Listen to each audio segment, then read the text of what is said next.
This is the greatest spectacle in world football, a title decider, and it feels like nothing can sway a game of this magnitude. Says who? We've been through this before. You just have to believe a little longer. And everybody knows that 1 minute here lasts forever. Because it's not over until we say it's over.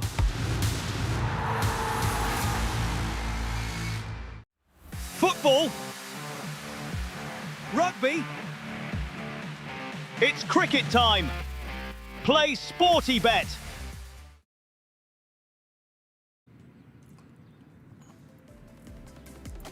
It's another beautiful day in Tshwane at the Tuks Oval for day number 2 of this first 4-day game. South Africa A taking on Bangladesh A, and you are live on the Cricket South Africa YouTube channel. This broadcast brought to you by Mega Live. The days have been pretty and they continue being pretty. 27 degrees today with no chance of rain. 1% is pretty negligible. We are high in the Highveld, so all things beautiful and all things bounce and pace. I'm Pendulo Makubane bringing you this commentary. However, we are never alone.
That quality bowling takes out a quality top 5 for Bangladesh A. All players who have represented Bangladesh before: Mohammed Naeem Sheikh, Mamadou Hassan Joy, who got an absolute ripper from Gerald Kutia, Shahadat Hussein Dibu had a decent emerging tour, now taking a step up. Zakir Hassan was also looking pretty decent until he hooked one down to fine leg. Maidul Islam Ankon, the rock stone in that emerging team, here finding a little bit of trouble. Hafif Hussein Drubo, Naeem Hassan, Hassan Murad, who played a valiant, stern innings at the late end of the batting lineup for Bangladesh. Animal Haq, Al Fahad with his flashy shots and really good bowling, and ends up with his under-19 teammate earlier on this year, Iqbal Hussein Iman, who will have a lot of bowling to do today. And this is because yesterday, South Africa started off with an absolute rocket start. The ball was saying all the right words. Even though Mohammed Naeem started with a wonderful shot down the ground, the pace was set with an absolute jaffa from Cody Yusuf. And then from then onwards, the downfall just continued starting. It was supposed to really go downhill, but Zubair Hamza put it down. It wasn't going to be the last, but before then, Senokwane showed how it's done. Even Zubair Hamza had taken a catch earlier on before, so it's not like he doesn't know. But with the South African bowling on the money, those few little moments where they do get it wrong, at least the Bangladeshis took charge until they could not, with Delano Borgeter with a wonderful catch. Now there's very few and far between that you'd see loose deliveries in this highlight package. What was loose was the catching and the fielding in general from the South African A side. It's not a lot of times you say that after skittling aside for 122. So it could have been a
Marcus Ackerman. He's not the biggest fellow around, but he packs some punch. And he flared the ball to all parts of the Tuks cricket oval here in Pretoria in the metro of Tshwane. That was one of the shots of the day by Zubair Hamza. As pure as could be, straight drive or one drive, whatever you like to call that one. A very straight on drive, let's stick to that. Whatever it was gorgeous, and it brought up that 50 for Zubair Hamza. He's a few steps away now to what would be a wonderful century. Currently sitting on 70 undefeated, 99 deliveries. There were times where he looked troubled by the ball coming back into him, but he still resisted and scored runs. On the other hand, Marcus Ackerman has looked absolutely at ease. There's no trouble at all that the South Africa A captain has faced. That's why his 80 has come from 87 deliveries. The only 2 wicket takers, Al Fahad and Animal Haq, they're going to need more assistance and more from Iqbal Iman, and tons more loads from Hassan Murad. 48 for 2 basically are South Africa after skittling out Bangladesh for 122. Here are our match umpires. Umpire Stephen Harris and umpire Bongani Jele. Yeah, Mr. Jele officiating in his 100th first-class match. Plenty of experience. Stephen Harris from Bloemfontein. Best city in South Africa. Sporting capital. Oh, receiving the World Cup has really boosted your confidence, Bloemfontein, hasn't it? Bangladeshi A side taking the field. They know they've got a mammoth task on their hands. Already trailing by 48 in that first innings, having only picked up 2 wickets. And for Marcus Ackerman and Zubair Hamza, it's all about resetting, starting over again at the start of a day's play. Forget about the runs scored yesterday, although you've scored plenty of them. It'll be a fresh bowling attack. 10 o'clock in the morning start, so there won't be much moisture around anymore. So it should be very favorable batting conditions indeed. So often, in the 4 or 5 day format, day 2 is the best day for batting. So this match has been set up perfectly by the South African A side after a dominant performance with ball in hand. It was a good toss to win, and then they justified bowling first by bowling out Bangladesh for very, very cheap. And there were some difficulties with the ball moving around even at the late part of the day, but these are the instances where you are looking for your batters to dig in. And I feel like the pace of the wicket just remained true for the rest of the day. And to be very honest, some of the lengths that the Bangladeshis were bowling were relatively too short. And it allowed South Africa to be on that back foot, something you just do not do to Marcus Ackerman, who grew up in the high veld, and Zubair Hamza, who currently plays in the high veld. That's why Marcus Ackerman is currently on 80, but look at that strike rate. At 92, with 8 4s and 2 6s, he's just made of all the right stuff. You would have loved to continue batting yesterday. It's not always that easy to reset yourself. Animal Haq picked up a wicket. 8.1 overs. I went off for bad light late yesterday afternoon after only 1 delivery in his 9th over. Was dark yesterday, and so they had to close it off.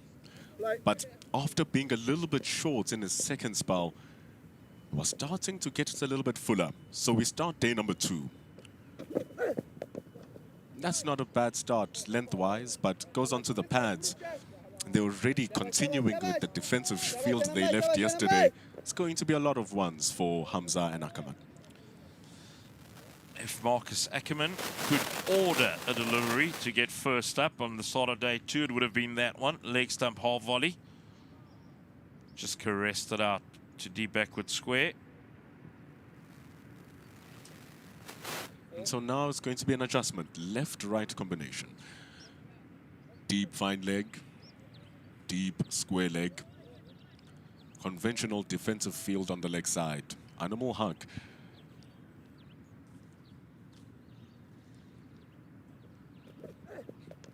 early in the morning with 2 slips and a gully. It was those types of deliveries. Every now and then, Hamza would have a question about. 2 slips and a gully. You see them there at the top of your picture. A rather standard field on the covers. Nobody out at third man, which you've become pretty much accustomed seeing when you've got 2 slips and a gully. Hamza, 70 of 99 deliveries, 8 boundaries and 1 maximum.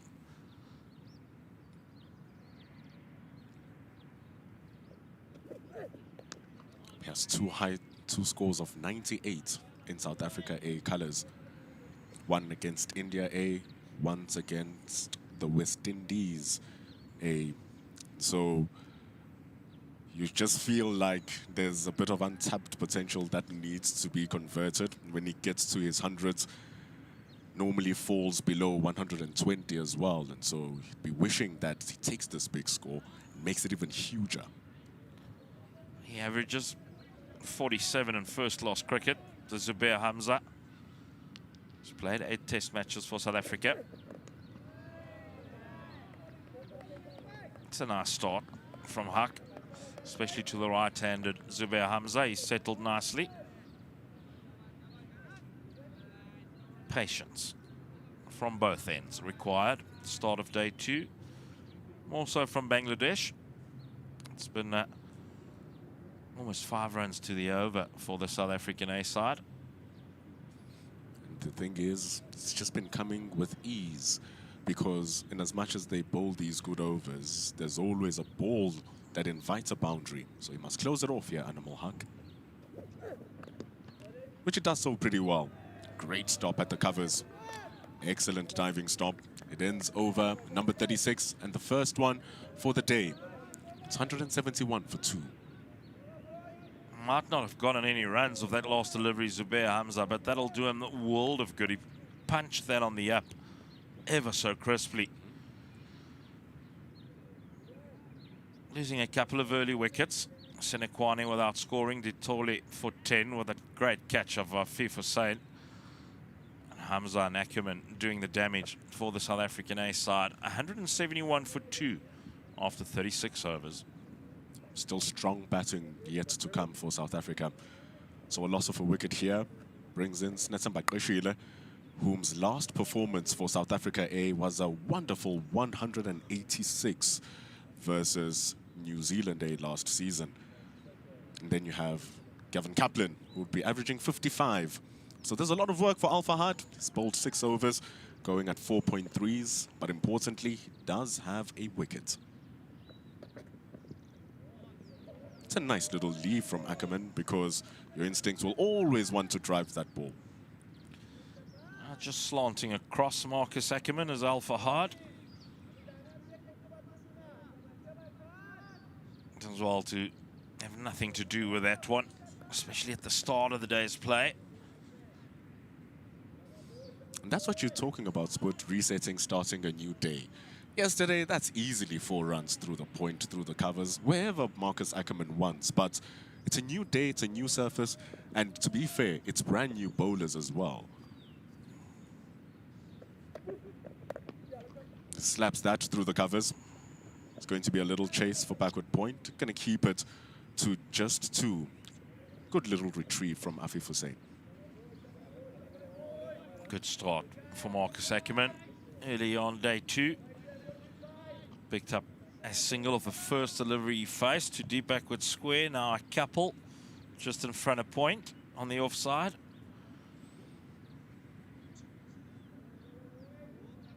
One of the most successful cricket clubs in South Africa. Tuks Cricket Club at the University of Pretoria.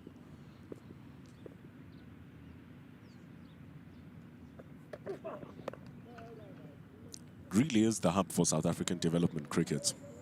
And it's nice that the emerging and the South Africa A games are now getting their chance to play here at this wonderful venue. Venue of the schools SA20 national finals. Haven't played an A series game here for the past couple of years, really. and it's showcasing a pretty good surface both for the batters and the bowlers. Ackerman doing a little bit of gardening on that surface. Now they really are a conveyor belt of talent. Tuks cricket. It's nicely bowled.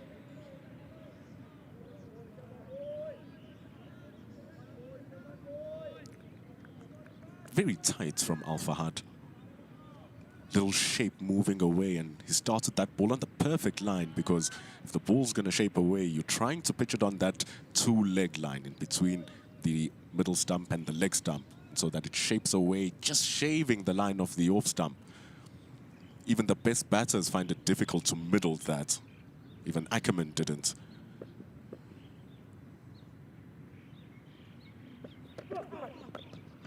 So it's a very decent start indeed here for the 19-year-old.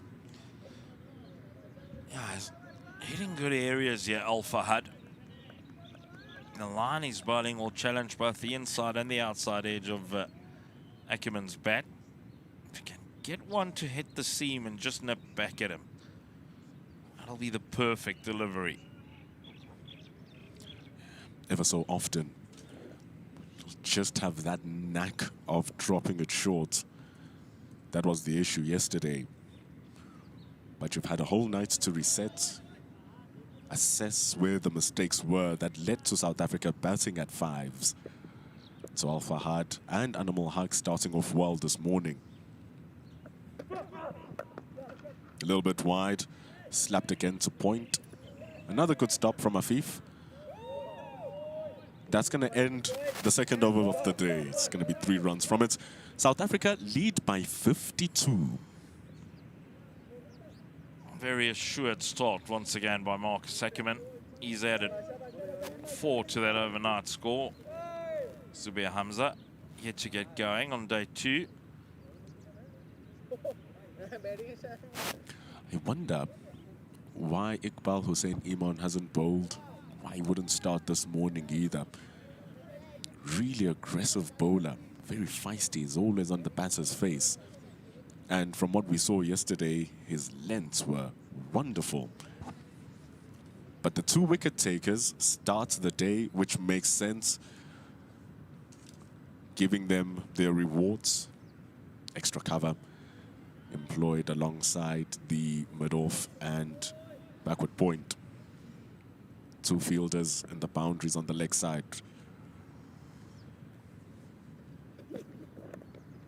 Gets the outside edge. Soft hands though from Ackerman. Doesn't carry. It's a good stop. Needed a good stop, otherwise it was racing away to the 3rd man boundary. Might have stayed down just a fraction, that delivery from Animal Haq. Something the SAA side won't be too worried about, seeing they've already got a decent enough lead, 8 wickets in hand. If there is a little bit of variable bounce later, it'll suit them just fine. Ooh, that one kicks up. Speaking of variable bounce, that's exactly what it is. But what's more impressive here is the line that he's attacking at. It's very good from Animal Haq. Goes for a little waft outside that off stump.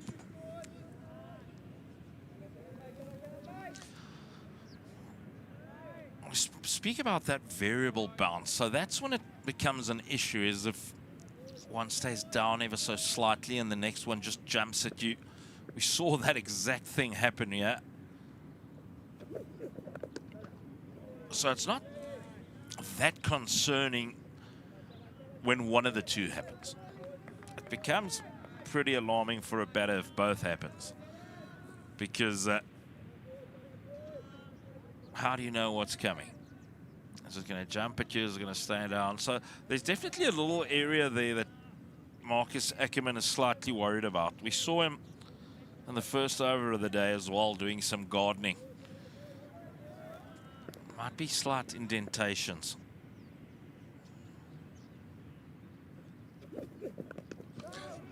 doesn't help if you have that variable bounce and then there's a little bit of movement off the surface as well. It gives you a third thing to think about now. And when you're bowling at really good lines like Animal Huck is doing, you eventually start playing for that movement. And so when it doesn't happen, and it also stays down, or it kicks up, there's so many things that can happen for the bowler, and all they need to do is hit it at that right area. If you're watching this, it might sound like we're describing a South African A side in a lot of trouble. Well, they are 174 for 2, so they've negotiated it just fine. Effort delivery. Pretty disheartening for a fast bowler if he puts in that amount of effort and the ball reaches the wicket keeper on the half volley. It does help that at least this one lifted over the shoulder. Because yesterday, if they just go anywhere below the shoulder, that's being hooked away for 6 runs. So at least he got it over the head. And remember, it does have a deep square leg and deep fine leg as well.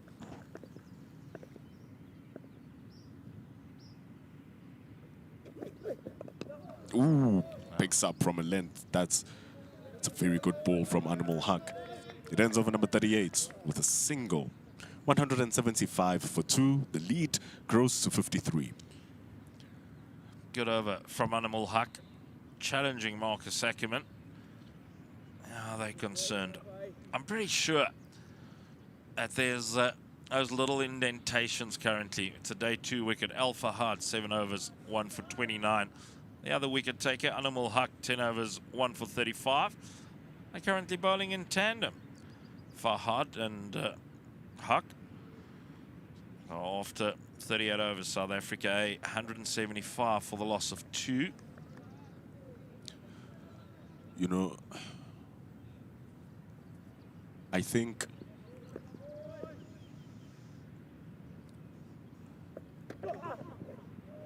it's not a thing of us describing if South Africa are in trouble or not. I know it does sound like that, but I think it sounds like that simply because of such good bowling from Bangladesh to start the morning. And when you are bowling good, regardless of where the batters are, especially at the start of the day, you do have somewhat of the upper hand. That's a good start.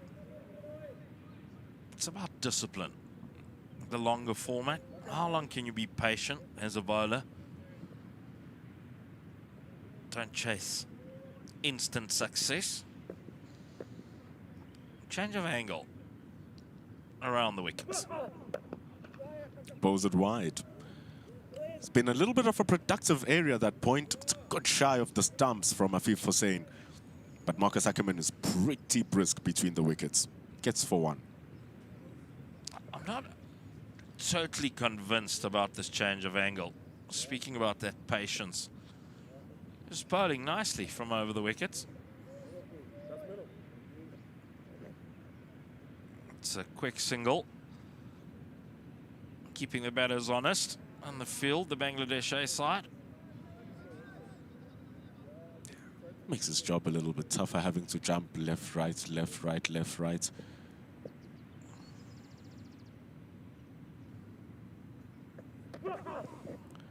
Especially because he is hitting good areas. So much of the patience gets spoken about from the batters. You have to leave well, you have to defend well. It's just a thing when you have to do the same for bowling, it's also boring. Especially for quick bowlers. They want to see instant action. They want to see the game moving. But that's a very good ball from Al Fahad, being left away by Zubair Hamza.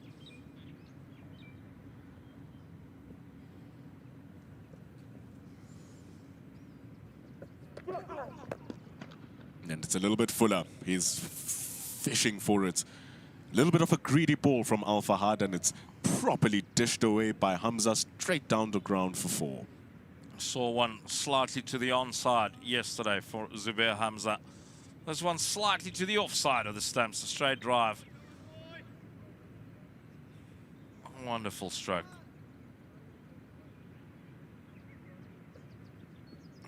nice balance. Weight through the ball. It was 4 as soon as it left the bat. Beautifully played by Zubair Hamza. He's got such a good technique.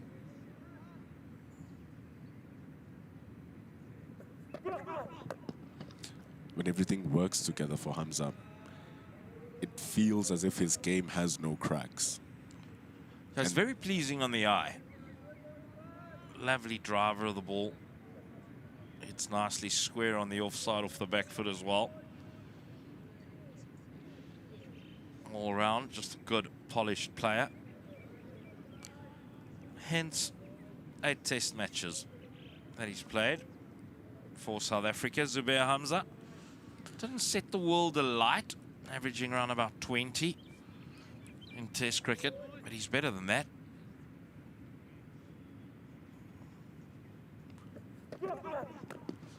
Got his stint when he was 24 years old. The score is 180 for 2 after 39 overs. It's a good lead for South Africa at 58. But he got that Proteas call up at 24 years old, Zubair Hamza. So now he has matured and is reaching an age in his game where everything seems to be complete, which is why he was called back for that Zimbabwe squad last year. It's a pity he didn't get game time. But look at him now, 74 from 107 in reply to Bangladesh's 122. It was excellent bowling from the South Africans, 3-3-2-2 for Duli, Kwetsa, Yusuf and Mureki. So it's going to need to be continuously good bowling from Bangladesh as well to limit that lead of 58. Animal Haq to continue. Ooh, just doesn't lift. The variable bounce is really starting to be a factor. Bit of a longer follow through for Animal Haq, sharing a little chuckle and a word. Look at this. Good old fast bowlers follow through when you've beaten the bat. 3, 4, 5 steps more. You know, yesterday I was speaking about the idea that when you are a player who scored these amount of runs in the style that you have and in the pace that you have, there comes a point where you feel like you are entitled to runs. It feels like every delivery is a run-scoring ball, of which almost yesterday that was the case. But now, even though you still have that statistical advantage, from a game point of view, it's brand new and you no longer have that advantage of scoring however you want. In actual fact, it is Bangladesh who are currently on top this morning, and so shots like those trying to break that bit of pressure. But then you have to question, which type of shots should you go for to actually break that pressure?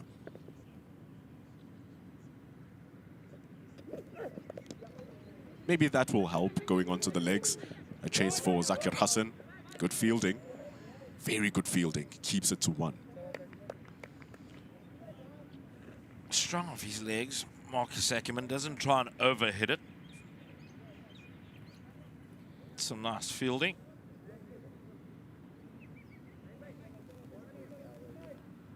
Ackerman on to 87.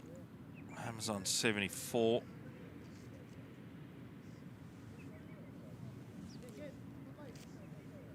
Got to restart the day as well. It's going to take a lot of running first and a lot of patience second to make an over like Al Fahad's previous over, where he started dishing up short balls, started dishing up half volleys, missing his line a little bit. In comes a short mid-wicket. Might be trying to bowl a bit straighter. That is the line. You see instantly Hamza is trying to play it in front to avoid that mid-wicket. It's a good fielding change, this. Yeah, it's just something different. Testing out the waters, Bangladesh A. Searching for that breakthrough. Here you see it. Attacking the stumps. Hence the short mid-wicket. And I like that he's not being He's not being everywhere. He's not chasing anything. He just understands where his game is, Animal Hug. Yesterday, he started bowling those short balls. He started bowling them wide. He started bowling hard lengths, which you'd expect from guys who bowls 140, 145s. He's just not that type of bowler. Yeah, there's no out-and-out pace in this Bangladeshi side. Iman can get it up there on his day. Fiery young man. But there's nothing in the bowling lineup that'll scare the South Africans. No fear factor.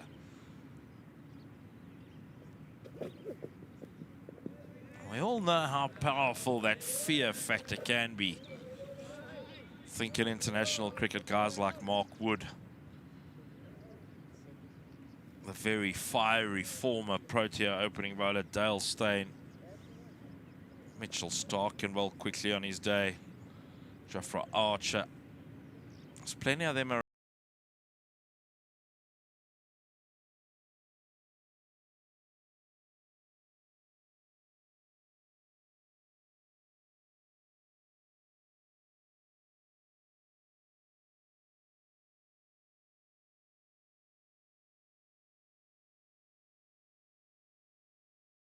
Rugby, that's about as big as it gets. And then on the cricket side of things, South Africa, Australia, right up there. That's probably one of the great rivalries in cricket as well. The two World Test Championship finalists, South Africa being the conquerors. Remember, 27th of September, that pink one-day international as well. Oh, here he comes, Al Fahad. Goes back to over the wicket. Nicely played on his toes, Marcus Ackerman. Just riding that a little bit of extra bounce.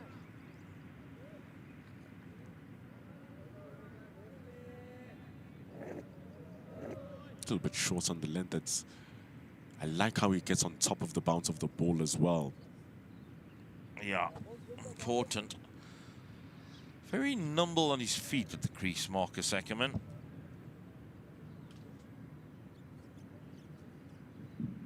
Showed that versus the spin bowlers. His reverse sweeps, his laps over the fine leg. Really fine player, Marcus Ackerman. Shot. That was in the middle. Straight at the fielder. In the covers, but it was well struck by Marcus Ackerman. Parvez Hussein Iman, one of those players who were part of that successful 2020 Bangladesh World Cup. Played here in South Africa in Potchefstroom. So, Parvez Hussein Iman will be wanting to be in the runs coming in the next session. 24-year-old.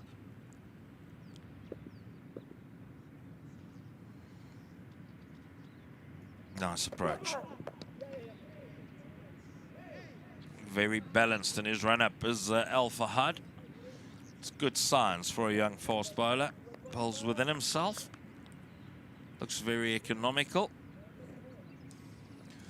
I like how high he releases the ball. Strong body position. Really gets through over that top knee as well. Gets over that knee.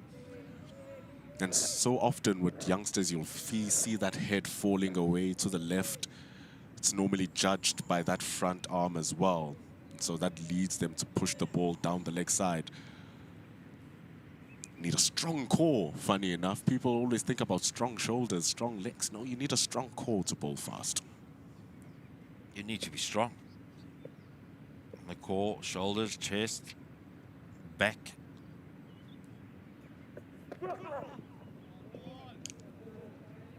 Hamza wants nothing to do with that one. 11 runs added from the overnight 170 for 2. That was after 35.1 overs, so we've had 33 deliveries bowled this morning for the addition of 12 runs. Score ticks over to 182. Mathematics at a premium this morning, Spud. What did you have for breakfast? I don't think I had breakfast. It's a long time ago by now. I'm pretty sure I didn't have breakfast. Natural talent, Spud. I was on the road very, very early.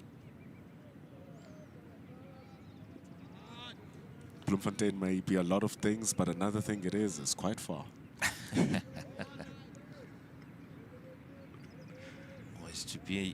Always good to be involved in cricket on a Monday. Very few pleasures. Had a good crowd yesterday here at Tuks Oval. It's always people who love cricket. It is a sporting hub of Pretoria after all.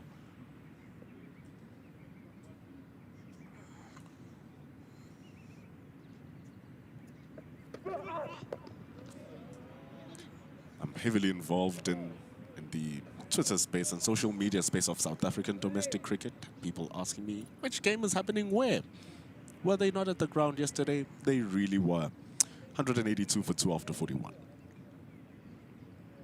I think those communities are also very important. I think many exist in the world of rugby, which is why it has grown to be such a powerful force. I mean, we just come from the greatest rivalry, game 1 this weekend, and that's all you could see everywhere on social media. That's what people are talking about. That's what you guys were talking about this morning.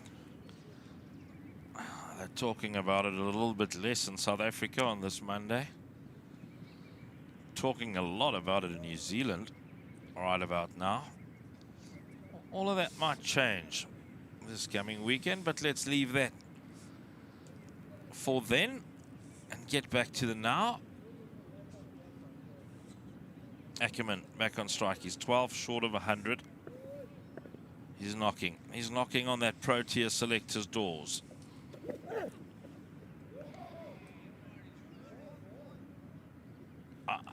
Needs a step ladder and a long bat to get to that one. There's Marcus Ackerman. He's not the tallest fellow going around. It's pretty diminutive. Yeah, I feel like even if he stuck his bat up, there's no slapping that down. But good effort ball from Animal Hug. I like the fact that early in the morning as they are fresh, they're not floating that ball up there. They're really banging it, even when it's on a good length, trying to get as much energy through the ball. That's why when we did that mathematics, the scoring was pretty slow.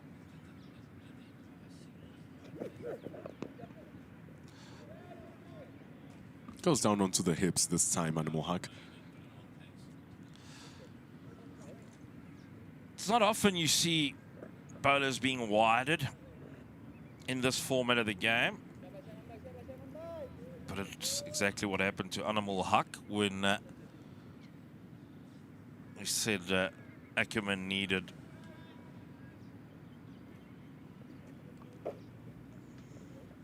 a step ladder and a long bat.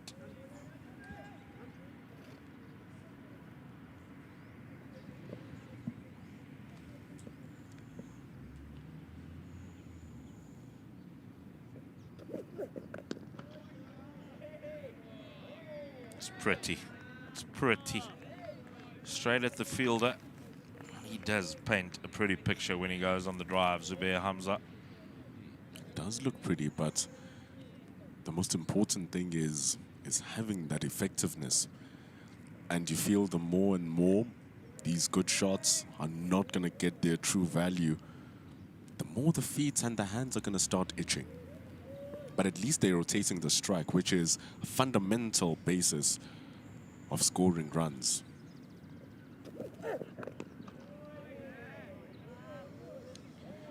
But this is the idea I was speaking about being boring as a bowler. You need to be boring so that the batter gets bored. And then it's the batter who takes the game on. And more often than not, they take on the wrong game when they play out of frustration. Boring is good if you're a bowler, yeah. It means you're keeping the scoring rate down. And everything is just slightly more controlled.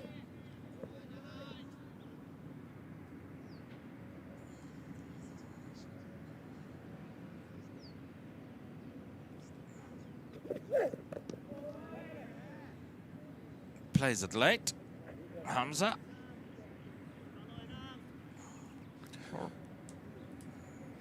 Right under the eyes. And I feel like it's exactly what Animal Haq is doing well. Their bowling coach had a conversation with them during the 50-over tour. Comes from the West Indies. So he's very, very strict on the lines and the lengths that need to be bowled. Like I said, it's from the West Indies, the home of premier fast bowling back in the day. And so it looks like that conversation worked last night. Slightly over-pitched. No harm done.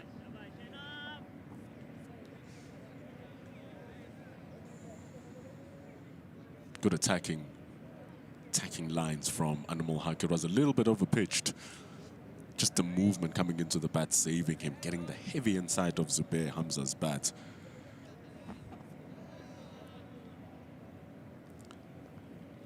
It's the last ball of the over here for Animal Haq, starting the day.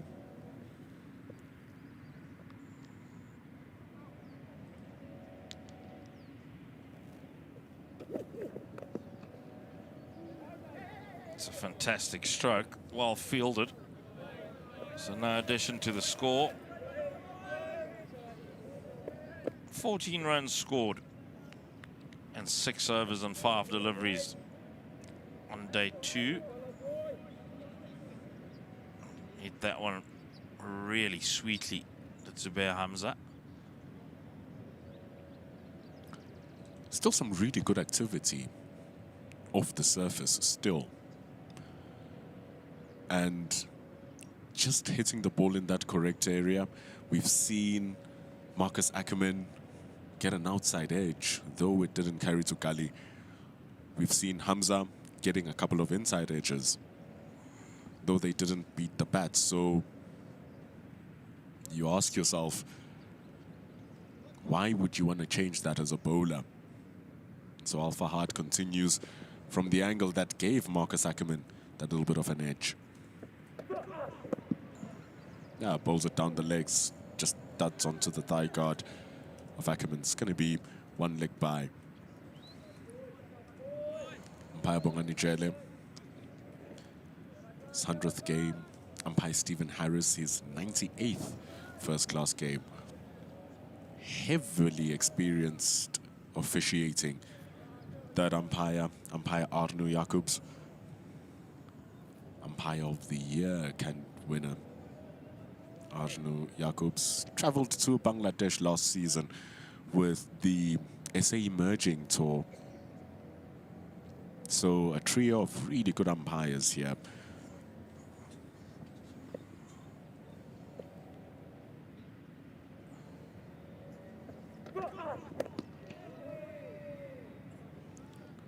Defended. Fielding done in the covers. Hard work here for batters and bowlers. That first hour is always crucial. Can set up your day, can really mess it up. Ball just coming into Zubair Hamza deals with it well with extremely soft cotton hands. Ball just coming back in, asking some questions.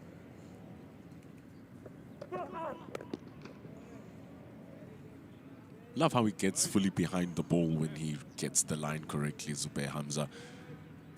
Firmly in the middle of the bat. Zakir Hassan has been good on the field. So have all of Bangladesh this morning. It kind of feels like this is day 3. It kind of feels like this is moving day for some reason. The way Bangladesh have come into bowl, it's giving that kind of energy. They know if they're going to mess this up, South Africa are going to run away. But if they're going to chain it up, there's a chance that within the first hour or two, they'll break this partnership. Not now, though. This is the best of the lot from Zubair Hamza. Straight as a nail. And it nails the boundary for 4. That's a gorgeous stroke.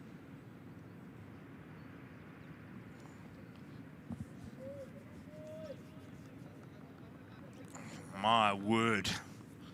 Picturesque.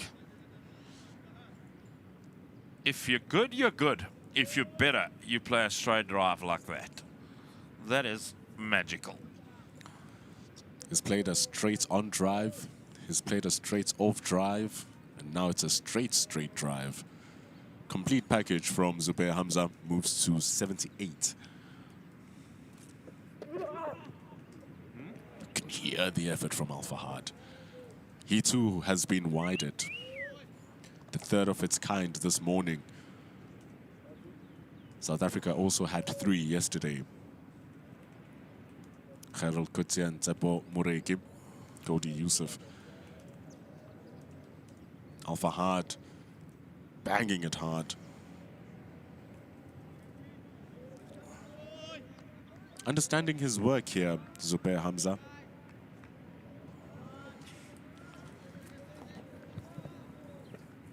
It's good patience being exhibited. And sooner or later, those boundary balls are going to start expanding if they don't break it. Oh, my word, my word. We spoke about the little bit of variable bounce, but I'd love to see if there was something taken off this by the bowler Al Fahad. Now, the reaction of Zubair Hamza, it might be.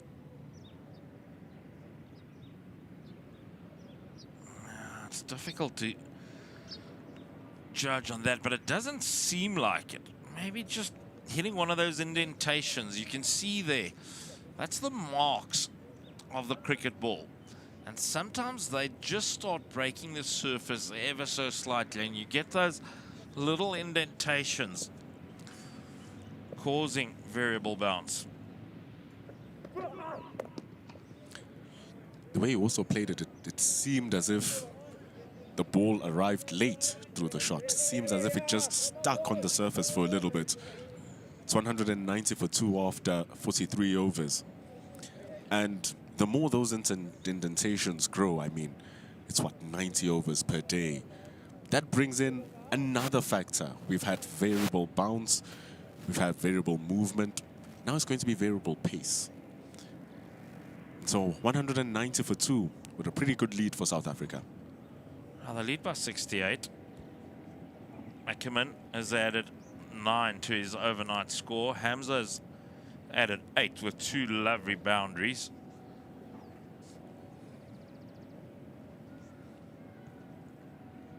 He's going to need to find a way to rotate some of the strike here, Hamza. Ackerman is doing it really well.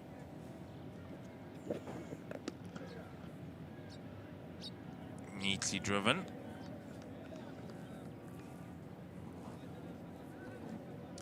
His best performance, Marcus Ackerman coming in South Africa A colours. It was all over when he scored that 209 versus the West Indies. And the fact that he did it in away shores as the captain, team in trouble, did it at over a run per ball as well. It was crazy business from Marcus Ackerman.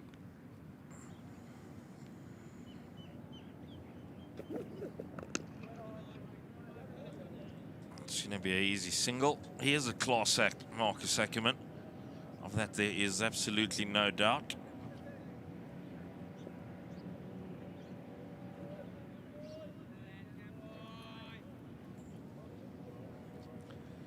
Punched crisply. It's a good save. 21 runs added this morning without any further losses for the South Africans. What are they looking at? It's the landing area that's bothering Anamul Haq, it seems. There's gonna have to be a bit of repair work, says Mr. Stephen Harris. Bring the hammer, bring the hammer. The wicket's not listening.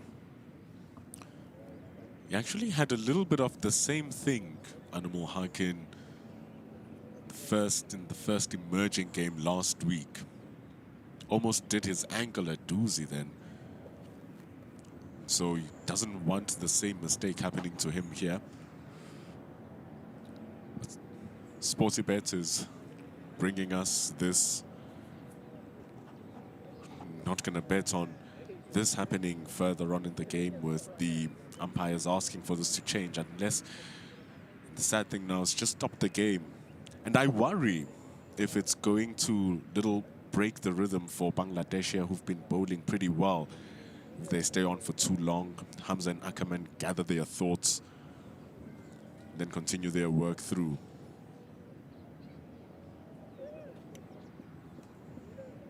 .78 for Hamza, just 22 away from what will be a well-earned century. Marcus Ackerman is looking extraordinary, as he always is. He scored that 209 from just 170 deliveries last year versus the West Indies. It was really, really destructive. 32 fours with 2 sixes. So the fans now, not a lot as yesterday. It is a Monday morning here at Tuks Oval. But it's cricket lovers galore. Whether you are here at the beautiful Tuks Oval, whether you are down at the Irene Country Club, you always find cricket lovers around in Pretoria.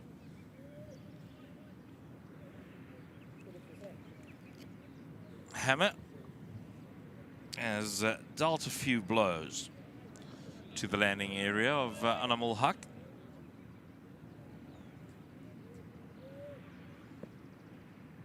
Let's see if he's happy with his landing.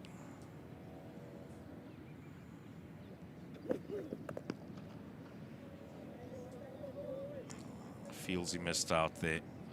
Feels he missed out there, Zubair Hamza. Good ball from, it's the movement, not necessarily a good ball, a bit too short, but it's the line that works the wonders for Animal Haq here.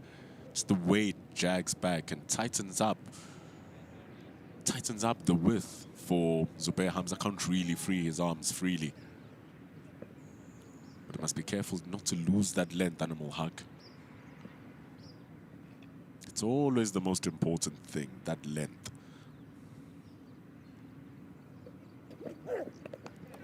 Oh, chance, gone. Bounced out is Zubair Hamza by Animal Haq, giving it away after having gotten through a torrid period this morning, scoring a couple of boundaries. He just gives it away. How long until the discipline hangs on? How long until the batters in their 70s feel like they need to score runs? And Hamza, with only 2 boundaries, was not rotating the strike. Gets one that he can pull away, just gets too big on him. Falls on 78. A good start from Hamza, unconverted. And it's the 3rd wicket down for Bangladesh. 78 he made of 125 deliveries, 10 boundaries, 2 of them this morning, and 1 maximum. He'll be disappointed. It was the perfect day to score big for Zubair Hamza. A very important wicket for the Bangladesh A side. 2nd for Animal Haq, 12.4 overs, 2 for 39. He should be disappointed with that dismissal. It's one of his strong shots as well. Zubair Hamza is a terrific pull of the ball. Just a little bit of extra bounce. Feel like he played the line a little bit wrong. The face of the bat opened through the shot. Flung the ball up into the air. An easy catch at square leg. So it brings in Snathemba Qeshile coming in at number 5. Averages 34.6. Best score of 186 happening in South Africa A colours. 3,598 runs. A lot of games under his belt. 71 first-class games is a lot of cricket. So worthy experience. Wonderful performer, Snetamba Qashile. He's been in the ranks for a while. He's been in the tongues of many for a while. Played for South Africa, a couple of one-day matches as well. Recently moved to the Titans. So these are his new homing areas. Here he faces Animal Haq.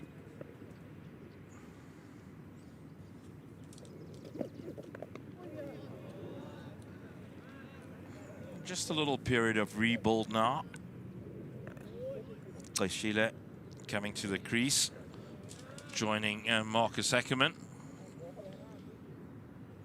Not the worst replacement to have, coming in at number 5. Ball just nipping back in from Animal Haq as it has continued so for the whole day.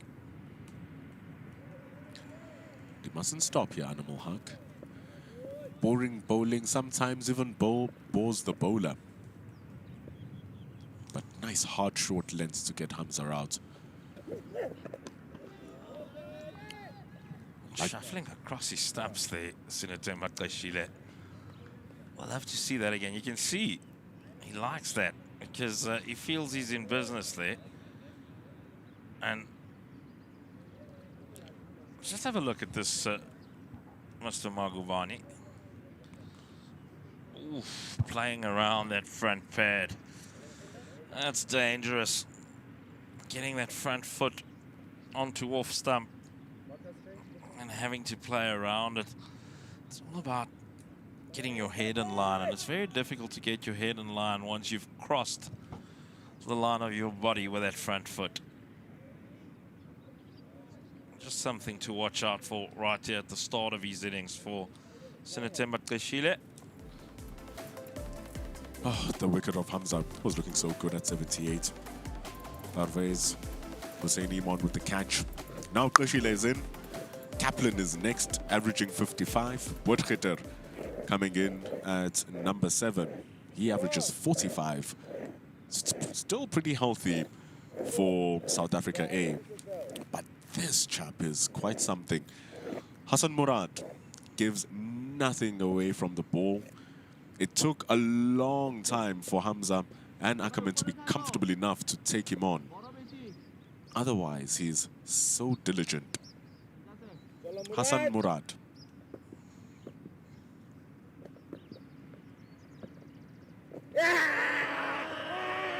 Outside the line. Got himself outside the line there, Marcus Ackerman, and might have even gotten something onto it as well.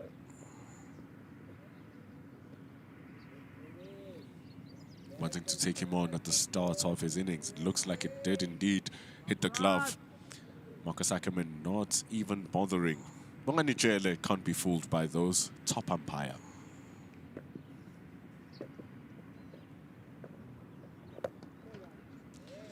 He wants to unsettle Muradia in his first over. You can see that he's already tried the reverse paddle, reverse sweep, and now he's hinted at coming down the track.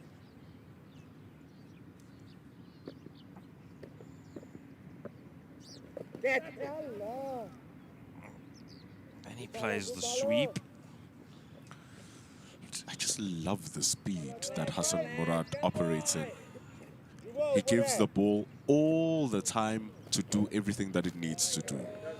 And then he's a diminutive figure, so when he plays with those trajectories, they're very subtle in their difference.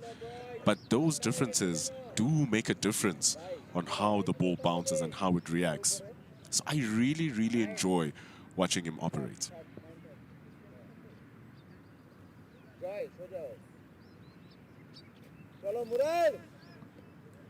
Short extra cover being employed as well. The ball spinning away from Qashile. Be careful of those big drives. Very straight from Hassan Murad to Keshile.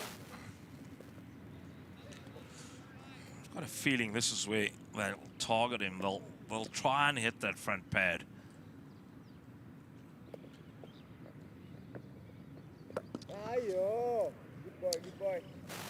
That was a lot better. That was a lot better from Sinatemba Keshile, staying inside the line of the ball, not crossing his body with that front foot. Bangladesh also should not allow him to settle. I feel they can be a bit more aggressive in their attack, in their field placings. You don't mind giving Marcus Ackerman a 1. It's just that it's the end of the over now, so he'll retain the strike. But you don't mind giving Ackerman the 1 so that you can have the new batter facing more of the deliveries. But Ackerman now moves to 92. South Africa effectively on 72 for 3. He's a couple of boundaries away from a milestone, Marcus Ackerman. He's made 12 runs this morning. Finished day 1 on 80 not out from 87 deliveries. It's gone on to 92 of 116. Reading some comments from our YouTubes, but don't know what you're taking this, but M Sports says, yesterday Hamza was very powerful, but today he was a little bit lazy and loose in his body language, because he's saying that he just scored from those full-length drives, but there was nothing else that he actually scored from. Yeah, agreed. He did play a couple of brisk punch shots straight at the fielders. I don't think it was lack of intent.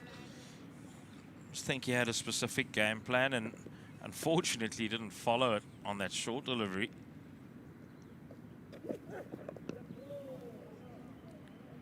Just to, like we say, remember, it's quite tough. It's when you finish the day not out, you have to remember it's 2 different days, and as you know, MP, no day is similar than yesterday. Same goes for batting. You might feel $1 million on the Sunday evening, walking off the field at 70 not out, and the very next morning you just struggle ever so slightly. I don't think it was a lack of intent. I think it was just part of his game plan. So I'm going to score from those that is over pitched.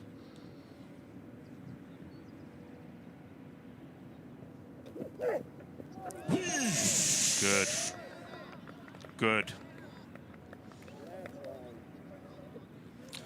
Very, very good from Animal Huck. It's about the direction of the short delivery. Coming back at Keshile. Look at that. And then tailing the other way. Right at the keeper's gloves. Are we playing with a Duke ball in England? I think after those 2 wides, it was a matter of him finding the correct length that can actually trouble the batters in those areas. And with the wicket of Hamza, it was around that height as well. I think he's found the length for him to work with those short balls. And it looks really good. His short balls yesterday were not picking up this much. Why not follow it with another one? Good aggression. Saw him bounce out. Zubair Hamza. Keshile will be well aware of that.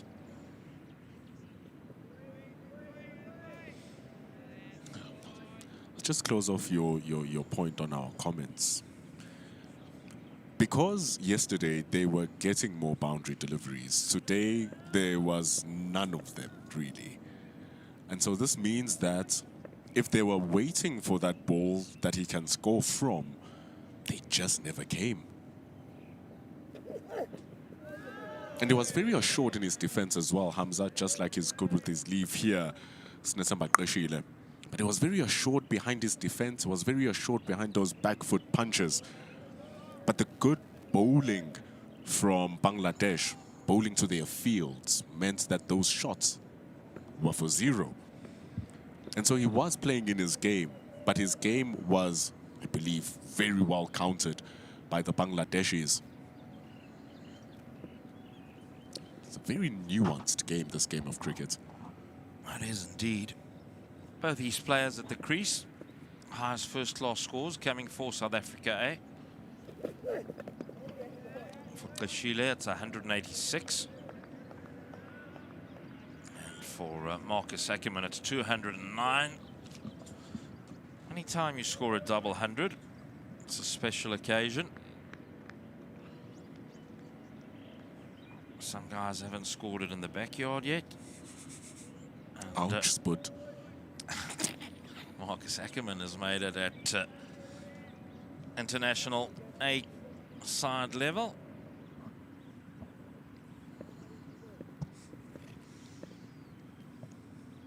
My highest is 108.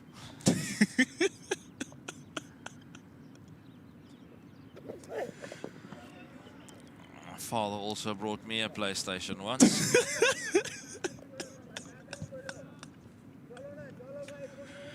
It's the end of the over from Animal Haq. It's a very good one. He's bowling very well this morning. He's not making too many mistakes. And so you also don't want to make the mistake of missing out on whatever's going to be happening in this cricket season. It's going to be an absolutely packed one. A new T20 competition dividing Division 1 and Division 2. Tons of cricket with the men's back-to-back-to-back series. The women playing back-to-back series with India and Australia. Get yourself the Cricket South Africa mobile app, both on Android and on iOS. Show your unbreakable spirit as a Protea fan and support them throughout the season. The game is now in your pocket. All right, to continue.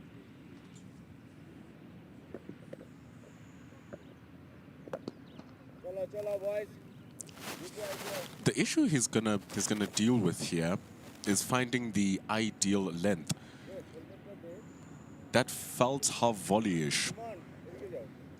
And sometimes when Marcus Ackerman is this patient, he just waits for the ball to come to it. He can manipulate all of those spaces if the ball is a bit too full, get it too short. We saw him pull him away for a couple of boundaries too. There's no margin of error for Hassan Murad. Doesn't make too many mistakes though.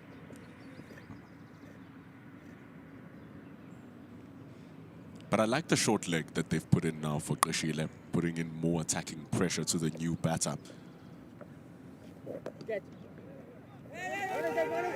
Is this a chance? Ackerman gets sent back. Kashile saying, I couldn't see past the short leg, Marcus. Hence me sending you back. Valid enough reason. And all the more reason to put the short leg there. You also alluded to Murad bowling the ball a little bit straighter to the pads. In as much that is slashed down to the mid-on by Hassan Joy. That makes that straight line to the pads much more threatening with the short leg. Still trying to get my mind around how Kashile just played that.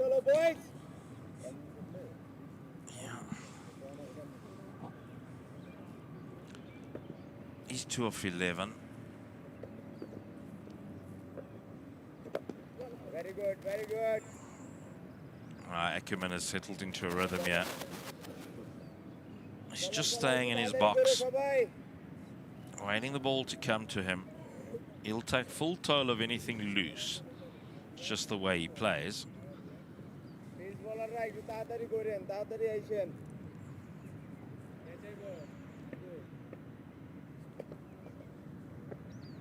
A little bit of an appeal coming from Bangladeshi's ball just sliding with the arm from Hassan Murad.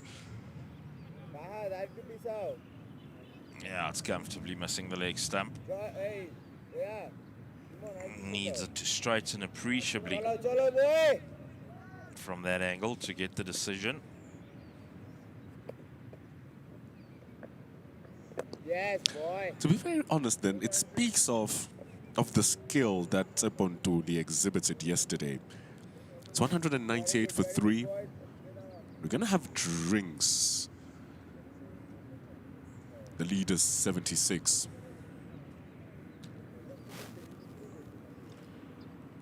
Beast. It's been a decent morning, MP, from both sides. A lot slower for South Africa A than yesterday.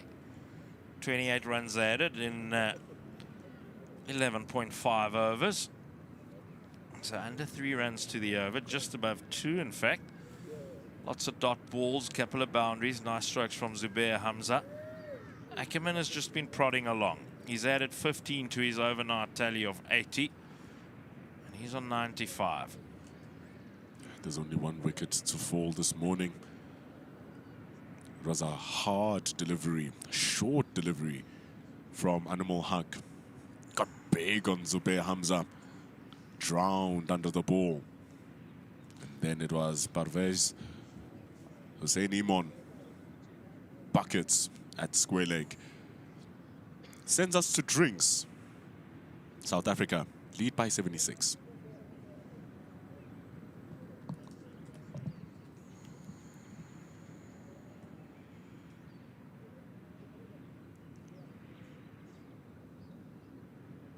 Current match situation then. South Africa bowling Bangladesh A out for 122. And Tuli and Kutsia picking up 3, Yusuf and Mareki 2 each. And South Africa A in reply 198 for 3. Ackerman on 95 and Keshile on 2.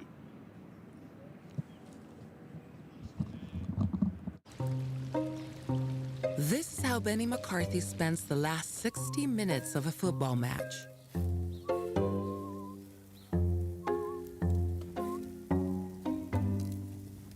With early goals on SportyBet, selected win and goal predictions can be settled before full time. Be smart. Play SportyBet.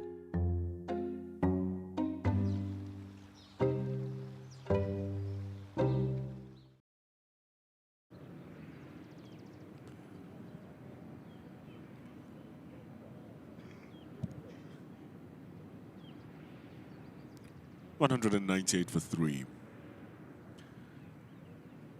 Those drinks are going to taste nice for Marcus Ackerman. He's played brilliantly well.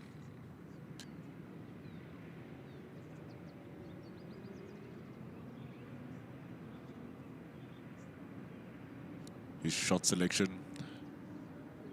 has been premium.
We return.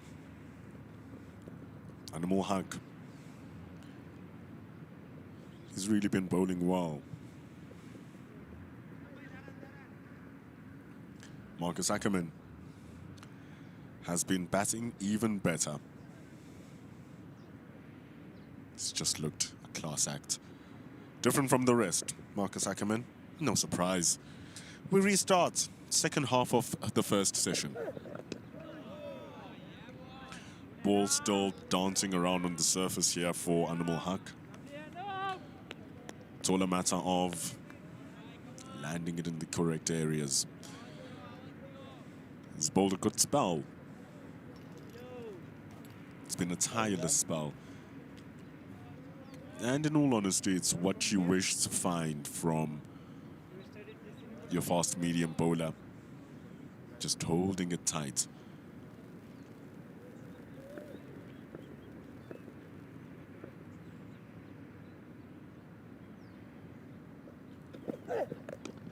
Down the ground from Marcus Ackerman. That is a lovely little punch. It beats the diving mid-off. The South Africa A captain moves to 99.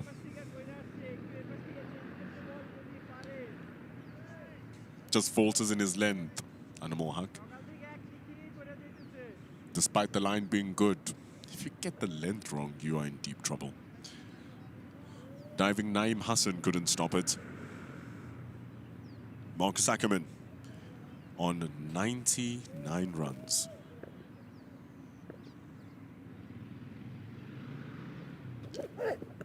Oi, little bit of funny business on the surface. Marcus doesn't know what happened. Neither did Animal Haq. Here are those indentations we're speaking about, making a little bit of a mess for Marcus Ackerman. He banged that real short. Clattered on his arm. 200 runs up for South Africa as well with that drive down the ground from Marcus Ackerman. One slip and a gully. Two fielders on the offside in the ring. One at deep point.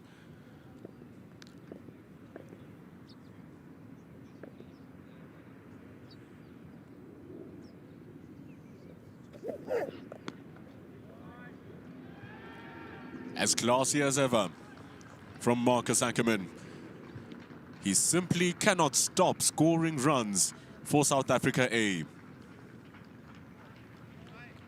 The most spectacular of innings from Marcus Ackerman. And like as classic as always, scored at an exceedingly high rate. He's making all the noise. 100 in 123 deliveries for Marcus Ackerman. He's knocking on that door. What an excellent player. He has been able to score 100 in every single tour since 2025. The only one where he didn't was against New Zealand, where he scored 250s. Great ball from Animal Haq. Very nicely ball.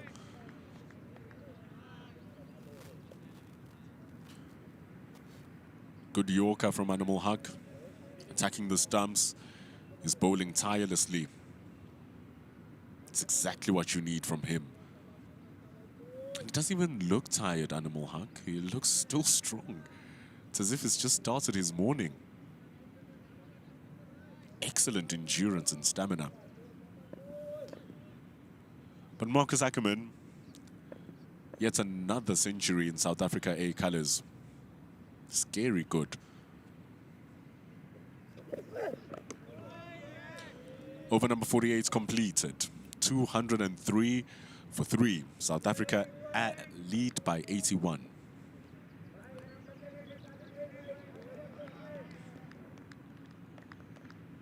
Well defended by Snitsamba Qashile. But Marcus Ackerman, man of the day. South Africa A playing against England back in June. Though many will argue and say, oh, the squad of England could have been stronger. Doesn't mean that performances don't count. It's still a first-class game. South Africa were in dire straits in that first unofficial test match versus the England Lions in June. This man continues taking it on. Even Hassan Murad is not safe. Swept it away powerfully for 4. Boy, oh boy, is he taking it on. Where do you bowl? What do you do to Marcus Ackerman?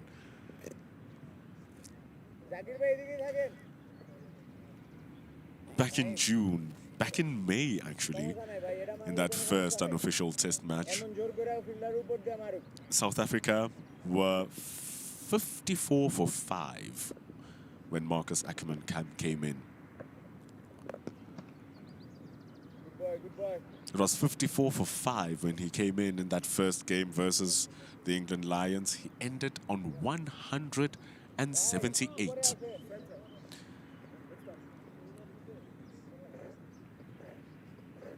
He's looking good. The way he just reads the line and the length, gets to the pitch of the ball, nullifies whatever threat there is to it. He's looking in fine touch. So his last outing for South Africa A in the series yielded 173. He scored that 173 from just 136 balls. Quick single, very nice. But he scored that 173 at a strike rate of 120 versus the England Lions, and South Africa were down and out. So he alone outscored the entirety of the English's first innings.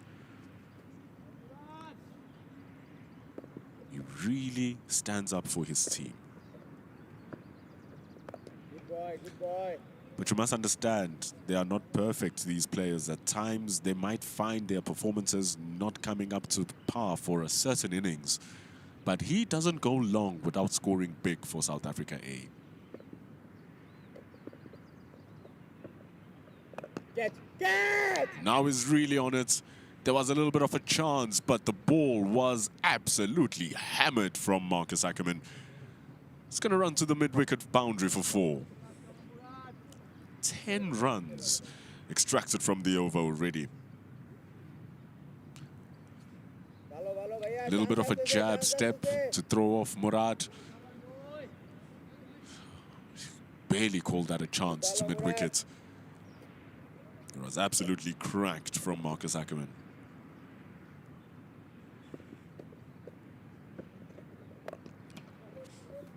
Good adjustment of the lens from Hassan Murad.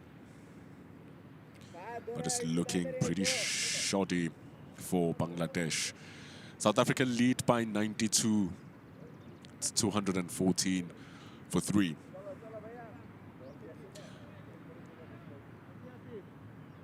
Marcus Ackerman dominating the batting for South Africa. He has scored more than half of the team's runs. That's how good he is. And look at the rate at which he did it. 128 deliveries. Zubair Hamza, he looked good. Seemed like he was going for his 100. Didn't happen. Skied one from Animal Haq. And Animal Haq has been putting in a big shift. So it's 214 for 3. The only wicket to fall this morning being that of Zubair Hamza. Surely there must be something wrong with Iqbal Hussein Iman. Here comes Al Fahad.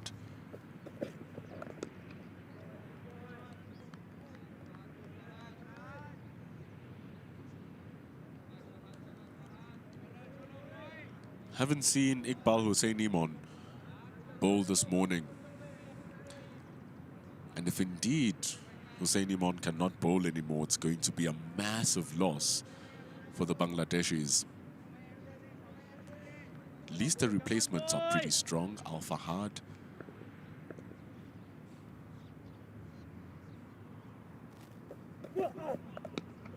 It's not short enough. It's simply not short enough. It's breakfast, dinner, and even midnight snacks for Marcus Ackerman at that area. Jumps onto it so quickly, you can even tell from his head position how still it is. He's watching that ball right until the connection with the bat. The technique is simply impeccable. It forces Al Fahad to change angles instantly. He figures that coming over the wicket is not going to work with the way that Marcus Ackerman is batting and the way he's bowling. So around the wicket he comes. really a little bit of a difference with the area that he is hitting. It's looking pretty sweet, Marcus Ackerman. The foot movement happens instantly.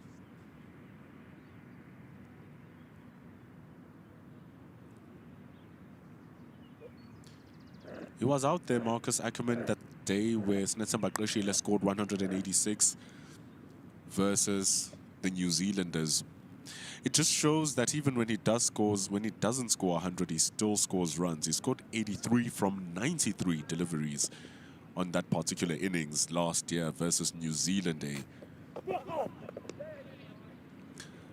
But why am I even going far to the New Zealand game and New Zealand series? Let's take it to India. The Indian series happened earlier on, or late last year in November. South Africa were in serious trouble when they needed to be saved by Marcus Ackerman once more.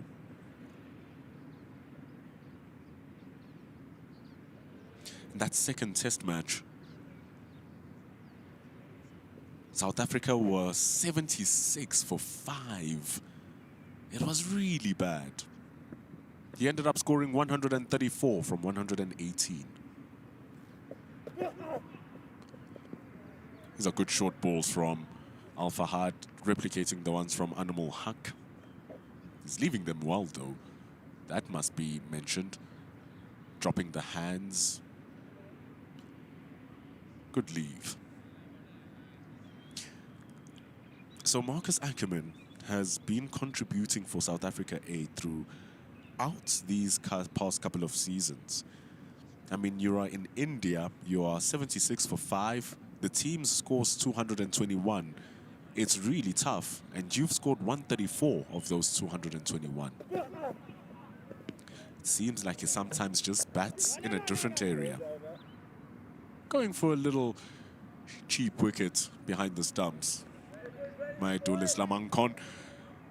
Qeshile has made his ground. There's no Johnny Besto here.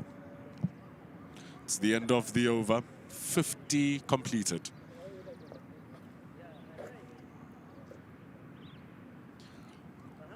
So 100 in India, a 200 in the West Indies. 100 now versus the Bangladeshi A team. 250s, including an 83 from 93 versus New Zealand A. He scored a half century versus Sri Lanka A back in 2024 when he started making his selection into the South Africa A team. So since 2024, right up until this year and this season, he has never failed to perform in South Africa A colours. He's a real class act, Marcus Ackerman. It would be a real shocker if he doesn't at least tickle the selectors with such a packed season.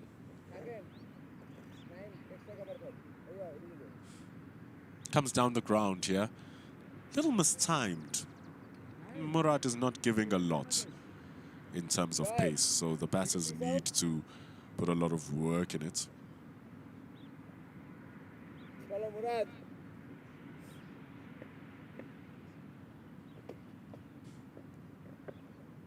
Oh, yes. Sports is saying that Ackerman is going to score quick runs until he's gone. Look, that's what Marcus Ackerman is all about. He scores big runs. He scores quick runs until he's gone. Qeshile, big hit. Not making a good connection.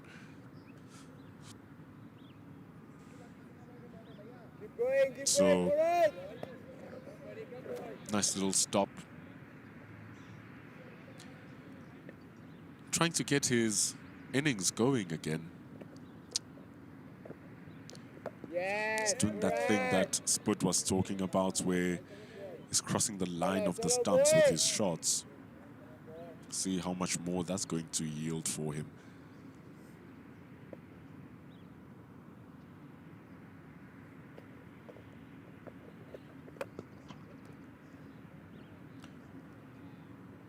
He's trying to overhit the ball here a little bit.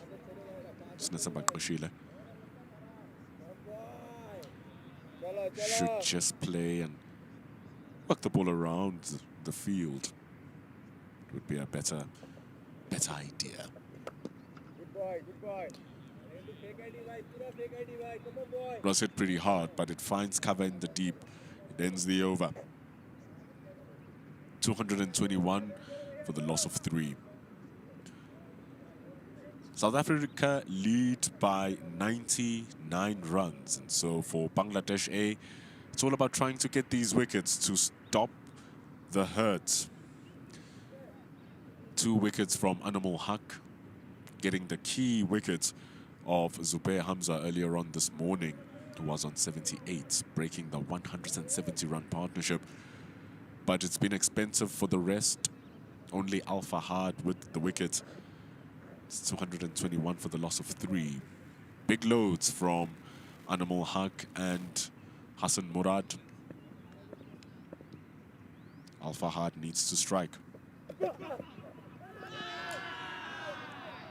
It's a good question asked by Tlotli Somputi. Why are they swinging so much?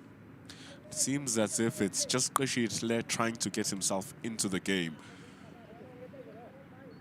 But he's swinging himself out of balance. He's not moving his feet here. So indeed, Tlotli, so why are they swinging so much? 4 from 24 deliveries. That's why. Pressure building up from the Bangladeshi bowlers. That's what works.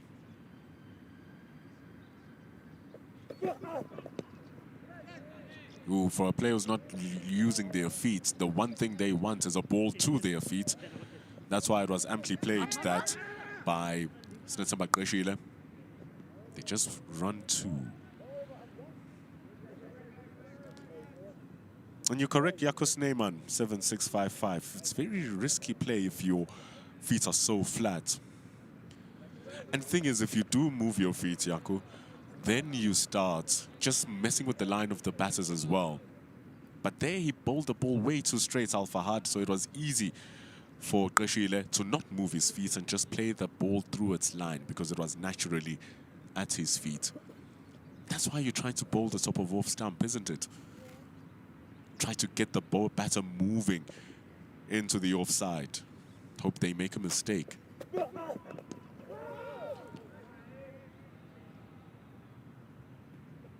But then think about it also.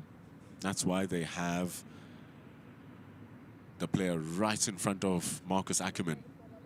If they bowl that ball straight, Imon is waiting for a little prod from the stumps straight to the mid-on.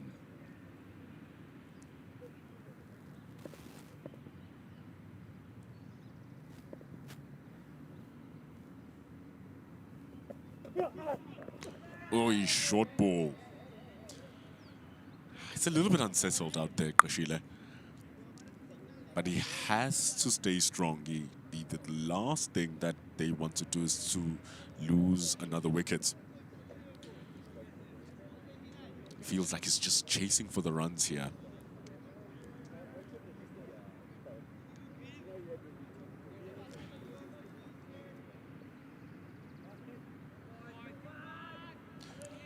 So can he just withstand this? It's one thing if you are purposely defending and purposely keeping yourself away from hitting unnecessary shots, but these dots are not good. Pulled away, square leg, keeps it to 1. It's a very good looking shot from Qeshile. However, it just doesn't go for 1.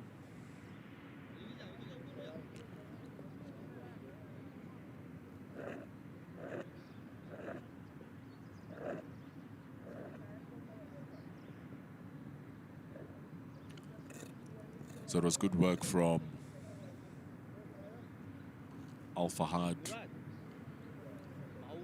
Just bowling at hard lengths to Qeshile. And I feel like it's Qashile trying to force the game a bit. And so I was speaking about these dot balls being good for Bangladesh. Just out of control a little bit.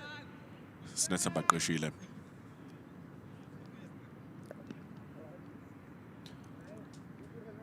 It's the end of over number 52. It's 225 for the loss of 3. Speed is nothing without timing.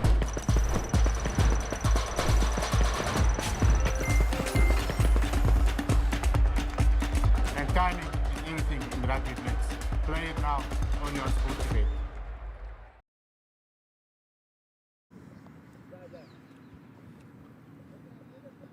$225 for 3. South Africa lead by 103. Spud Smith joins us back in commentary. Tough goings for Qashile to start off. It's nice to see Marcus Ackerman progressing on to 117 of 134. He started to take the attack to the Bangladesh A side now, who's minus a bowler.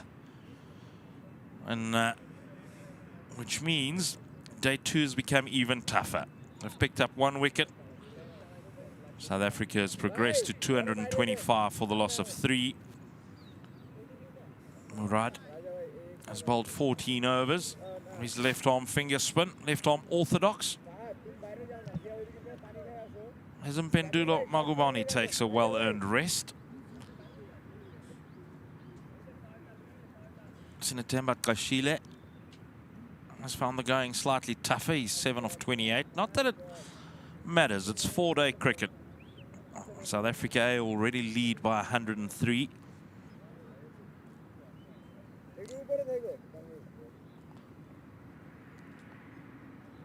There's a man behind square on the offside boundary for Murad. Slip and play as well. Oh, what did that miss? What did it hit? What did it miss? Some excitement for the Bangladesh A side. I think it might have just flicked the back pad on its way through.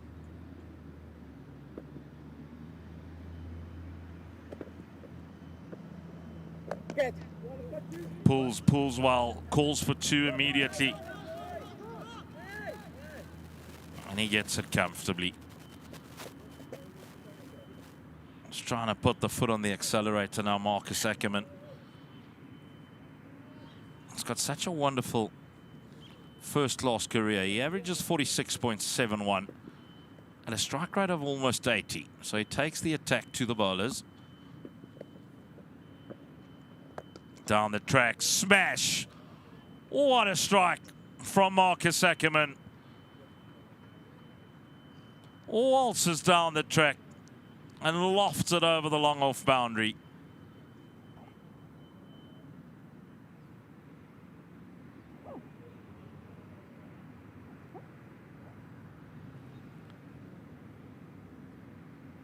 Dynamite comes in small packages, Marcus Ackerman.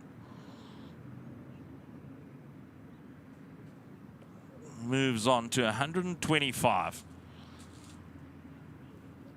Get the feeling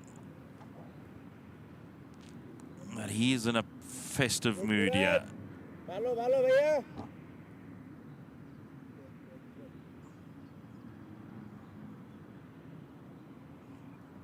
What does Murad change? Does he change anything? Does he go slightly quicker through the air? Does he slow it down even more? Punched off the back foot. Follows the maximum with a single to long on. Does Marcus Ackerman?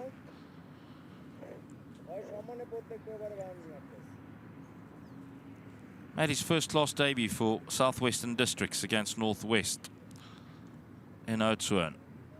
Did Marcus Ackerman.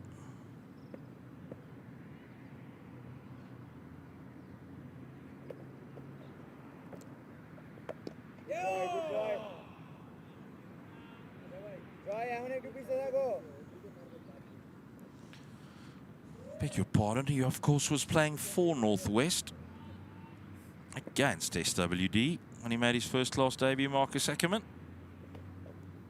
2015. Oh, nice, nice.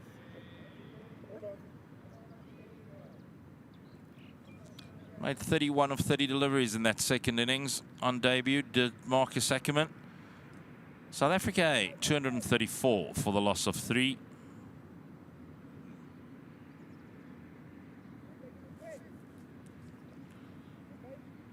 Deshile just getting a dry pair of inners, which he wears under his gloves.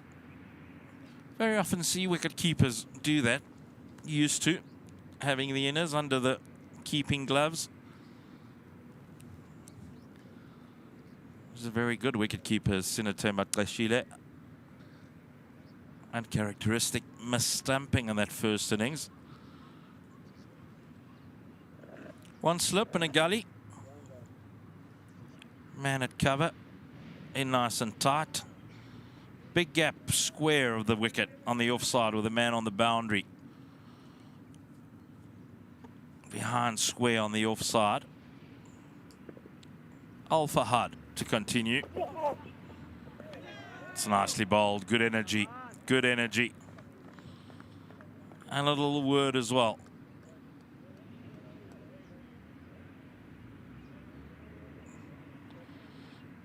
It's a nice delivery. He had something to say as well, which Marcus Ackerman didn't take kindly to. Resulted into a little debate mid-pitch between Fahad and Ackerman.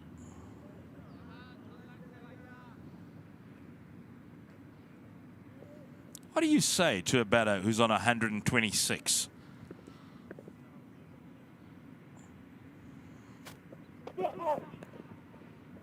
Oh, that's neat.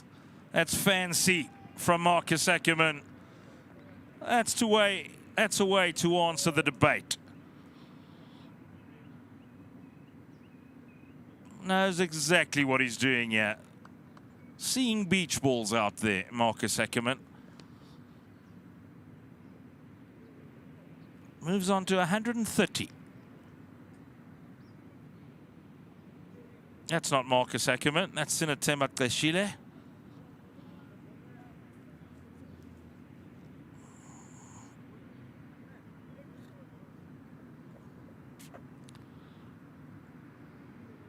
Change in field.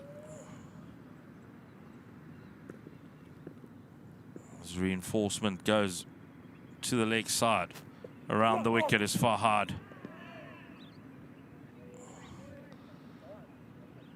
Marcus Ackerman dismissive. Says, I'm not up for a chat on this occasion. He'll do well just to stay in his bubble here, Marcus Ackerman. 116 runs, the lead now for South Africa.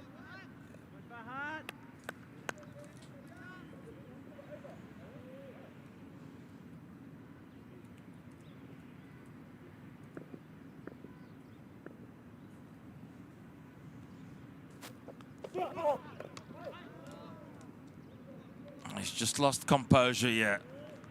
Slightly, Marcus Ackerman. Is Al-Fahad maybe just getting under his skin?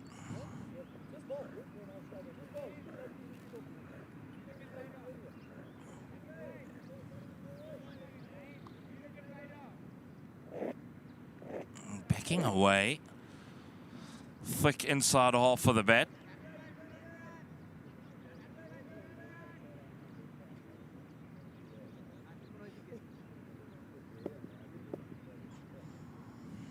Sheila now on strike. Right-hander over the wickets. He's pumped up here as Al-Fahad. He's decided to fight fire with fire. Spending a lot of energy.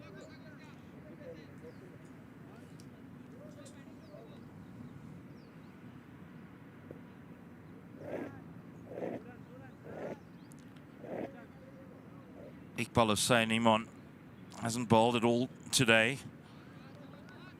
So you get the feeling that he won't be bowling anytime soon.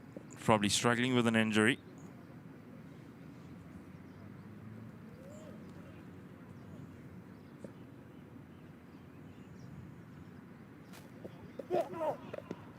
It's full and wide. Played on the offside. Out to that man who's on square or just behind square even.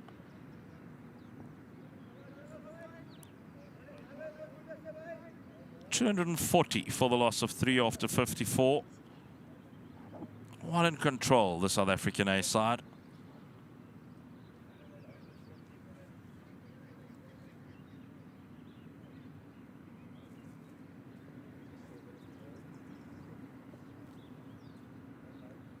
Ackerman and Kleshile showing thoughts.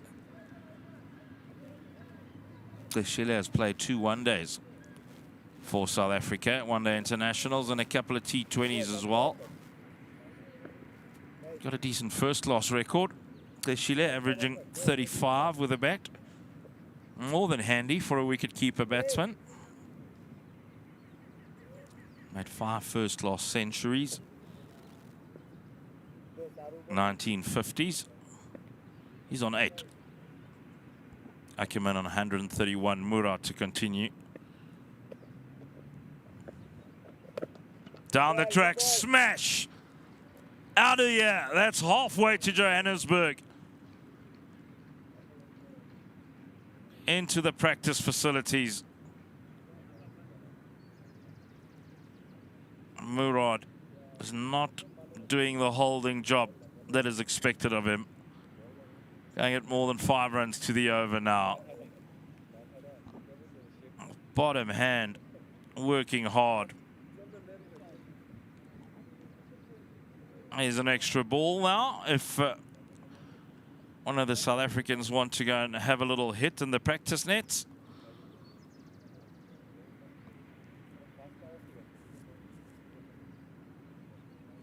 Sheila moves on to 14. Ackerman signaling for somebody to go and get the ball, I suppose. Well, what's he showing?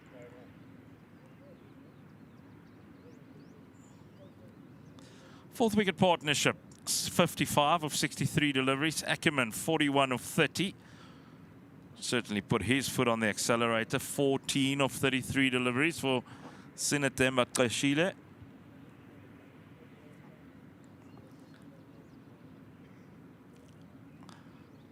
I think they're not sure how they're going to get the ball off the practice nets.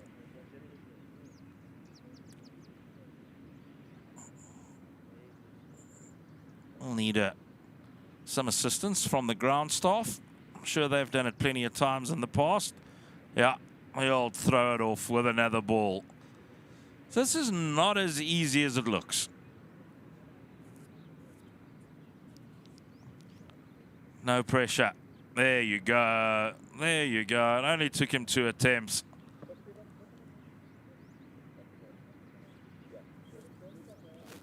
It was a powerful strike by Sinatemba Qashile.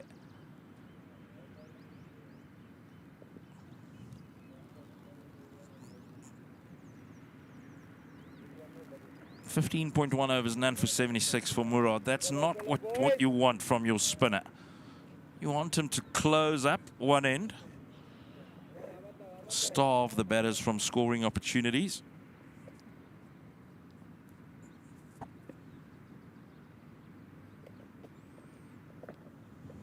Good boy. Solid. You can see he's itching.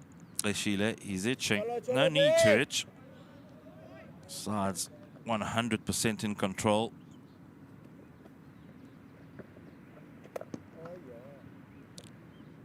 Drives it out to the man sweeping on the offside. Picks up a single.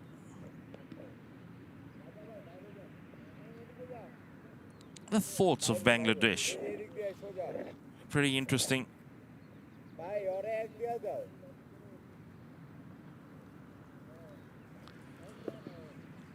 How do they get themselves back in this game?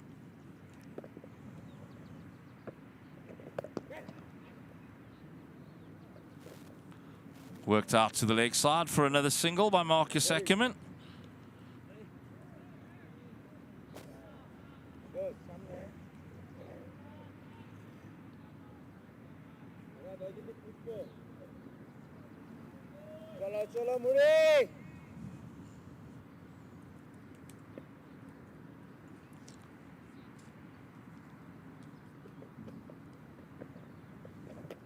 It's wider, slightly quicker. Just sliding on with the arm once again.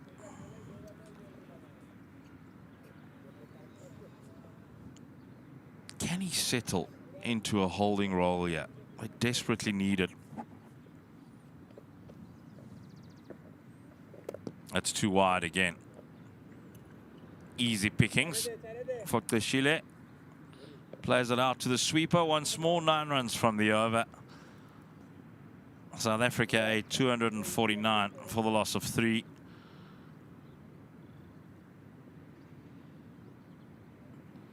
.5 or 19.5 overs rather bowled. 79 runs from them.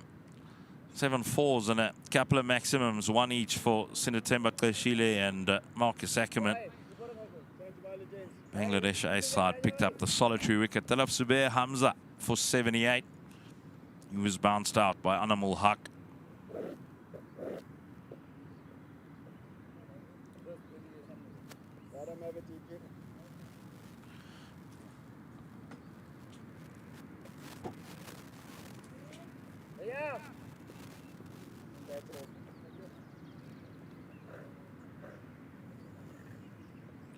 Naheem into the attack.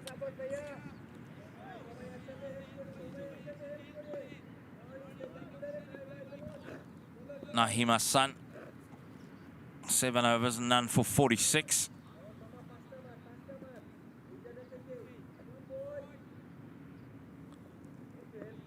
Off spinner. Very good, Naheem.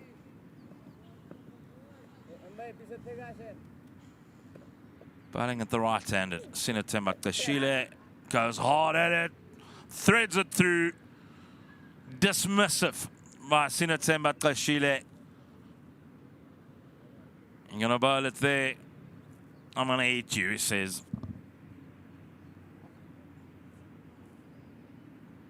It's so dismissive. It's on the app from Kleshile. It wasn't a half volley. And doubt in the mind of Naheem Hassan right at the start of the spell.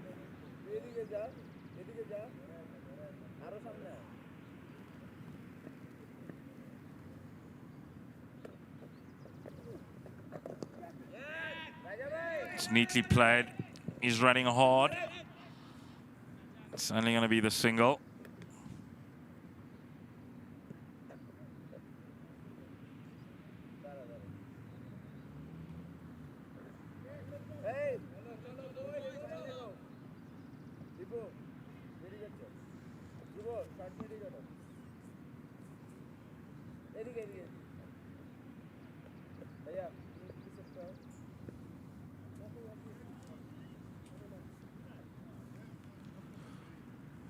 Ackerman on 142.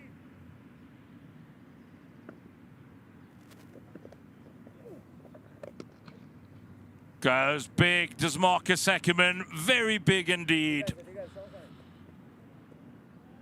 My word, he packs a punch, this Marcus Ackerman.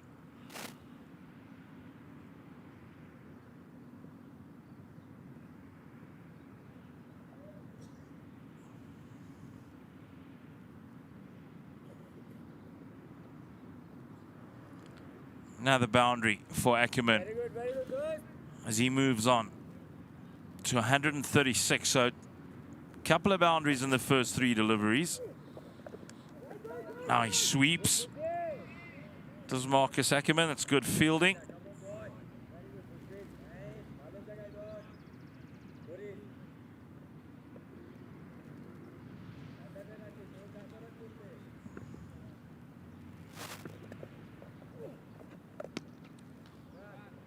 Off the back foot. Fumble at extra cover.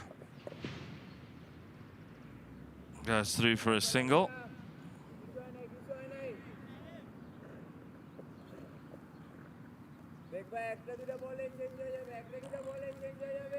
Murad breaking the spinner's code and misfielding off the bowling of Naheem Hassan. No further damage. End of Naheem Hassan's comeback over.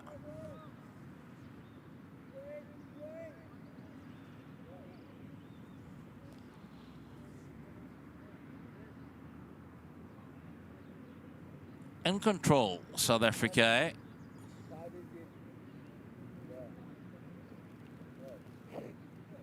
Ackerman and Kashile sharing a good partnership.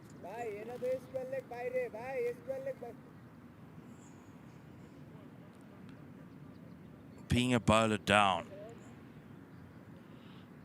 is the challenge here for Bangladesh.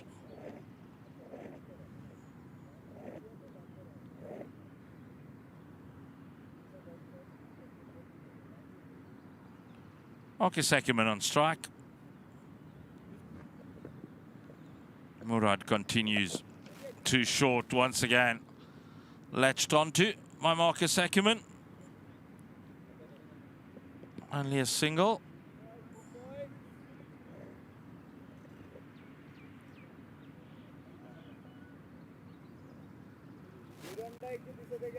He's so severe on anything short, Marcus Ackerman.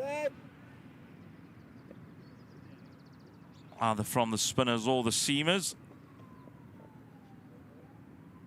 Aborted run-up.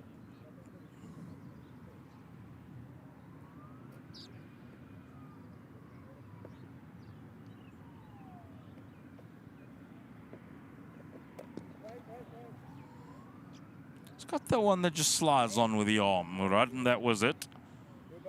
I haven't really seen anything turn off the straight so far on day 2. I've seen the odd ball misbehave slightly, but more on bounce. Madonna's deep, so easy enough for Kashile to go through for the single, even though he played it off the back foot.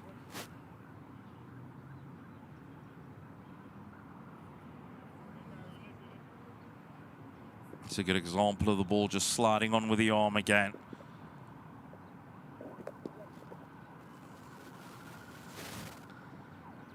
They're doing it nice and easy at Marcus Ackerman and Sinatemba Kashile.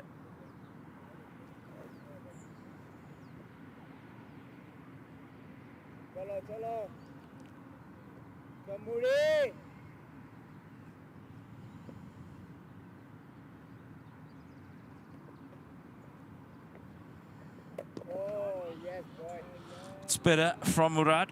Too few and far between in the right areas.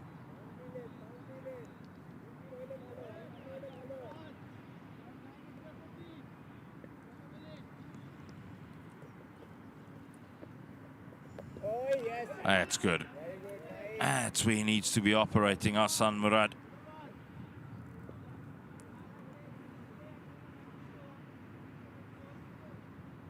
"25-year-old Hassan Murad, a left-arm orthodox bowler. He's played in a couple of test matches. Picked up 12 wickets in those 2 test matches. Average of just 17, Hassan Murad. He's taken 184 first-class wickets in 43 matches.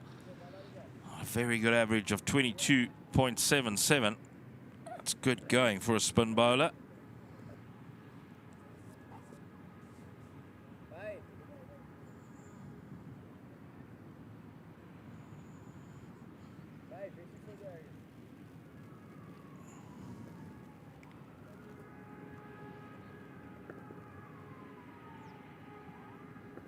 Naheem Hassan to continue.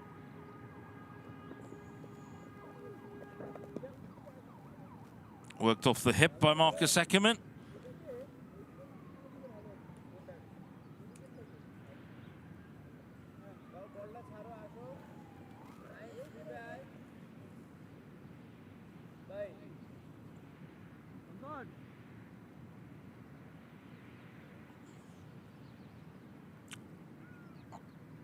Naeem Hassan has played in 14 test matches for Bangladesh. Picked up 48 wickets.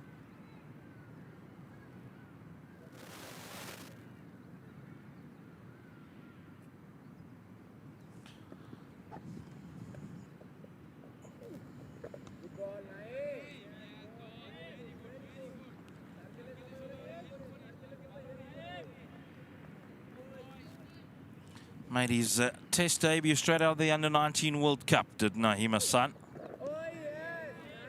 Back in 2018. He's 26 years of age. Can he dry up the runs here for Eshile and Ackerman? It's better, it's quicker.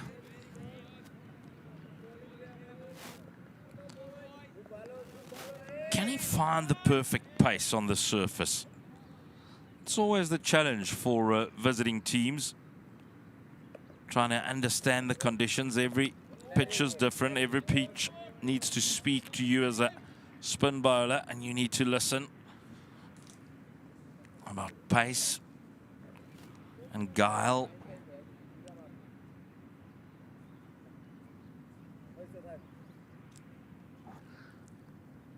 Ackerman just making sure keeps his left leg moving. He might be struggling with some cramp.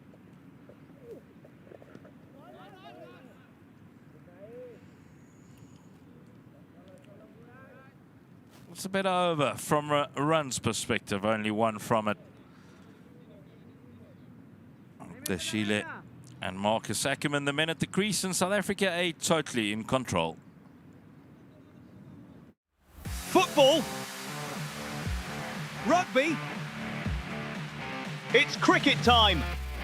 Play Sporty Bet.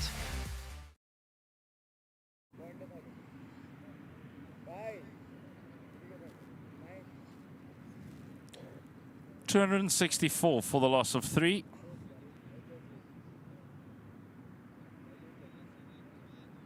Hassan Murad to continue.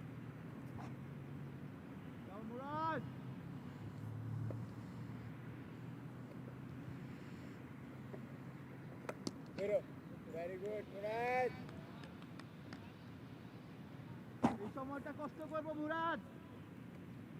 Cholo, cholo, boy.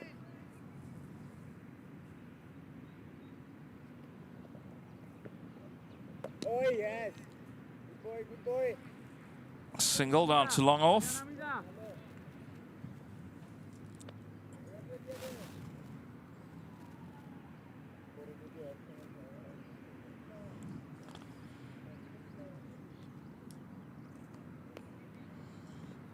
Marcus Ackerman is knocking down that door to the Protea side. I feel it's only inevitable until he finds himself in the select 11 for his country. Just proving it here at the Tuks Cricket Oval once more. He likes scoring big.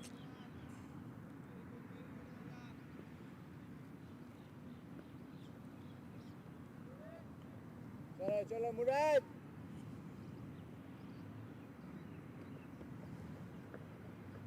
Good boy, good boy. Come on, people. There's another 4-day game after this one, starting on the 30th of August. And there's also 3 one-dayers to be played in Bloemfontein, Kimberley and Potchefstroom. Good boy. Dekho. Balo শেষ করো ভাইয়া, 2 run হইছে। খুব ভালো। কষ্ট করিস ভাইয়া। যাও Murad.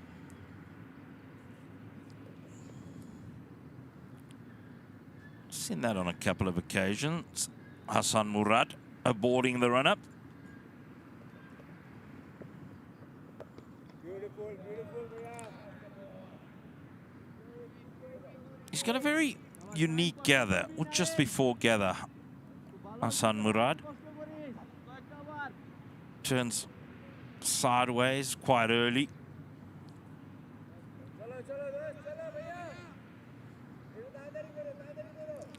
they'll have a target in mind of where they want to be at T here on day 2. I might fancy an hour or so's bowl at the Bangladeshis in that final session of the day. Marcus Ackerman backs away, goes inside out, finds the gap for a single. Out to sweep it as Marcus Ackerman got followed by Naeem Hassan. He saw him and he still carried on with the stroke.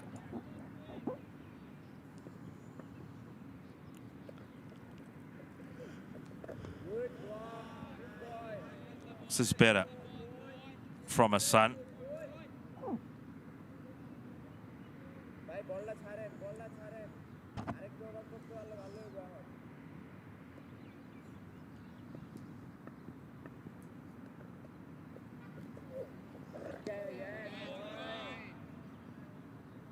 Naeem Hassan was a fast bowler well into high school when he switched to being an off spinner. Not often you see off spinners over 6 feet tall. He's built more like a fast bowler. That's a fantastic stroke off the back foot. It's going to be a boundary for Sinatemba Qeshile. He fooled everyone, even the cameraman there for a moment. That's Sinatemba Qeshile. Gives himself a bit of room, plays that almost off the off stump. Good feet from Sinatemba Qeshile and a good stroke to match.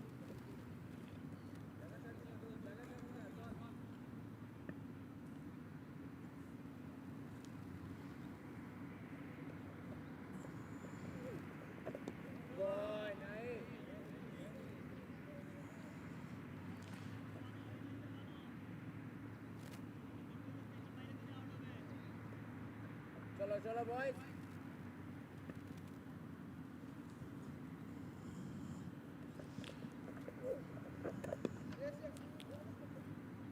Is that in the gap again? It is. Another couple. Naeem Shah, hands on hips, not happy with the fielding.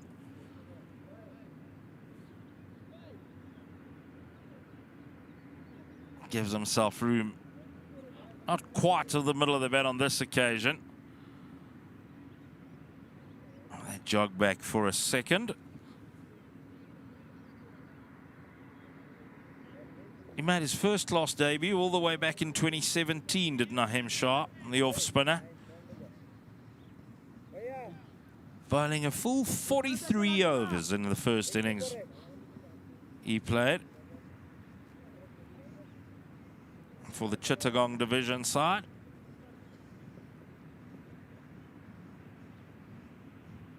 Yet another bowling change. Everybody's getting a go. Some more off spin into the attack.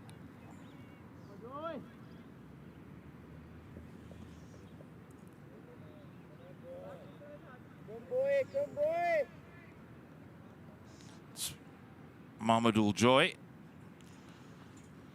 into the attack, bowling his off spinners.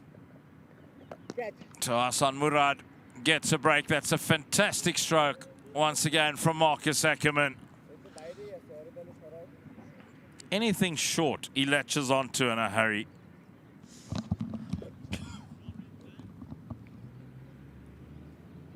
Slightly short. He's a short man in stature as well, Marcus Ackerman. Good feet at the crease.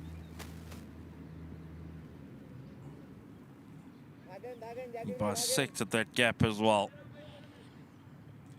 So it's running away from Bangladesh at a rate of knots here. Bowled nicely at the start of the day's play, but it's gone downhill ever since.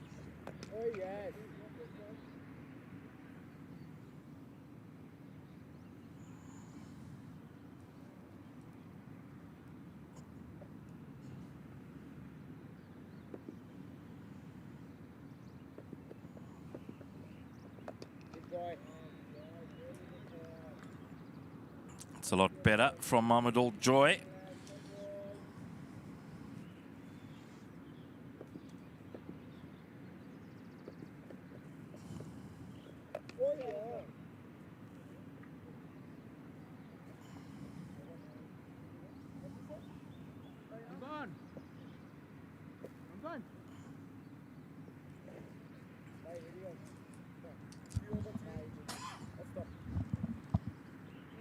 Anamul Haq bowled really nicely at the start of the day's play. Got the wicket of Zubair Hamza, bouncing him out.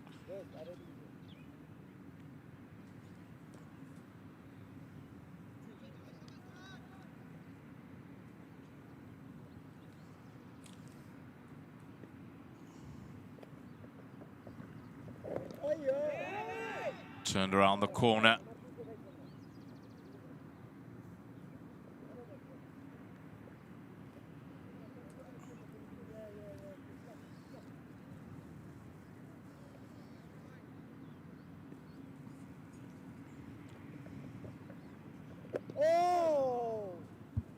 That was nice and straight.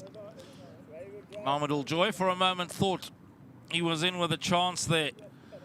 But that's it for the first session of day 2.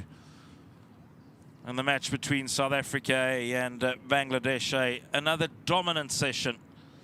It's the 4th session of the game. It's the 4th session victory rather for the South African A side. Marcus Ackerman still at the crease, playing a big innings here for his side.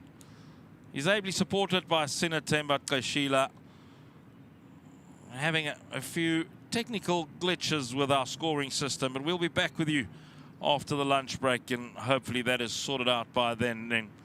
And Marcus Ackerman and Sinatemba Kashila with South Africa A firmly in control. Football. Rugby. It's cricket time. Play Sporty Bet. This is how Benny McCarthy places a bet. With Auto Bet on Sporty Bet, your bet can be automatically placed when your chosen odds are reached. Bet smart. Play Sporty Bet.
This is how Benny McCarthy spends the last 60 minutes of a football match.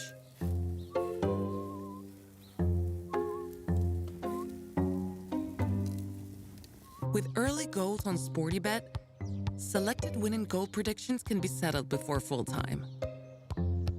Be smart. Play SportyBet.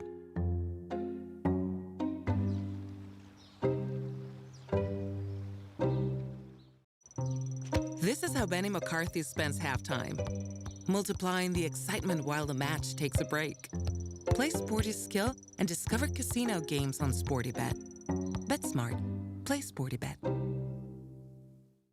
Football. Rugby. It's cricket time. Play SportyBet.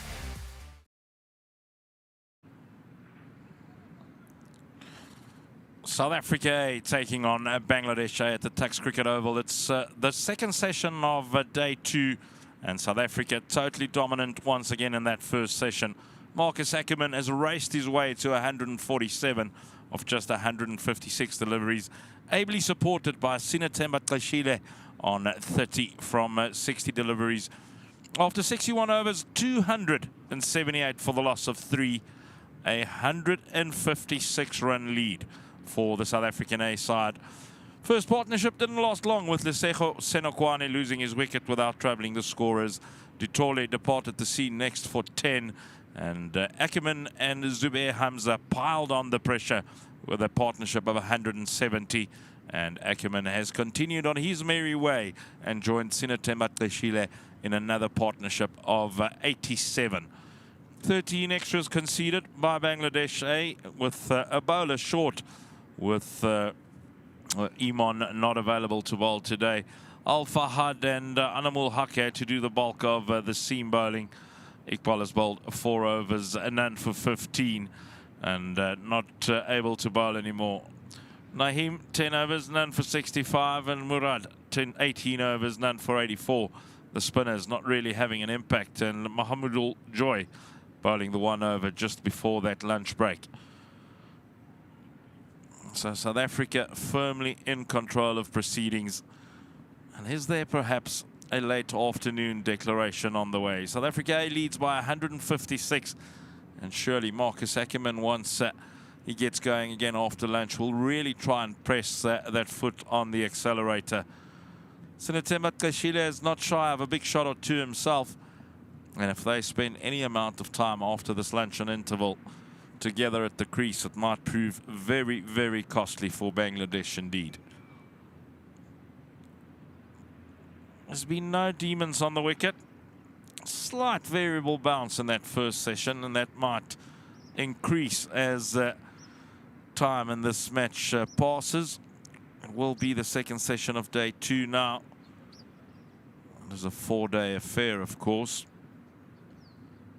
This is the first of 2 4-day encounters between South Africa A and Bangladesh A. The next one will start on the 30th of August in Potchefstroom, followed by 3 one-day internationals as well, or List A internationals. In fact, it will be played at Potchefstroom, Bloemfontein and Kimberley, those one-day affairs. What will be the plan for Bangladesh after this lunch interval? Patience, perhaps the key, as they've struggled for consistency with ball in hand. For the South Africans, more of the same.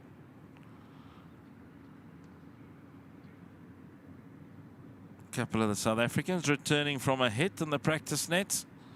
Wonderful facilities here at the Tuks Cricket Oval. Cricket Centre of Excellence, also at the Tuks Cricket Oval. The Proteas take on Australia from September to the end of October. What a wonderful series on offer.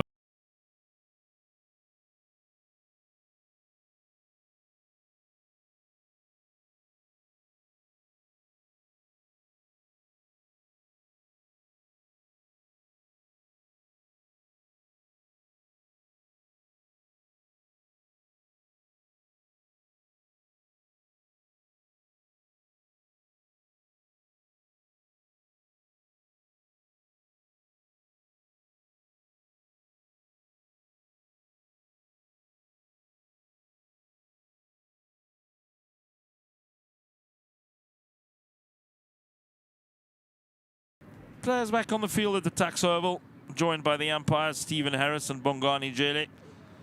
Umpire Jele standing in his 100th first-class fixture. What a moment it is for Bongani Jele. Stephen Harris, another international umpire, part of the CSA panel.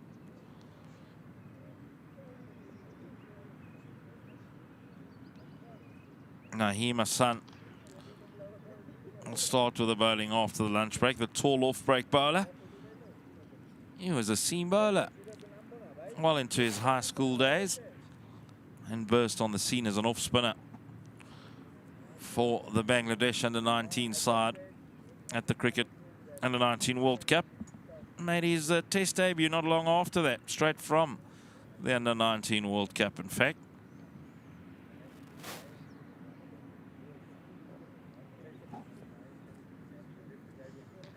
Bangladeshis are out there. We're still waiting for Marcus Ackerman and Sinatemba Tshile, the South African A batters, to make their way onto the park.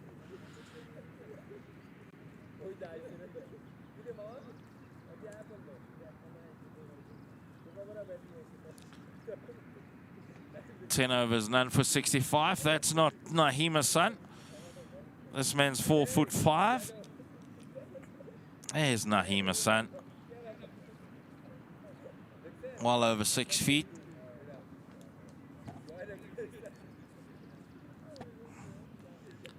Bit of shadow bowling for Naheem Hassan until the batters make their way to the middle. And here they come. Marcus Ackerman, how well he's played. He's on 147. Joined at the crease in that first session of the day's play by Sinatemba Tshile, who's made his way to 30.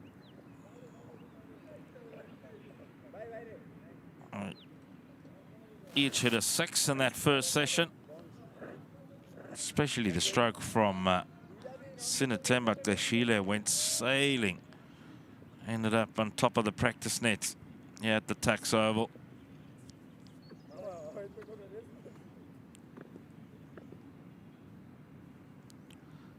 Start of the second session of day 2. Hassan to Ackerman. Plays it out in the direction of long on for a single. 2 runs away from the 150 mark.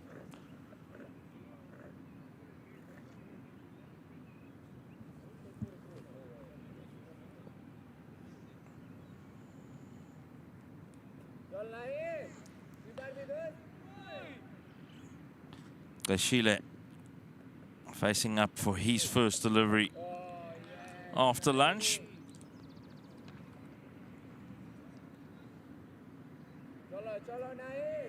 Five hundreds in first-class cricket for Sinatemba Tshile to go with 1950s. Oh, waltzes down the track, wasn't quite there. Adapted nicely.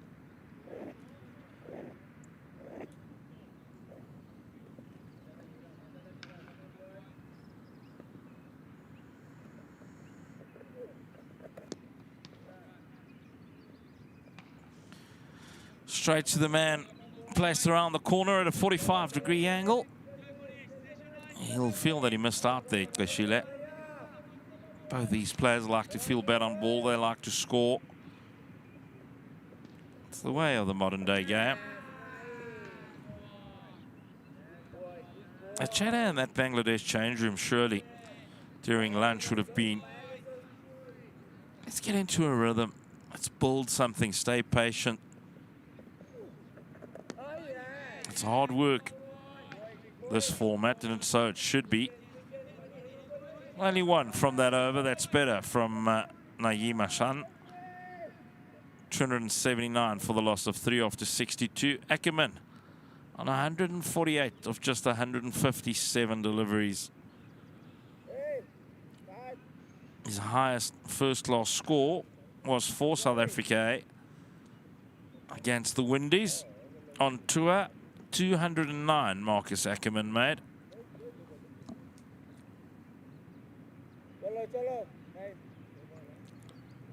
cashing in big time here at Tuks Cricket Oval once again. And he'll have an eye on a place in that Proteas Test squad, Marcus Ackerman.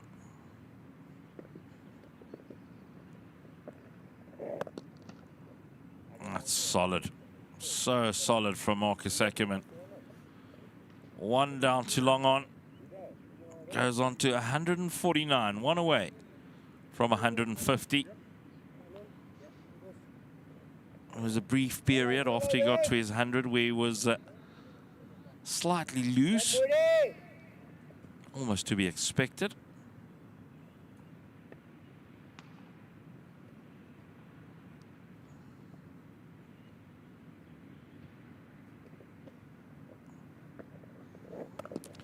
Murad continuing, that's neatly played out to the man sweeping on the offside. Like Gashile. Is this the moment for Marcus Ackerman? Once again, kicking out that left leg.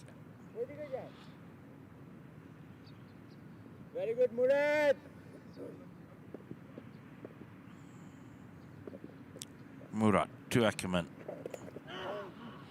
Way down the leg side. We'll have to wait at least another delivery.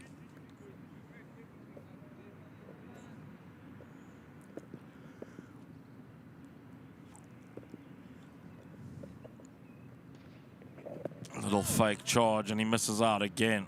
Does Ackerman. Agonizing. Agonizing. Those first two singles came so easy. Challenge is all mental here for Marcus Ackerman. Neatly turned. Square on the leg side as Marcus Ackerman reaches another milestone. 150 up. Gets the plaudits from his teammates and those at the Tuks Cricket Oval on this Monday. 150 not out of 161 deliveries, 15 boundaries and 3 sixes for Marcus Ackerman. Absolutely phenomenal innings. High class.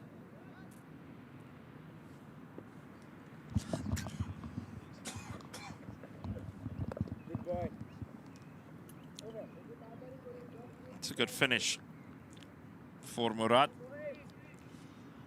His 19 overs has gone for 87, just north of 5 runs to the over.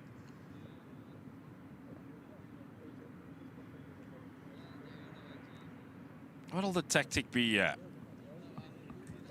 from Marcus Ackerman and the South African A side after lunch?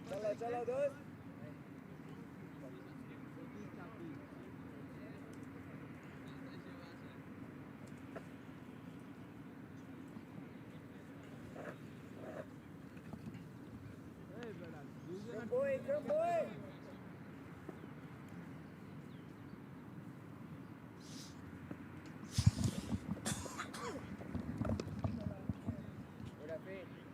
Punched off the back foot. To extra cover. No run.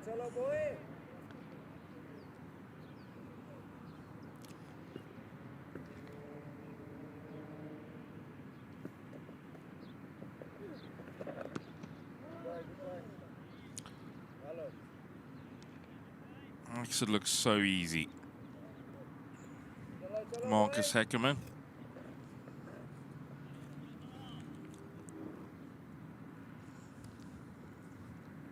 Keep going, Naeem.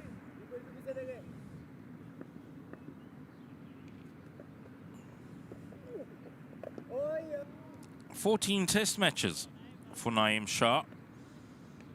Taken 48 wickets in those 14 matches. 300 first-class wickets. Oh, yes, beautiful goal.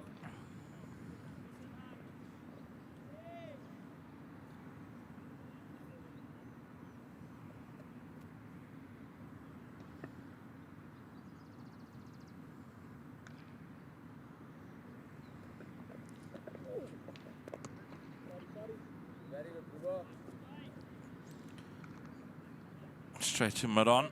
No run for Koshile.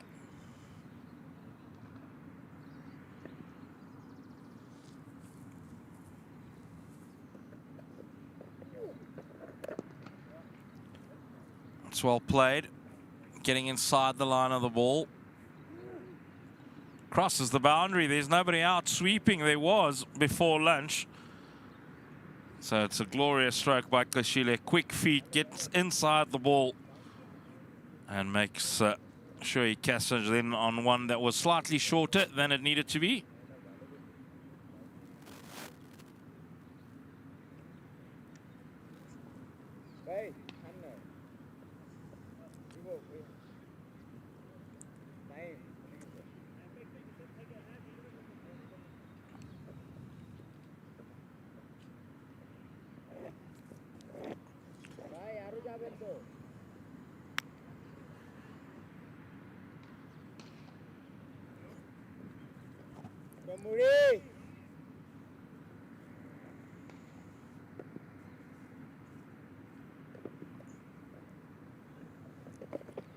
Oh, the little reverse paddle by Marcus Ackerman. Coming back for the second. That's good running as well.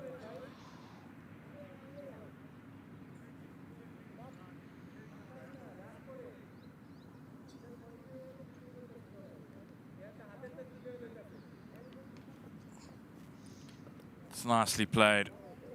Good running as well. Good intensity from Marcus Ackerman.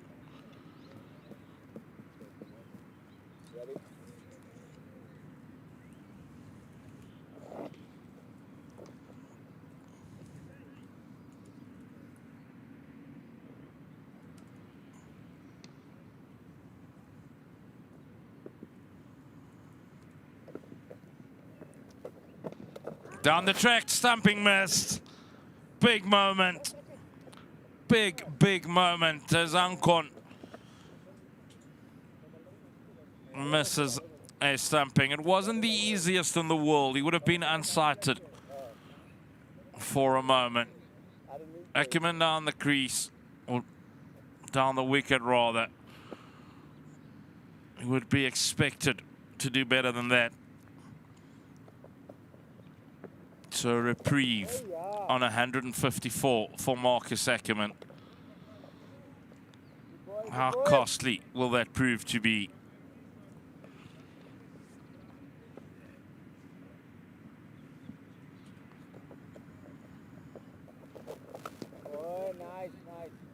Cut and cut well. Out to the sweeper.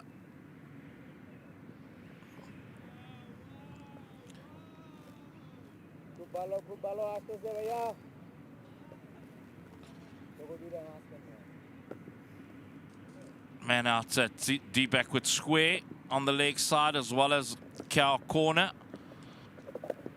Two boundary riders. And then the man there at short mid-wicket is pretty straight. In the eye line of Marcus Ackerman.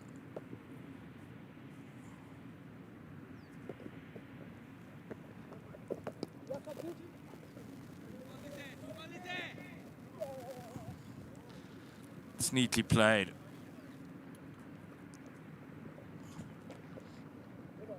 By Marcus Ackerman. Seems to be back in his bubble.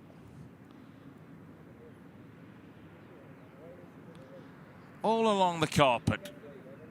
Good placement as well.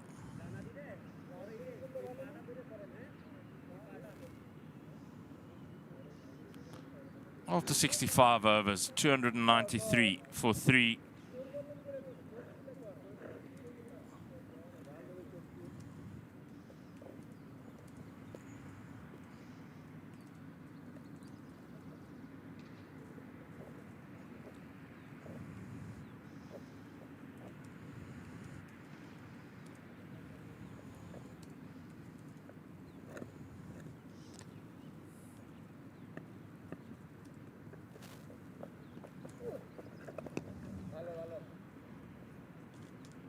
Chile gets it through the gap at the vacant mid-wicket.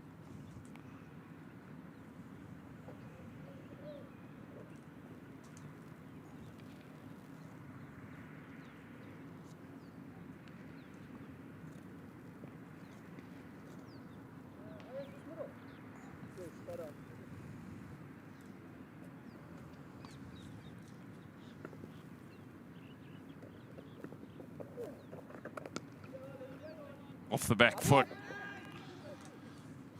Must feel that extra cover. Oh, another couple. They've been loose in the field after the lunch break here, Bangladesh. Come on, boys.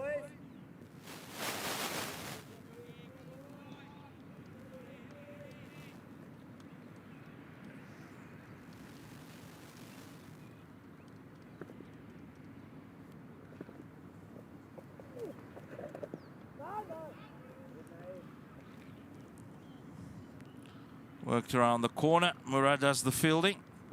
No addition to the score. Just not enough pressure. No, not enough dot balls created by the Bangladesh spinners. That's a poor delivery from Naeem. He's better than that.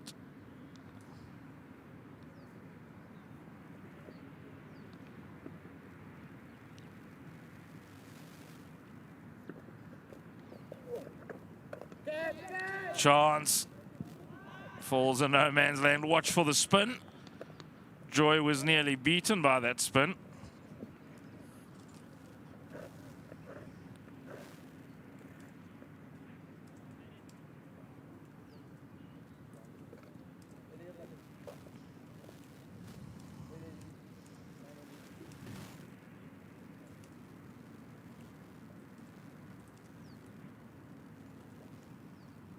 उल्टा खेले नहीं तो खेल उस बंदा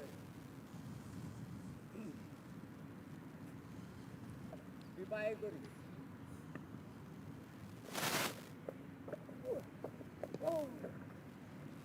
Naeem around the wickets now.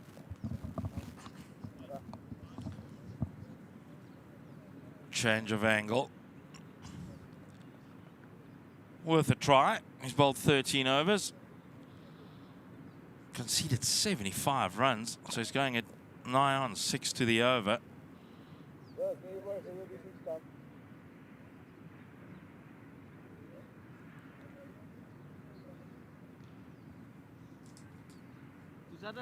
Ackerman on 159. How long can he keep his composure? How long can he pile on the runs for?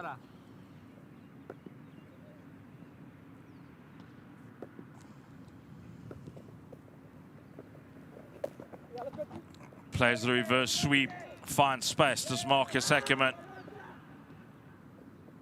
come back for the second? It's good running for a man who's moved on to 161 now. He's been out there for a long time. He's faced 172 deliveries.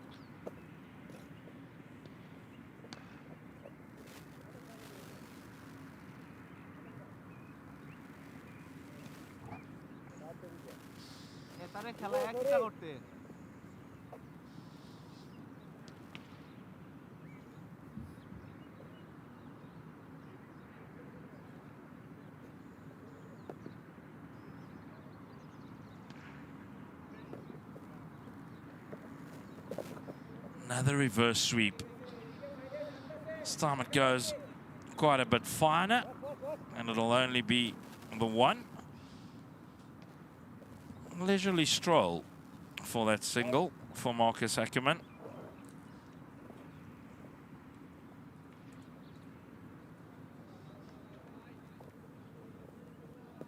चलो चलो boys.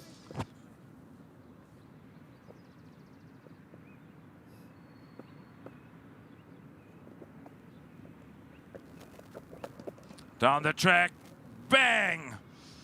Goes Sinatemba Kashile all the way, as is signalled by Bongani Jele.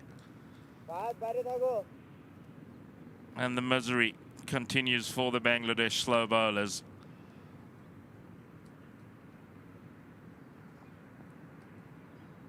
Does give it a good whack, does Kashile down the track, gets to the pitch of the ball, and sends it sailing for a maximum. He's now moved on to 43.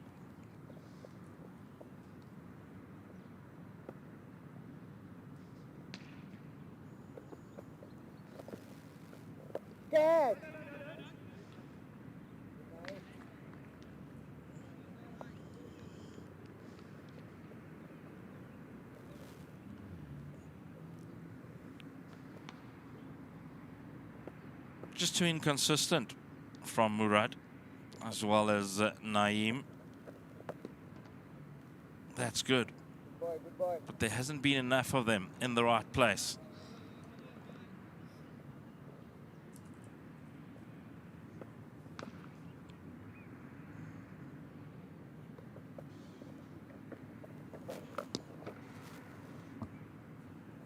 Cut out to the offside boundary.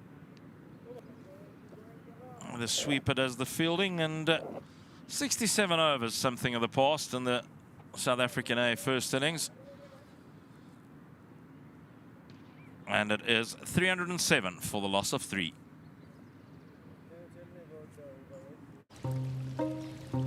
This is how Benny McCarthy spends the last 60 minutes of a football match.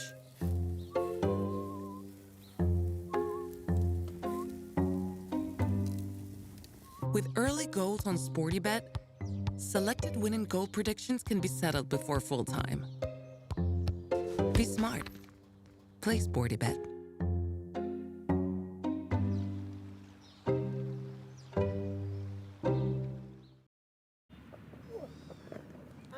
Now it's Tashile who drags out the old reverse sweep or the reverse paddle.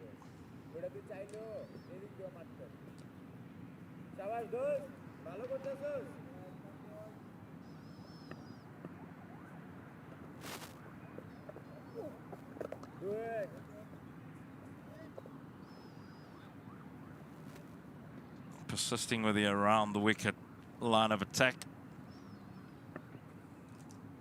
Naeem Hassan beats the outside edge. Ashile will feel he missed out there. Found the length to his liking, couldn't make contact.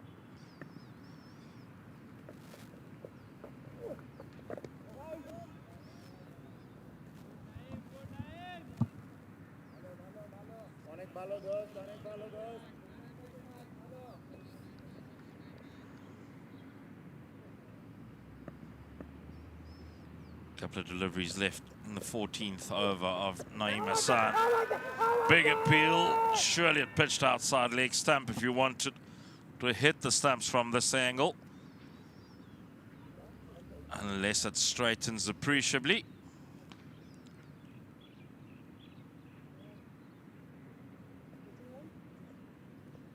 That might be a bit closer than we initially thought. I think it did pitch in line. Signal from Mr. Harris was perhaps that it didn't straighten enough and it just carried on with the arm. I'll have to see that one again after the over.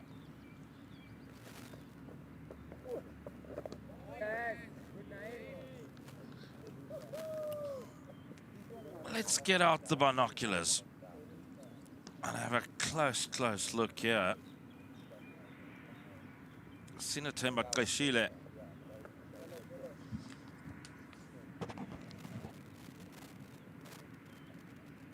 Yeah, I think it was just carrying on with the arm, so it might have in fact been missing the off stump. Didn't really straighten.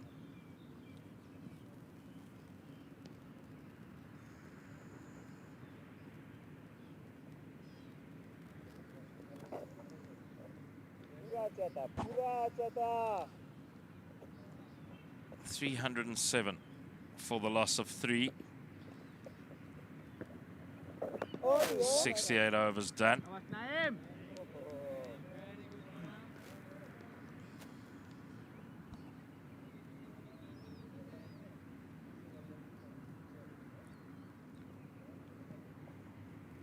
Agai bo.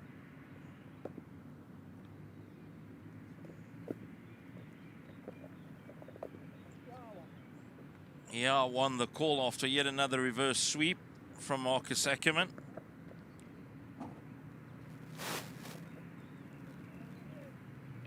Chalo boys.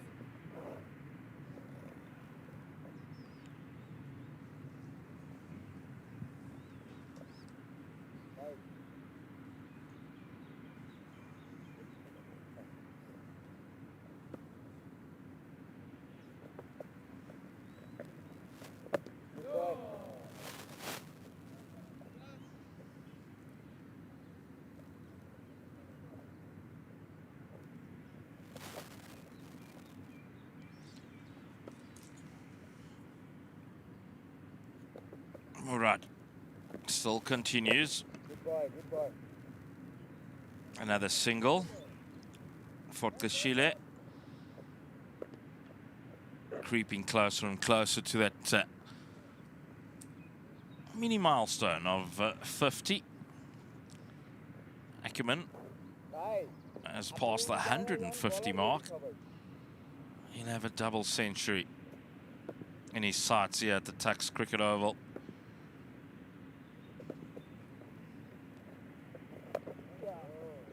It's well played. It's played late by Marcus Ackerman.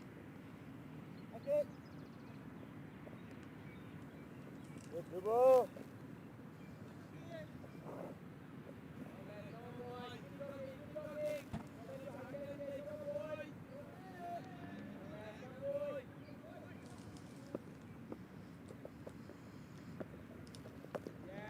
อย It's nice from Hassan Murad. End of the 69th over. 310 for the loss of 3.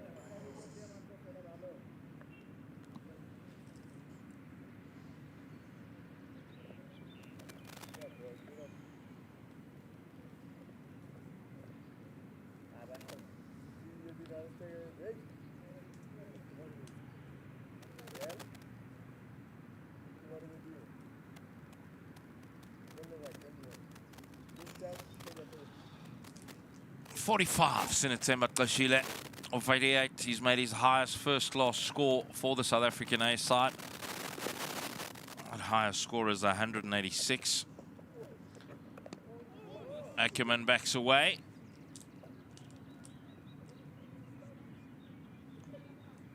Almost headed into the stumps, the remarks there. That's how far he backed away.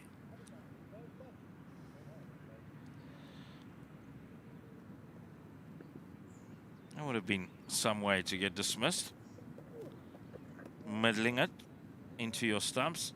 Such a negative line from Naeem Hassan.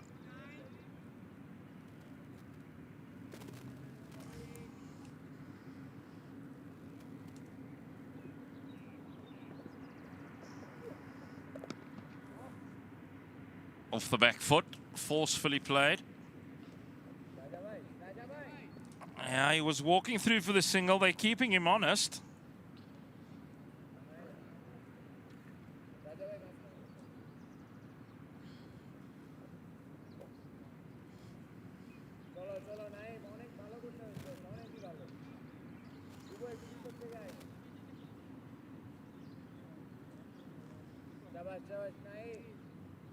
Five short of a mini milestone.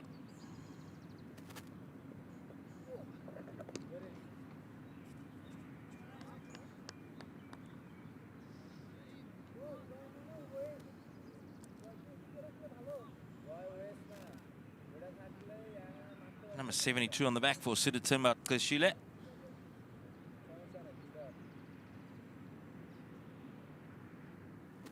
Naeem Hassan around the wicket to Klashile. Had that big LBW shot in his previous over. Turned down by Stephen Harris.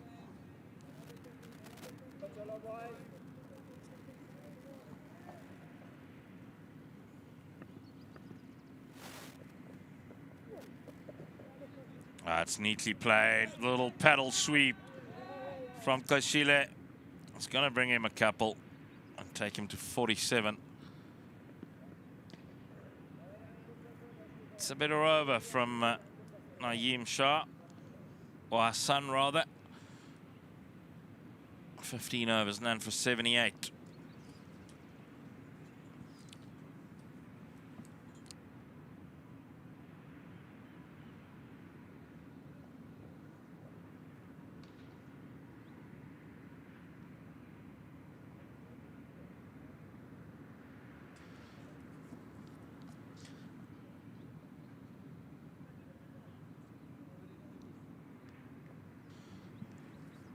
$313 for the loss of 3 after 70 overs.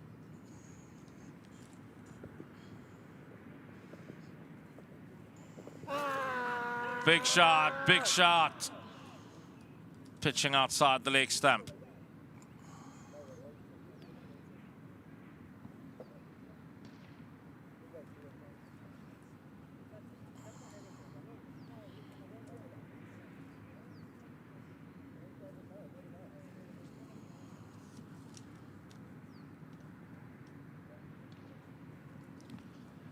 Cricket South Africa's centre of excellence, based here at the Tuks Cricket Oval. What a facility that is. Brilliant indoor training facilities with simulators and the like. That's slapped by Marcus Ackerman. Fantastic reverse sweep. Has hit that powerfully. Scores yet another boundary.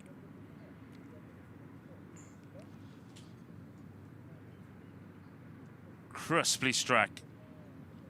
Great hands through the ball, Marcus Ackerman.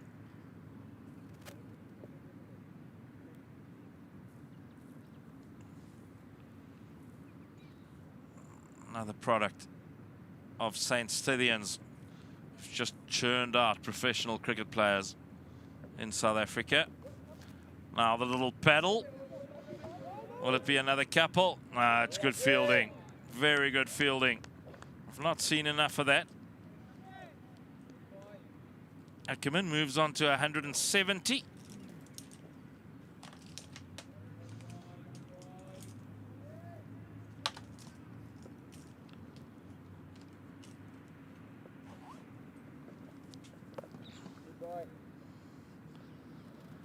That's well worked by Lashile. Down a long on. Just a couple away now.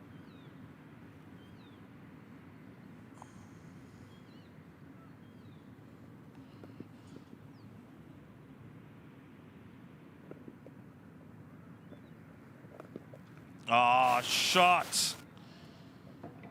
He's pummeled that as Marcus Ackerman all the way. My word, he strikes that reverse sweep so cleanly.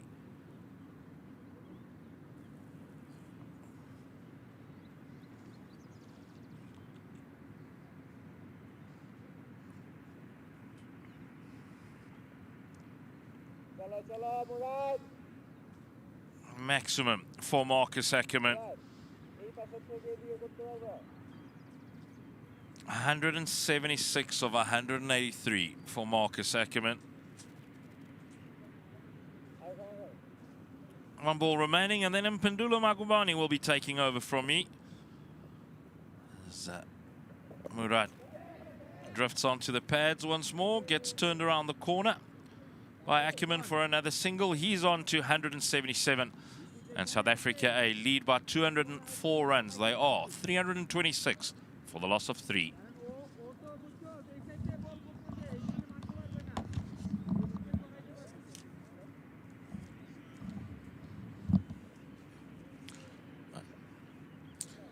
.326 for 3. Spurt with mountains of work. But speaking of mountains, none steeper than Marcus Ackerman right now. 177. And the crazy thing is the strike rate's at 184 deliveries. He's gotten comfortable now on 48. Again, another great performance for South Africa A. They're just going for runs here, Bangladesh A. They're going for runs. Really good feat from Marcus Ackerman to open himself up. Cuts that away for 4 runs. It's excellent stroke. No one has the answers to the South Africa A captain. When he bats like this, he gives you no answers at all. Hitting the ball everywhere around the ground. And doing it with high levels of accuracy, high levels of disdain. It's some of the finest you'll see. Yet another score of over 150 for South Africa A. It's his 3rd. He wants to continue. You hear the ahs just crying over the fact that there was a definite 4 delivery. Just gets a single. 331 for 3 for South Africa A. That new ball, 8 overs away now.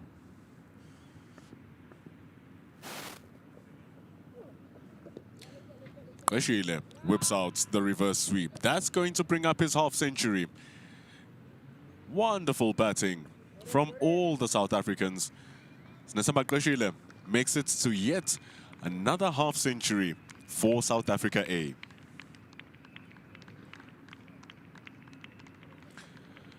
It's very good batting from Snesamba Gqeshile. Took him 93 deliveries. A perfect foil for Marcus Ackerman. 50 from 93 deliveries. 30 of his runs coming from boundaries.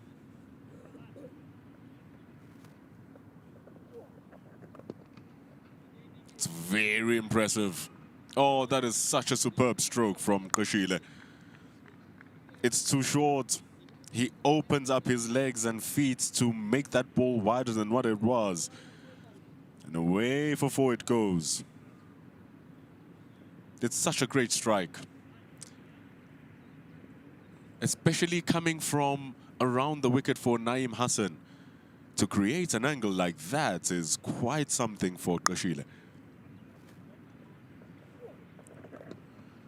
That is his 20th first-class century. Great return. Loves his SAA colours. They seem to love him back.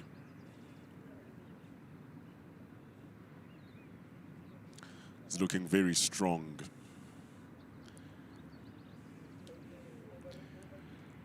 When he started off, just didn't look a bit comfortable, and then eventually was able to get it right, Gqeshile. Hitting the ball so well, hitting it with so much authority. 2 sixes. It's the end of over 72. The score is 338 for 3. It's broadcast, brought to you by Mega Live and a Sporty Bet. So play some Sporty Bets, you'll be playing with champions. What do you think is going to happen here? It's your chance to show us. Back it on Sporty Bet.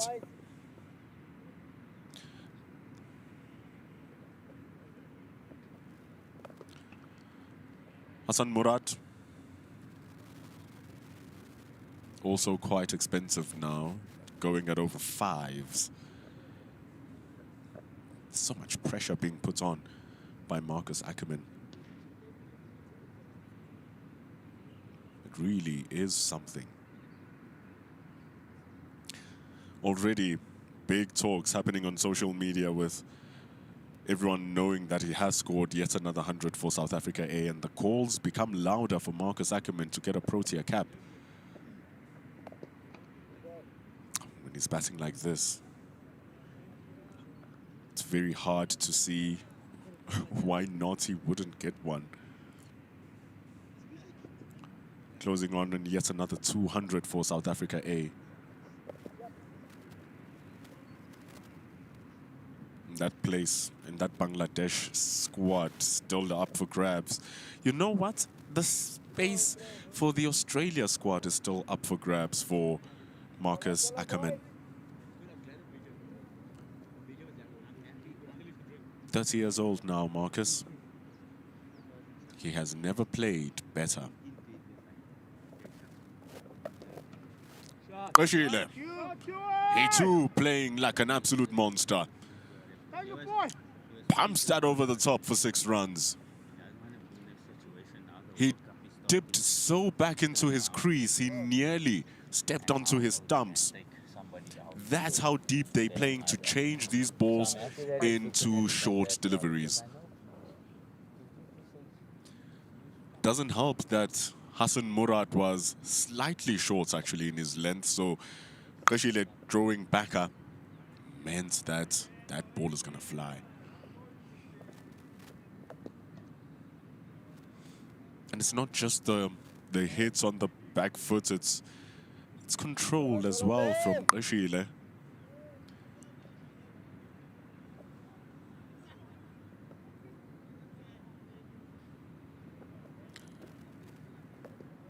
He's gotten very comfortable. It's the end of over number 73. South Africa now lead by 224. Oh, how are they going to deal with this?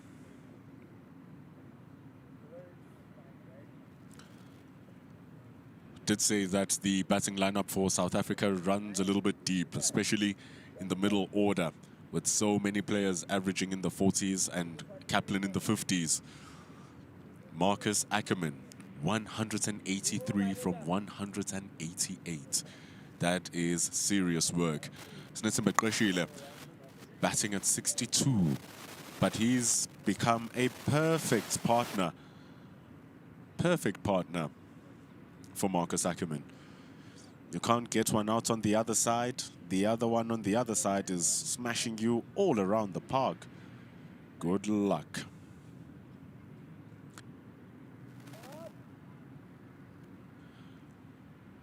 Mamadou Hassan Joy comes back for over number 2.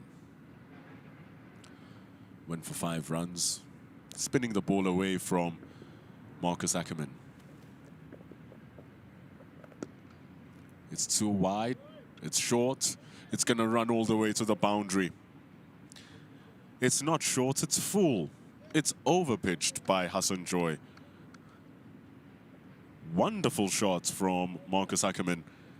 He really waited on that, waited on it. Gave it a nice little pump through the covers. He moves to 187 now. That's a great score for Marcus Ackerman. And he doesn't wait about. He's about to topple that strike rate and go to 100 in his strike rate. A run per ball, 200. That reverse sweep has been nothing short of reliable. They're pushing hard, pushing very hard. Come back for run number 2. Even late in the day, there's still heavy levels of intensity between these two. It's good business. It's excellent business.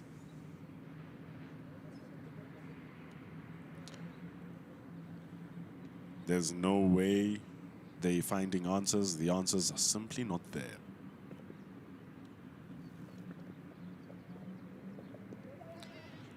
Little flick around the corner. They're going to come back for yet another 2. Marcus Ackerman gets to the 100s and 90s. They turn for 3 even. That is hunger for more runs for Marcus Ackerman. 192. He's 2 blows away from getting to 200 now, Marcus Ackerman. He's just made the South Africa A shirt look like light work. Marcus Ackerman is really fine in his cricket. His fielding also has taken many leaps. It's just up to par. Qeshile reverses his sweep again. It's a very good shot. No one is there. It is lovely from Snetsimbe Qeshile. It is expensive for Mamadou Hassan Joy. They was already gone for 13. So expensive. Nice little flick from Snetsimbe Qeshile. Spots the gap in the field. Takes full advantage. So good.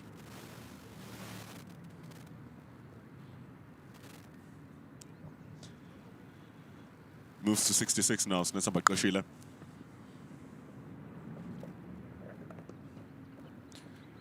Without much spin. Hassan Joy is fully dependent on good lines and good lengths. Even the better spinners in the team are struggling here.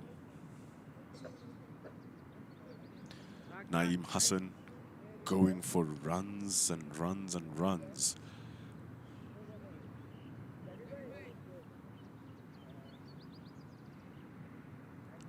Hassan Murad was looking good yesterday, struggling today. Where do you set the field for Marcus Ackerman, really? If he's not running, he's smashing it for 4s and 6s. If he's not doing that, he's running. Every part of the field is his playground, Marcus Ackerman. Look at how smart that is. Where do you bowl? Everything is being closed down. He's going to come back for 2 runs because he's coming to the danger end. What a great over. 15 runs coming from it. So even if they didn't score the boundaries, it was going to be 7. And with batting like this, it's so smart from Marcus Ackerman. Because if he misses that, it's going to be crashing to his stumps, an LBW. But the placement is just so perfect. He moves to 194. South Africa lead by 240 runs. Session has gone for 13 overs, but goodness me, look at that run rate. It's absolutely ridiculous. They have scored only 42 runs coming from their boundaries and 42 runs coming from them running. For a 50% boundary percentage, you would think that you would really think that they have so many boundaries that they haven't been running so much. And on the other side, you would look at it and say, yo, they've been running so much, you don't think they have that many boundaries. So when you combine those two things together, what you then find is, ooh, a lot of runs being scored. Tough one for Bangladesh. Goshile is on 67.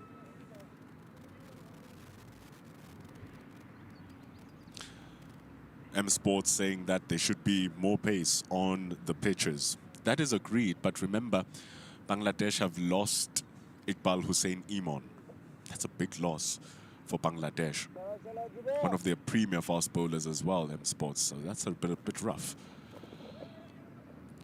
Afif Hussain comes in, part-timer. It's desperate now.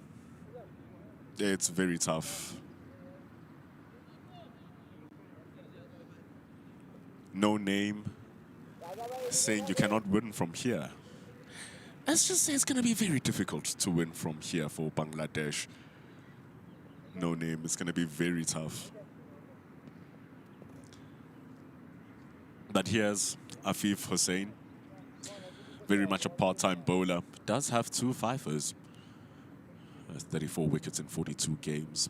Average is 42. A game like this might worsen that average.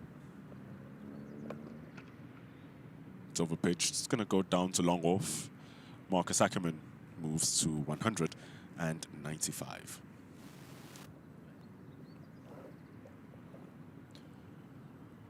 Goshile, when he really does get into the South African A team, he just, bigger the pressure, bigger the man, I suppose.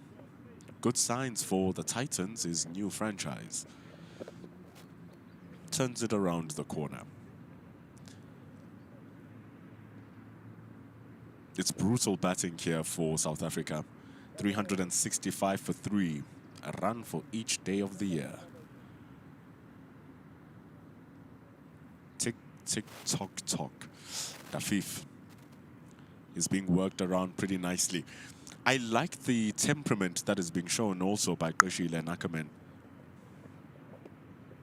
Because part-time spin bowlers or part-time bowlers in general have this tendency of getting batters out at the moment they arrive. And so that's a very, very tough thing. So you must be very wary when batting to part-timers. He hasn't missed the reverse sweep much, and he misses it that time. So it just shows you how careful you need to be against these part-timers. Wide and full from Afif. So easy that you can reverse that back into your stumps. That would be tragic. Still not getting it right. Just not reading the pace of Afif. But luckily enough for Marcus Ackerman, with the ball pitching outside of the off stump, it works pretty well. It's the end of over number 75. scores 365 for 3. Snetsambaqeshile looked really good. Struggled at starts, and then when he started settling, that's what you see. It took his time, but boy, is he a stroke player once he gets going. The dancing feet look amazing. The shot selection is pretty pristine from Snetsambaqeshile. It's just smashing it, and it's against Hassan Murad as well. Doesn't matter. He's so aware of everything that's happening around him. He's scoring everywhere around him. He got himself to a well-deserved half-century. It's going to hurt Bangladesh A here because all of the players are coming in to score. And to think these could all have been Zubair Hamza's runs. But he went for a big swing and popped it up into the air. That was many, many, many, many ages ago. And more runs coming from Qeshile. Climbs on top of that cover drive. Hits it on the ground and it goes for 4. He's into the 70s. Opens that front foot very nicely. It flies away for 4. You just saw with the way that he reacted, no one is thinking about running. And the one thing about Qeshile, doesn't muck around once he starts seeing the ball. Why are you rushing, Hassan Joy? Rushing in as Qeshile hasn't even finished his guard. Yeah, even me, I would rush him if he's playing like this. Turns around. But they're going to keep it to just 1. Marcus Ackerman comes back on strike. He was spinning the ball, or trying to spin the ball, just bowling a little bit too full. Still doesn't mean that Marcus Ackerman must relax. He must still be very careful. He's played well for his 195. It needs to be completed. The job needs to be done.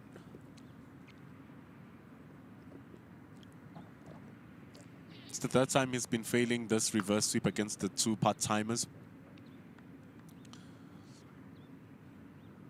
He moves to 196 now, Marcus Ackerman. The reverse sweep not working, but it's still a safe shot because he's getting that front foot way outside the line of the off stump. So even if he misses the shot, the impact is outside the line of the off stump, so he can't really lose his wicket via LBW. So it's a smart selection of shots from Marcus Ackerman. That was a bit uncomfortable from Qeshile, but he gets it away to the square leg, pushes for 1. Marcus Ackerman in for 196. They've worked this Hassan Joy over pretty well. Ackerman has worked his innings well. Gets himself outside the line again. Yeah, I think he's forcing issues a little bit now against Hassan Joy. He's looked pretty good when he's just standing and swinging through the line of the ball and hitting that through the covers. That time going for a reverse sweep. Straighter. It's going to go to the long on for the end of the over. South Africa lead by 251. It's a healthy lead. They want to add 100s, if not 150 on it, and completely bat Bangladesh out of it. Yeah, the bowlers have been struggling. Iqbal Iman is a massive, massive loss. Was only being able to bowl yesterday's 4 overs. Animal Haq being the most consistent has been really tidy. But then everyone else, Hassan Joy, Hassan Murad, Naeem Hassan, going for the runs. Al Fahad is trying, but it's still not good enough. The last time a wicket fell was on 191. So the partnership sitting on 182. Oh, it's a massive partnership. Ackerman on 197. Cut through the gap. It's going to go to the covers. A little bit of a misfield from Pervez Hussein Imon. It sends Marcus Ackerman to 199.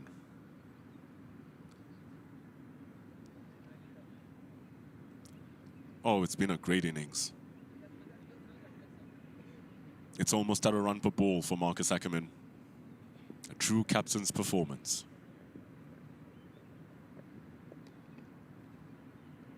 Good little ball that from Hafif Hussein. Just pulls the length back, and I think that's the length that works best. Ackerman has been out there for a while, so deals with it pretty easily. The thing is, he's been here before, so that's what's going to help on 199.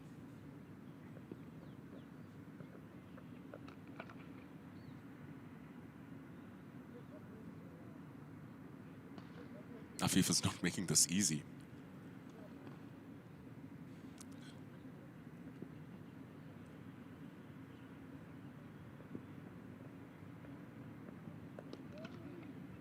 Keeping it tight, but Marcus Ackerman punches it down the ground to the long off. What a spectacular innings. What a spectacular batsman. What a magnificent player. For the second time as South Africa A captain, Marcus Ackerman crosses 200 runs. And look at that incredible strike rate.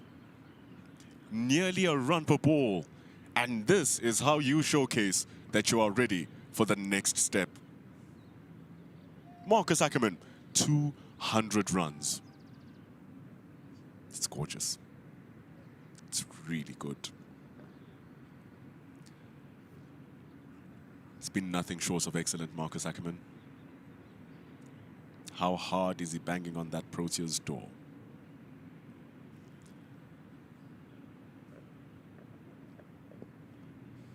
Spencer Magashile is not too far from his century as well. Moves to 76.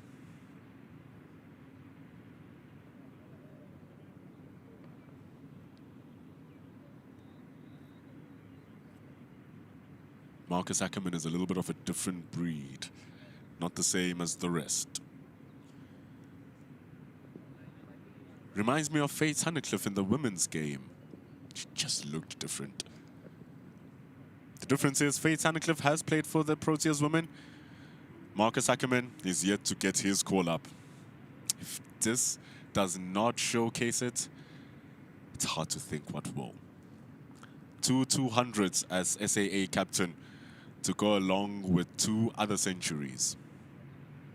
It's the end of over number 77. It's 377 for the loss of 3.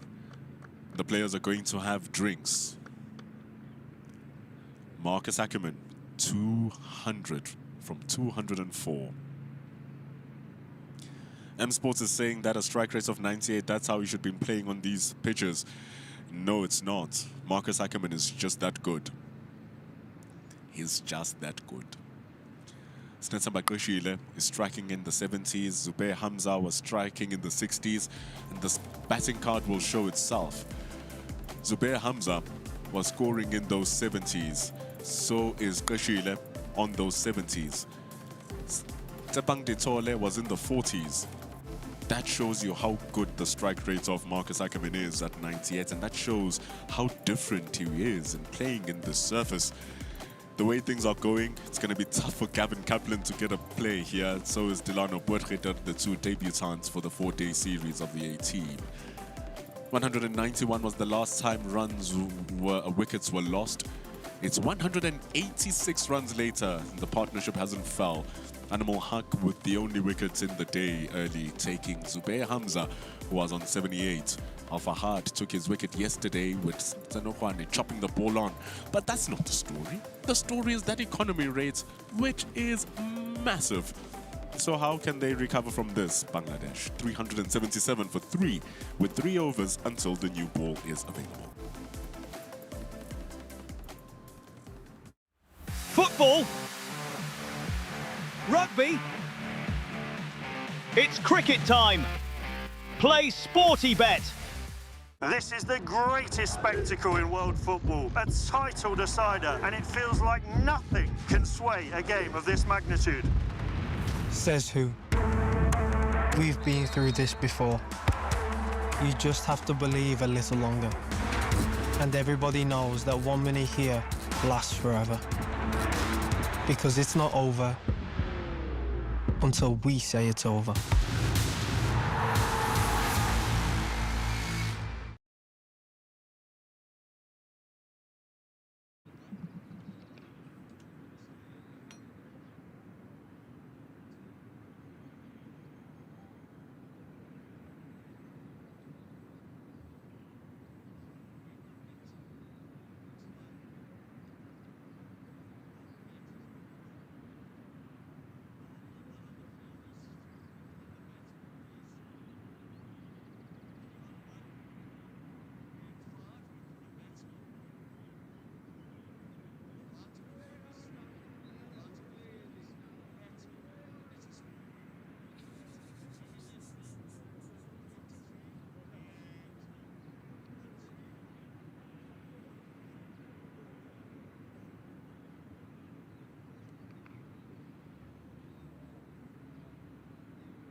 Honestly, they can bat until lunch tomorrow. That's the latest they can bat. Now let me actually talk about that. Let me come in.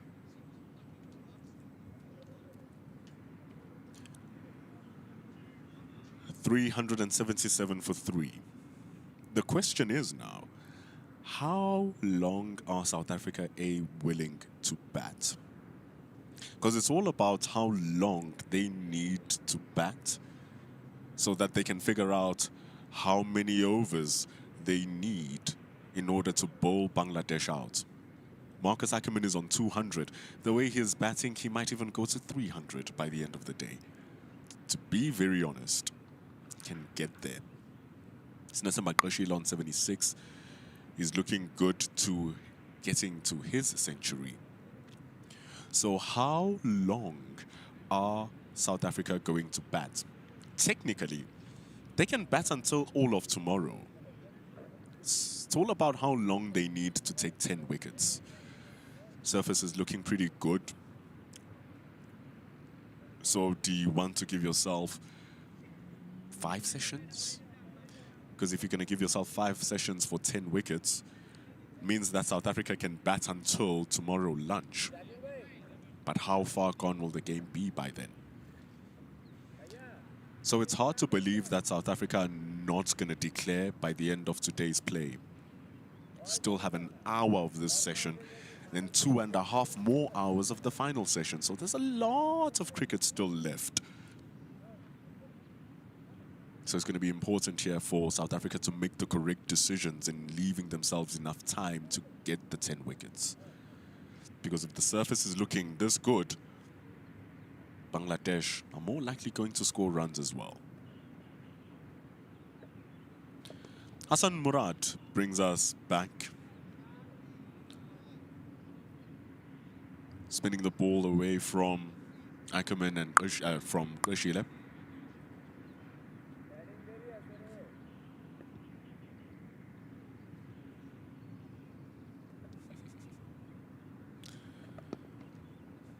It's a good-looking stroke from Krishile.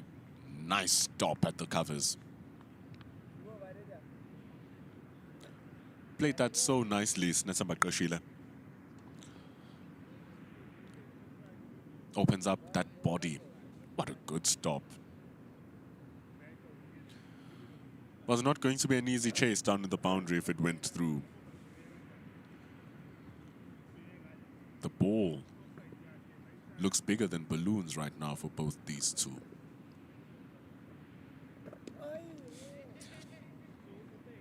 So now for Ackerman, now he's gotten to 200.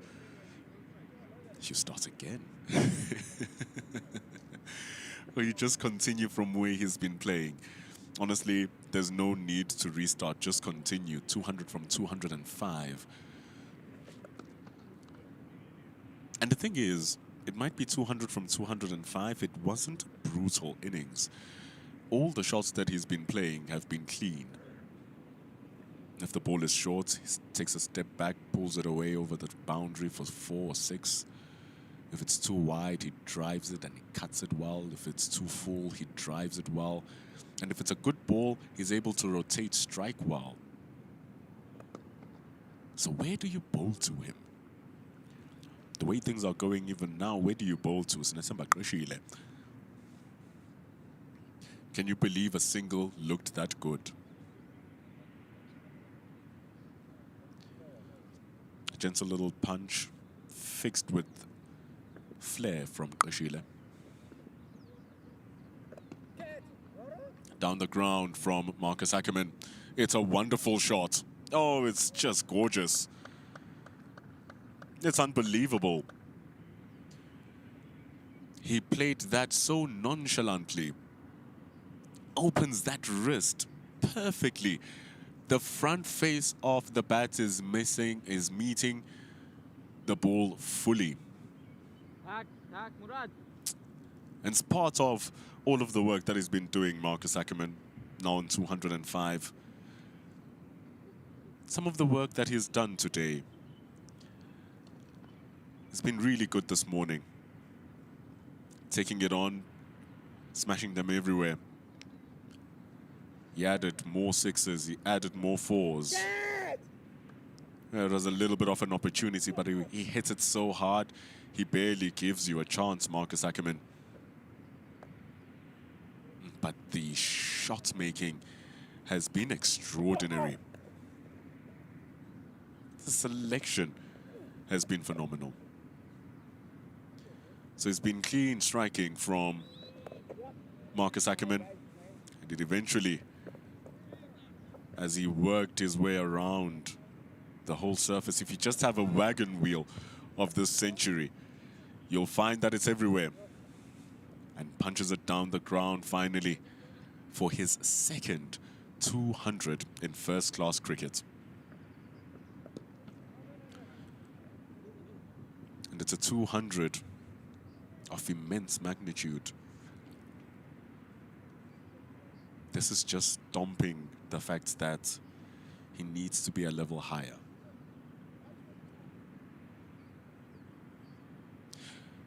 His best score of 209.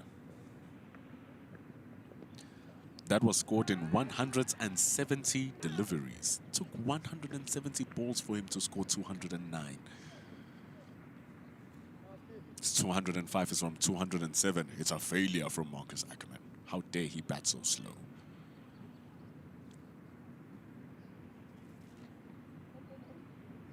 But 205 from 207 is stupendous work. Qashile on the other side, 80 from 113. He's angry, Qashile, because he knows that should have been a boundary. A little bit too wide. But the foot movement of both Qashile and Marcus Ackerman, the issue is that it can be that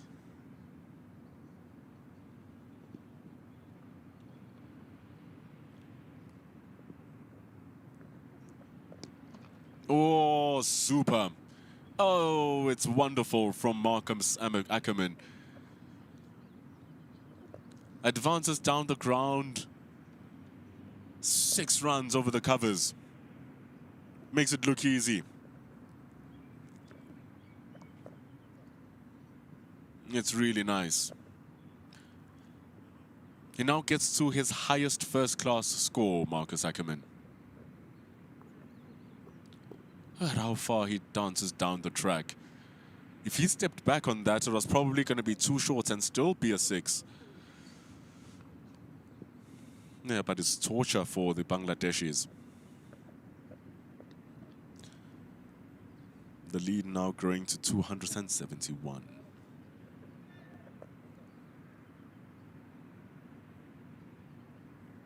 The thing is, it can't stop for Afif and Bangladesh. It can't stop. They need to continue bowling. For as long as South Africa A are not declaring their innings, Bangladesh A must continue bowling. It's 393 for 3. South Africa leading by 271.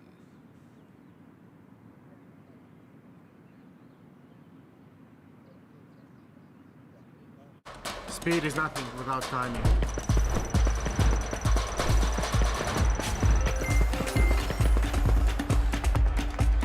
And timing is everything in rugby blitz. Play it now, only on Sporty Bet.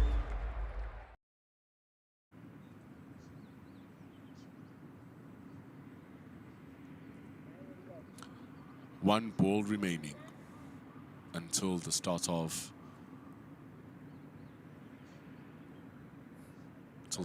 the availability of the new ball.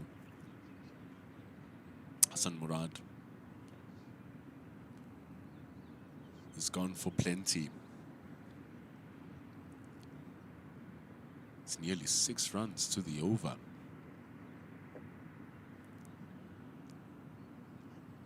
Was the tightest bowler yesterday. They've loosened it up this morning, this afternoon. Some good reverse sweeps being played on either side. I feel like those few ones close to 100 runs from Marcus Ackerman just didn't work.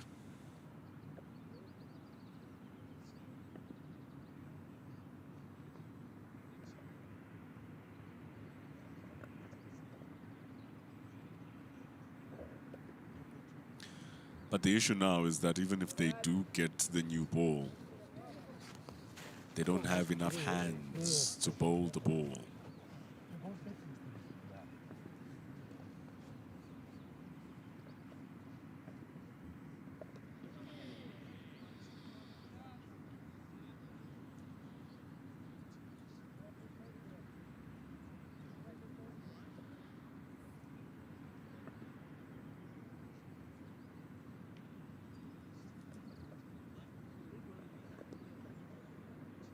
Swept away.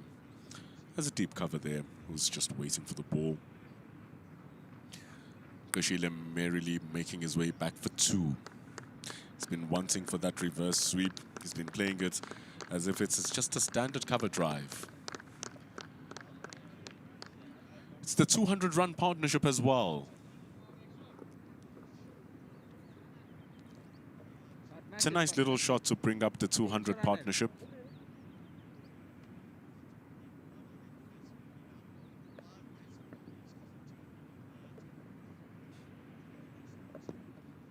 How many of these reverse sweeps he gonna play? Every single ball he's just dispatching it, and this time it goes for 4. Reverse sweep after reverse sweep after reverse sweep. Koshile moves to 87.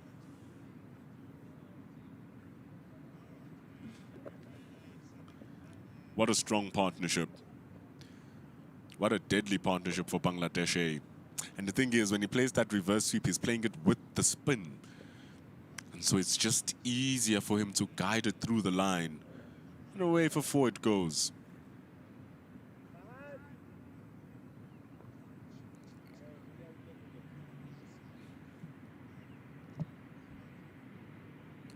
It's a wonderful partnership. Imagine they came together with the score on 191. Can you believe it? Goes wide, there's no reverse sweep this time, but there is a cover who needs to put in a big chase. Al Fahad does pretty well to stop it.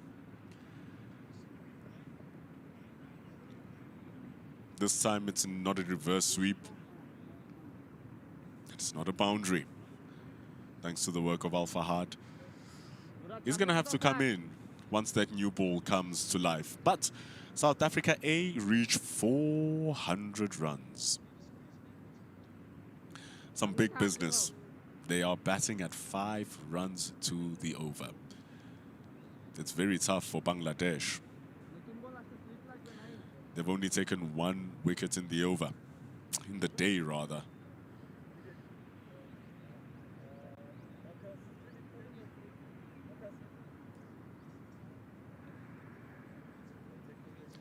And so,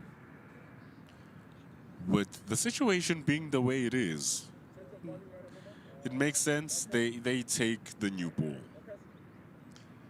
It's not looking good. So they need some level of goodness to grace them.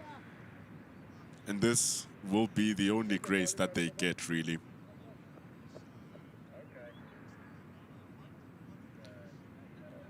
It doesn't get more chancy than this. A new ball coming in. An Animal Haq, their most consistent and economical bowler, coming in back into the attack. He's going at 3 runs to the over, where the whole team is going at 5s. Deserves more wickets than that, given how well he's been bowling, Animal Haq. But 2 out of 3 will do for the equation. Boy, would he love it to be 3 from 4. So 2 slips and a gully for the new ball. And this is against Marcus Ackerman. Good luck.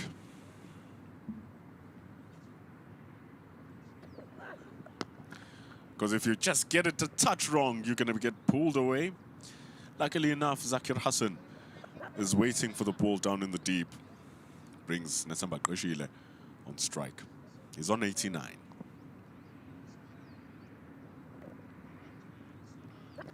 The last time Nesamba Koshile scored a century for SAA versus New Zealand, he didn't waste time in the 90s.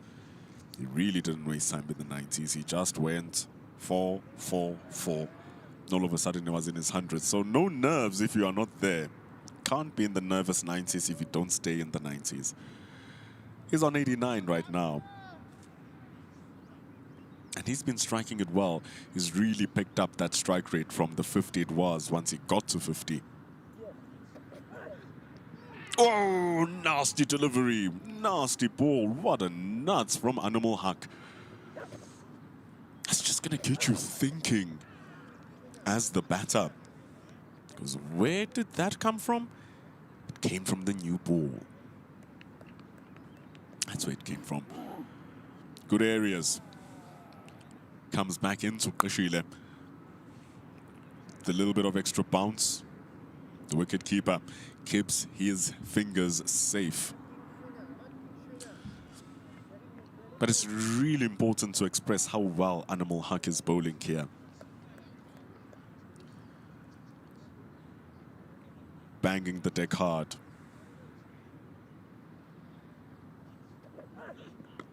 Bang! Kashile. Monster stroke.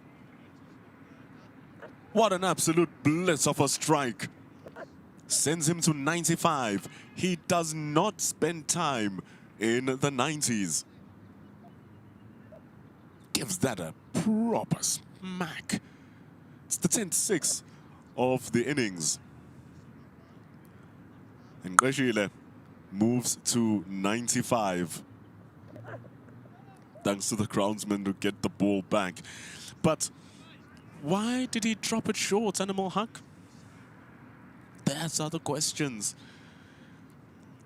When you bang it short and it doesn't reach the shoulder and it doesn't reach the head, and with the pace that Animal Haq is bowling the ball at, so you're just asking for it to be smashed out of here.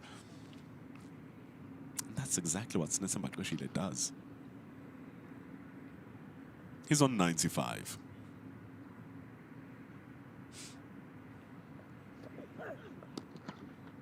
It's a good ball from Animal Haq. Good response. Goes straight for the stumps. That is what you want. Go straight for the stumps. Whatever the ball does, it will do.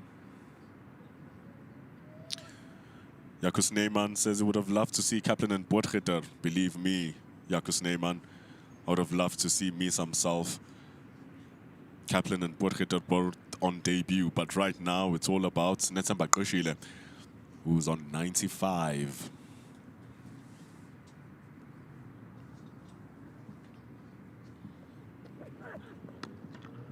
Good tight lines from Animal Hunk. They're going to push hard. Return for 2. Beshile moves to 97 runs. This is quite something for the wicketkeeper. He's batting like a gem. What chance has he given? Not many. The only chance he's giving himself is a selection to one of the Protea teams.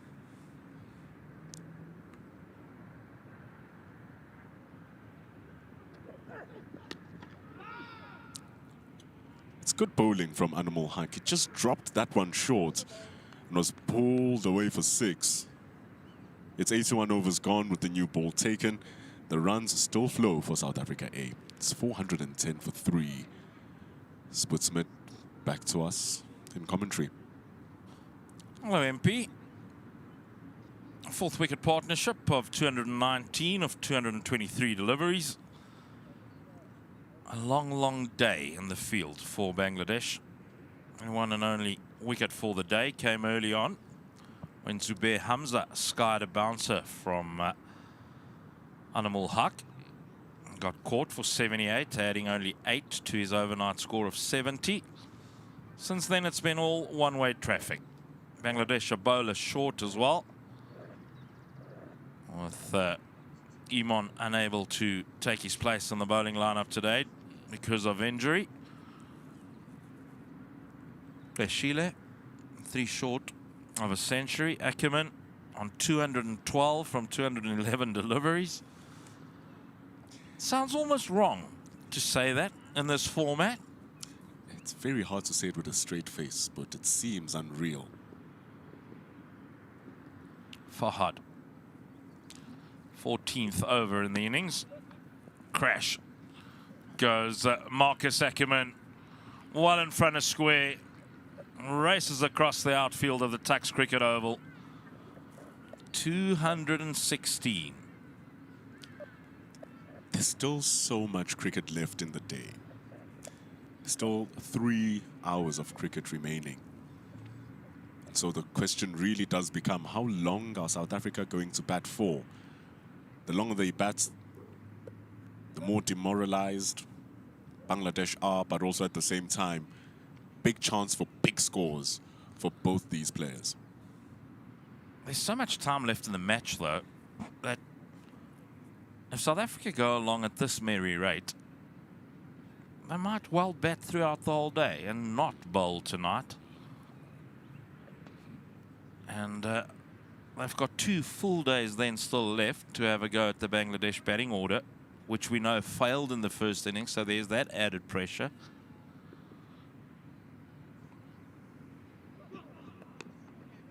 Oh, stupendous. Stupendous from Marcus Ackerman.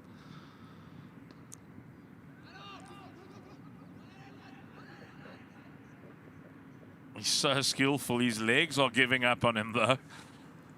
He's been out there a long, long time, Marcus Ackerman. But he's not giving up. He's still working. Fit little bunny. He's batting so well.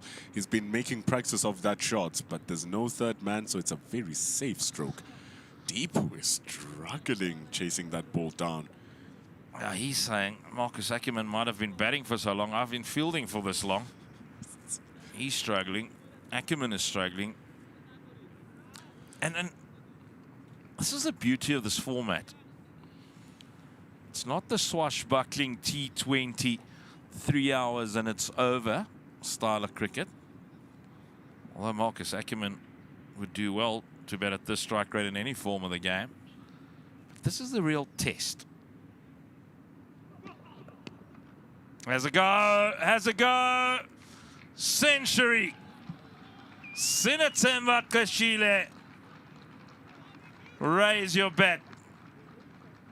What an innings. The warm embrace of Marcus Ackerman and Sinatemba Kashile. His 6th first-class century. Boasts the highest score of 186, also made for South Africa. He's taken full toll of a wary attack. And he's blasting them to all parts of the Tuks Oval. It's 2 innings in a row now for South Africa A. Snesemba Qeshile scores back-to-back centuries. And both of them with tons of dominance. Starting off his innings, you wouldn't have thought that it was going to get to this. Importantly, you wouldn't have thought they were going to get at this rate. South Africa A acknowledging the work of Snesemba Qeshile. It's been a wonderful innings once he really got into his groove. It's a wonderful player to watch. He's a joy to watch. Early on in his innings this morning, he hit that glorious 6 over long on, where he came down the track to the left arm orthodox spin. Murab. Crash. Straight at the short mid-wicket though. Well stopped. The lead now, Sput, has surpassed 300. But that really doesn't matter, to be very honest, in the context of the game. It's all about how long do South Africa believe they'll need to get 20 wickets. And in as much as they did exceedingly well yesterday morning, when one team does score what looks like to be a 500, a potential 600 score, you have to question if Bangladesh won't be able to take advantage of what seems to be better batting conditions. Here's why South Africa will probably bat the whole day today. Is those conditions will from tomorrow start deteriorating. Day 2 in a 4-day match often is the best batting conditions possible. So everything's worked out really nicely. South Africa don't need another 20 wickets, they only need another 10. Because they've already rolled Bangladesh in their first innings for 122. So, how long do they prolong the suffering? If they do bat for the whole day, it's going to be important that they don't lose wickets early in the morning. They dominate that first hour and just keep on putting the pressure on Bangladesh, keeping them out there, making their bodies and most importantly their minds weaker. And that's what a elongated batting innings for South Africa will provide. And then they still have 5 sessions to bowl at them.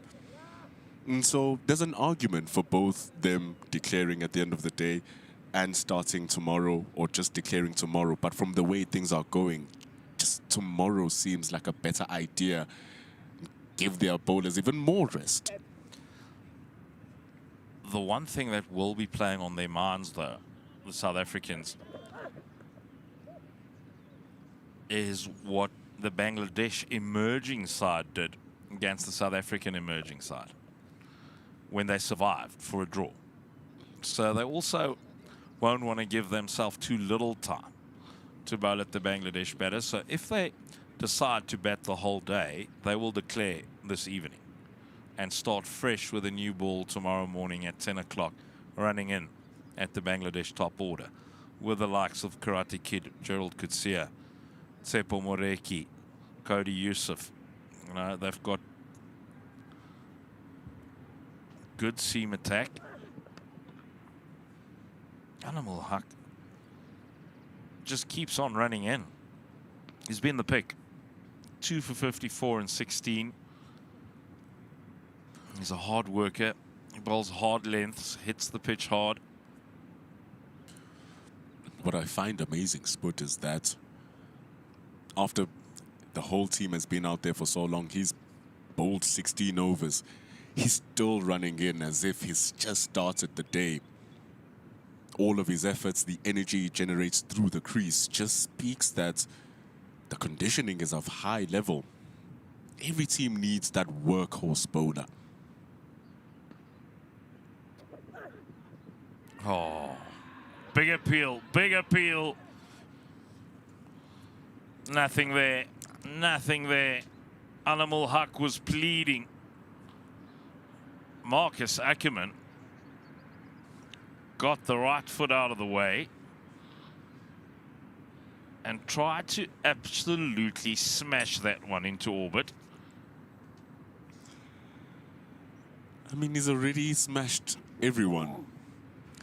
Clears that head. It's the first time he's played a shot and he's completely out of position for it. Starting to go for everything. He's been going for everything. But Animal Huck has really been bowling well, hitting good lengths. Take a view from the wicket-keeper's point of view, or just to his right. And we see it pass him. Wide down the leg side, and Ankon can't catch up. From bad to worse for the Bangladesh A side.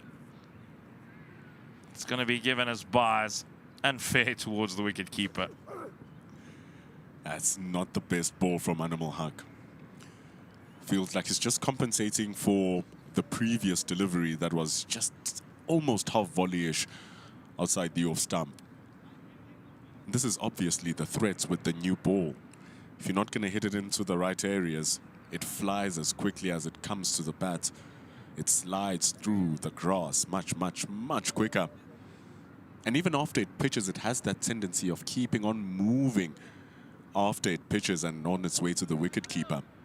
So the discipline of the bowlers needs to be of high level with the new ball. Otherwise, this run rate is just going to get much worse.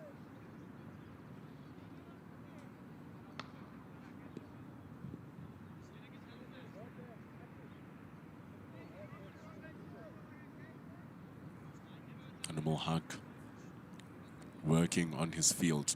Important here to not create a field for bad bowling.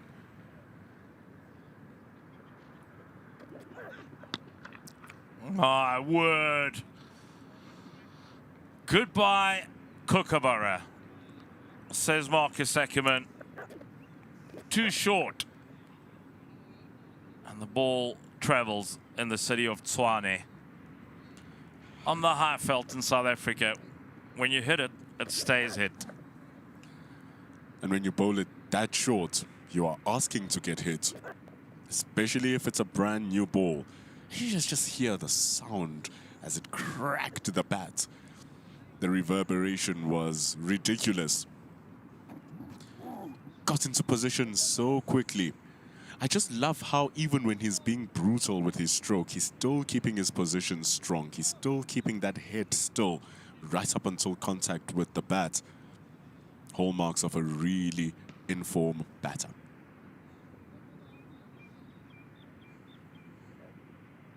Yeah, it's a masterclass. A real masterclass.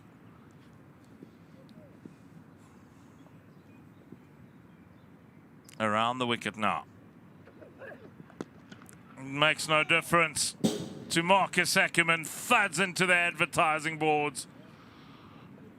Back-to-back maximums. There's no getting away from it. You can't get away from it. It's either you're bowling well or you're gonna fly.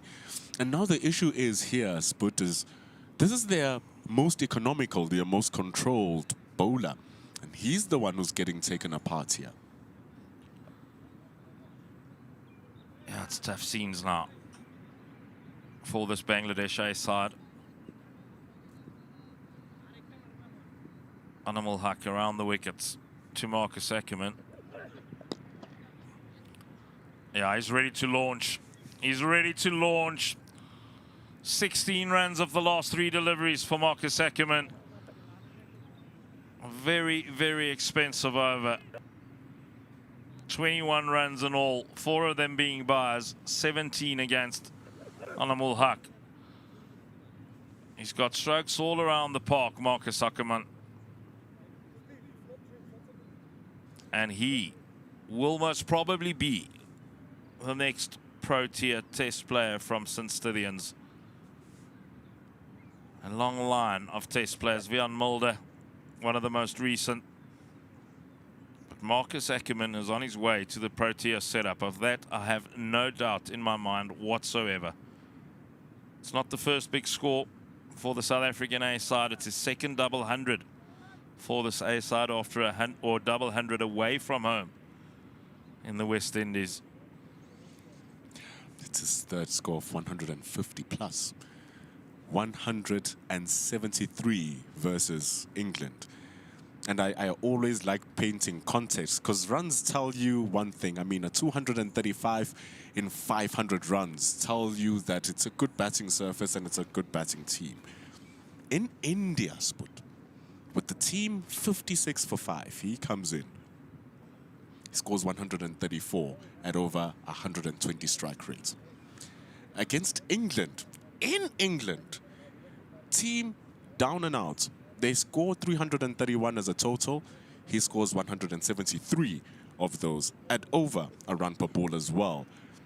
If that doesn't show dominance, which is dominant in South Africa, dominant in the subcontinent, dominant in England, what else must he needs to do? Oh, he's done. He's done what he's needed to do. Of that, there's no doubt. Who gets left out? That's up to the selectors and the coaching staff. But Ackerman has forced his way in. Where does he bat? Does he bat at 4? Does he bat at 5? Does he bat at 3? That remains to be seen. But the fact is, he's going to be batting in a Protea shirt. 3 seasons ago, prior to getting an injury, he was the leading run scorer of the whole 4-day series, batting at number 3. He scored his 173 versus England, his 134 versus India, batting at number 5. And here he is, his highest score in first-class cricket, batting at number 4. Yeah, I think he's suited to any one of those positions. He's technically very solid. And that's a great starting point for any batter. He's the kind of player that with a technique like he has, he can play any format of the game. But it's in this format that he might well get his first opportunity. In a world where T20 is so dominant and most selections of new players are filtered in through the T20s, then 50 over, then Test cricket, it's very rare for you to just jump into the main team, especially the team being world Test champions. But no South African batter has batted this well in the past year.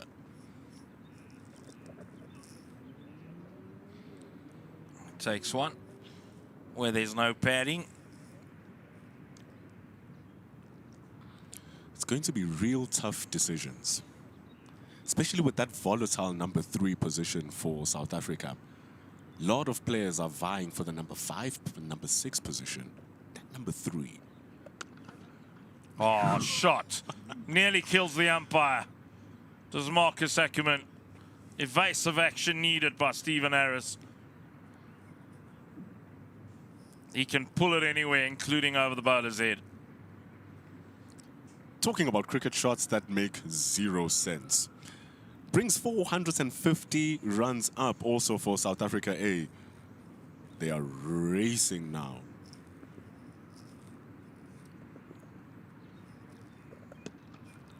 Top cricket shot.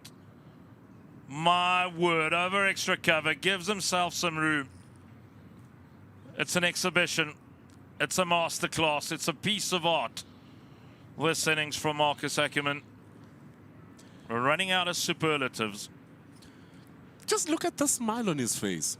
He's having so much fun out there. It's those moments where anything you think you can do, you can actually do. Very rare for those innings to come about. But when they do come, you have to grab them with both hands. He's even grabbed it with his toes here, as Marcus Ackerman. Very hard to see him not gunning for that 300.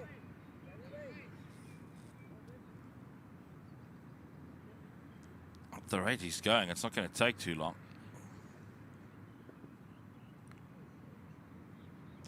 Might as well feed it to the stars, but...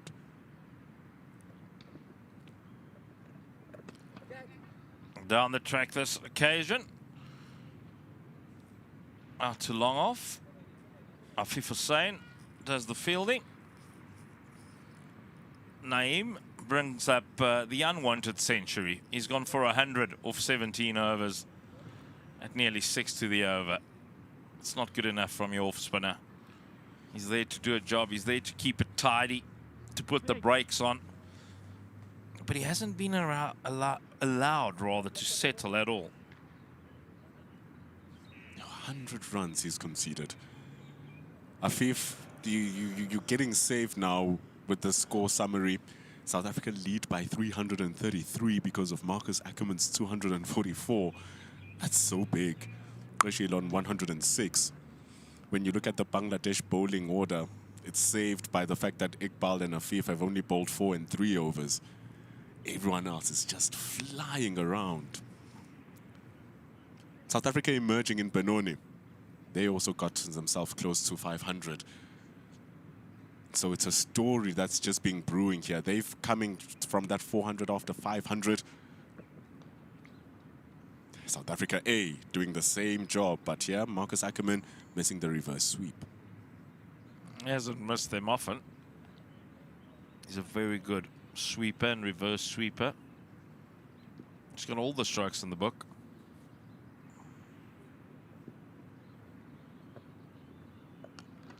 No, he's toying with him now. He's toying with him. He stops it. And it's just the single. It's too good a shot just to get one. Oh, the fielder's got hit in the face. So he did stop it, but not with his hands.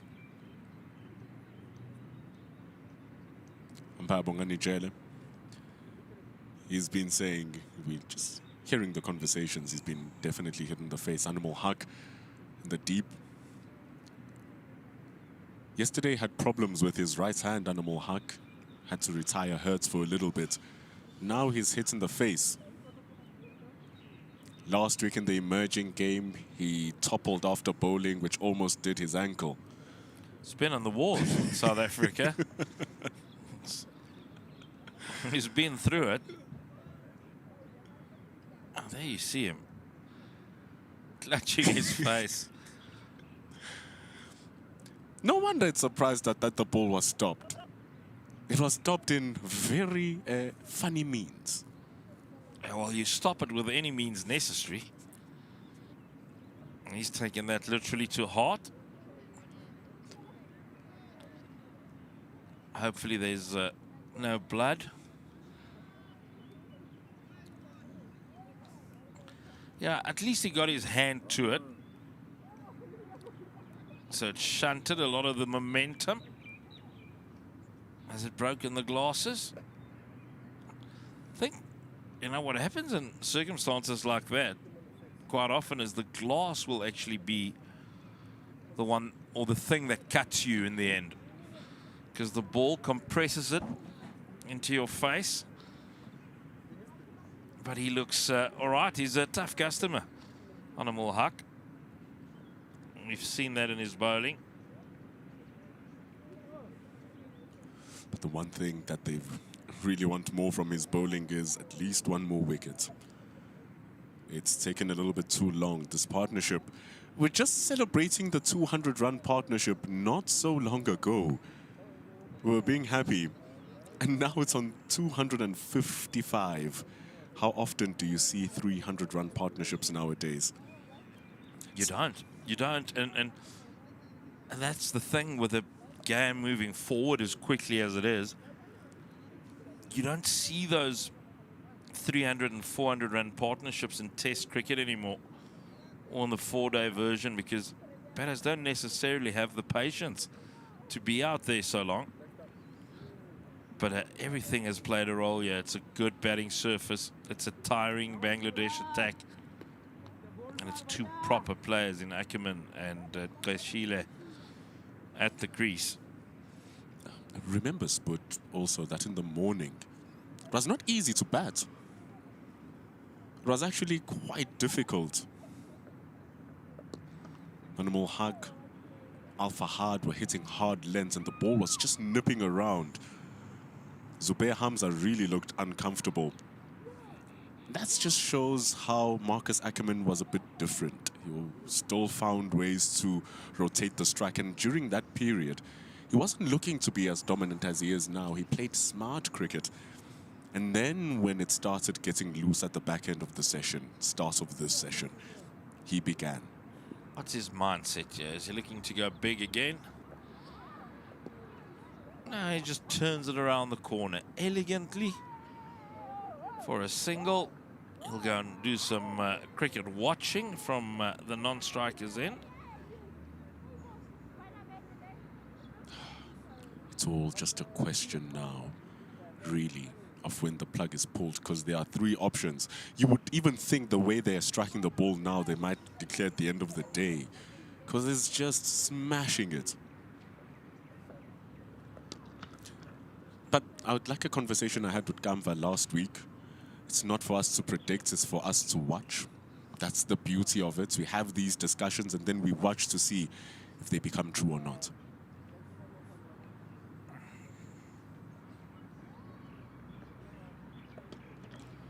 Goes on the pull, finds the space in the field. 4 more to Kaishile. It's all rolling now around swimmingly here for South Africa.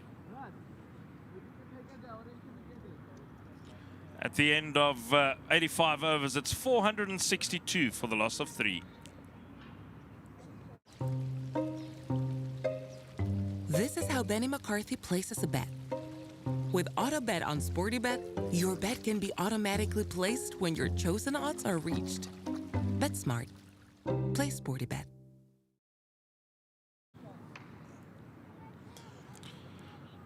$85 overs gone, 462 for 3. The lead, 340 for South Africa. Naeem to continue.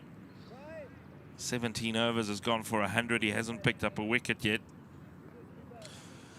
I must say, it's Naeem from the emerging game to this game. You're looking at his record, 300 first-class wickets. You're like, okay, there's something here. Played for Bangladesh, has a good average. He hasn't bowled anywhere close to what those numbers suggest. Cut. Straight out to a man sweeping on the offside boundary. Look at Pontuli yesterday. It's day 1. Ball is in the 40th overs. He's spinning it, getting it to bounce, getting it to turn, getting so much action.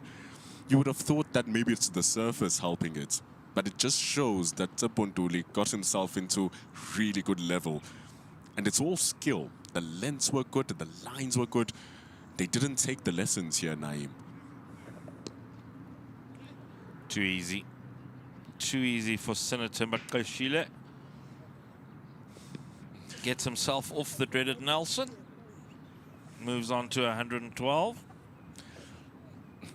And what I haven't liked when he bowls to Marcus Ackerman is a little bit too straight, and you have a slip fielder there. When he gets the length right, the line is wrong. When he gets the line right, the length is wrong. Down the track, this might be out. No, it's going to land in no man's land. It's his day. Marcus Ackerman gets another couple. Moves on to 249. I swear, if Naeem was bowling the ball there all day, every day, he would have been much better. But chances are, this is going to slip in a little bit straighter and a little bit fuller. Then it's going to get worked into the mid-wicket, because that has just been the trend we've been seeing from him. Oh, how good is that? Beautifully played to bring up his 250. Marcus Ackerman. Take a moment and savor this, young man. You are playing a gem of a knock here on the Tuks Cricket Oval. Genuinely might be one of the best we've seen in a long, long time. Probably might be the best in a South Africa A shirt. Because it's not just about the accumulation of the number of runs, it's the style in which they were accumulated. It's the pressure he's feeling with so many people speaking about him now. stepping up as a captain. Oh, it's fine. It's very fine. The reverse pedal from Kashile. At least another couple. Will they come back for the third? Don't think so. Ackerman's not interested at all. Says you can have some more of Naeem Hassan. So even if they're not hitting him for boundaries, the way they're just able to work him around. Who says South Africans can't play spin? Shot.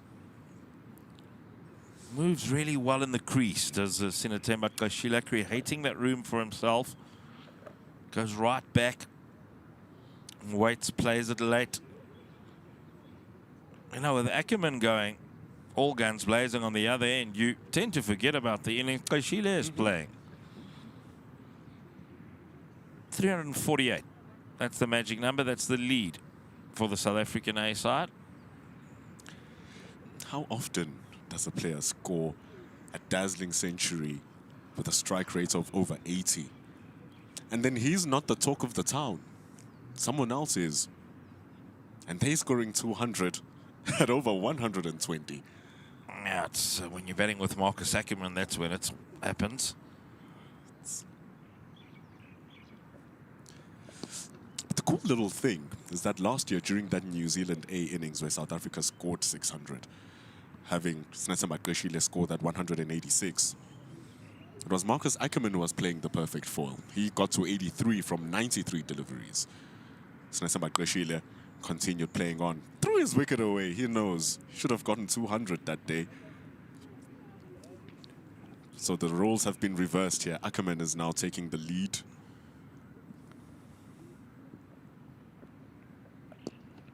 Swept and swept powerfully. He's cramping up as Ackerman. He gets another boundary. Takes us all the way back to another left-hander who struggled with a bit of cramp, Mr. Richardson from New Zealand. Powerfully played. Good luck to all the Bangladeshis. I mean, when they cramped Richardson, it is 250, 230 deliveries. You can say it's justified for Marcus Ackerman to cramp up a little bit. He hasn't been taking his time at all in that 250. He's, apart from hitting the ball well, he's been running really hard. All right. 0 for 154. He's not going to write his mom at home and tell her about today.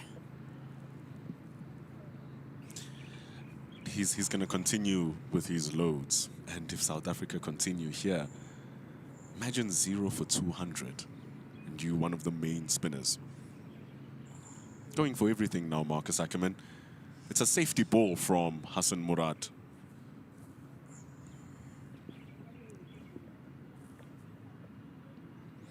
Yeah, that's just wasteful. He's not left with many more options. He's out of plans here, Murad. But that is not your plan. No matter where you bowl, when you bowl, and to whom you bowl.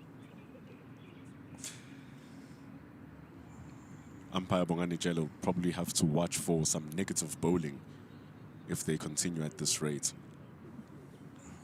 I tell you, he's watching already. You can see it.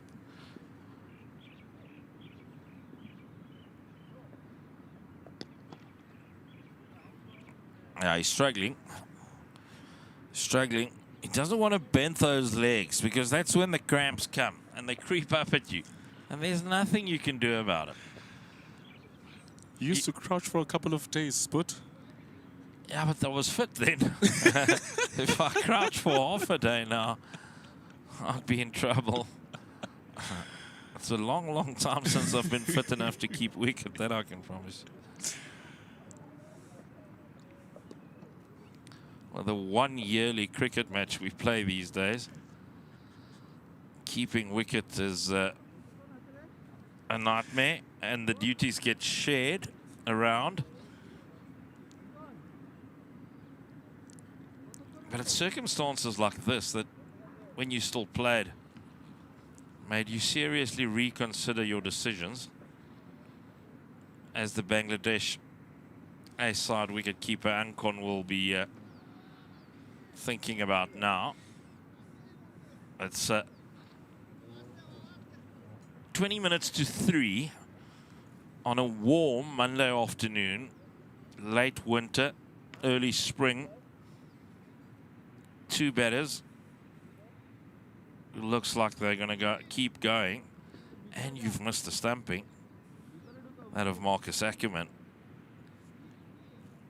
Wicket keeping is a tough job right now. Just as a reminder, yesterday, Ackerman was dropped on 57 runs. How often does a drop cost you 200 more?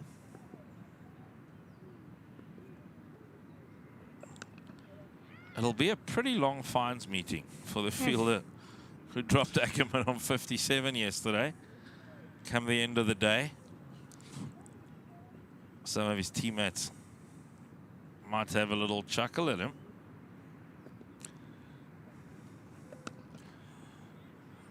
It's all fun and games once the game is done. You are no longer out there for an unnecessarily long time. But right now, as they are going through it, just reminds me last week of Ntando Zuma dropping Ankon as they were defending for their lives.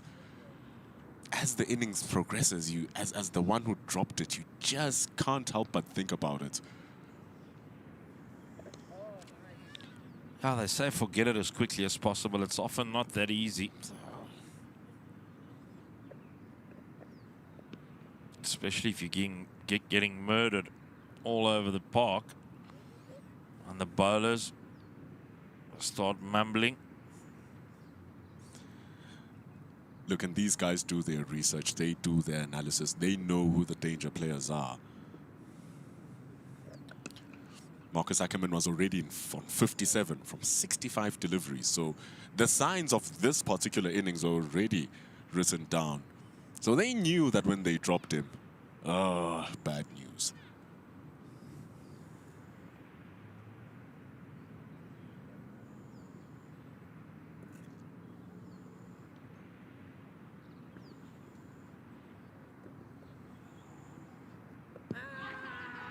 Big shot, and he gets given. Stephen Harris lifts a finger. Not sure. Marcus Ackerman agrees.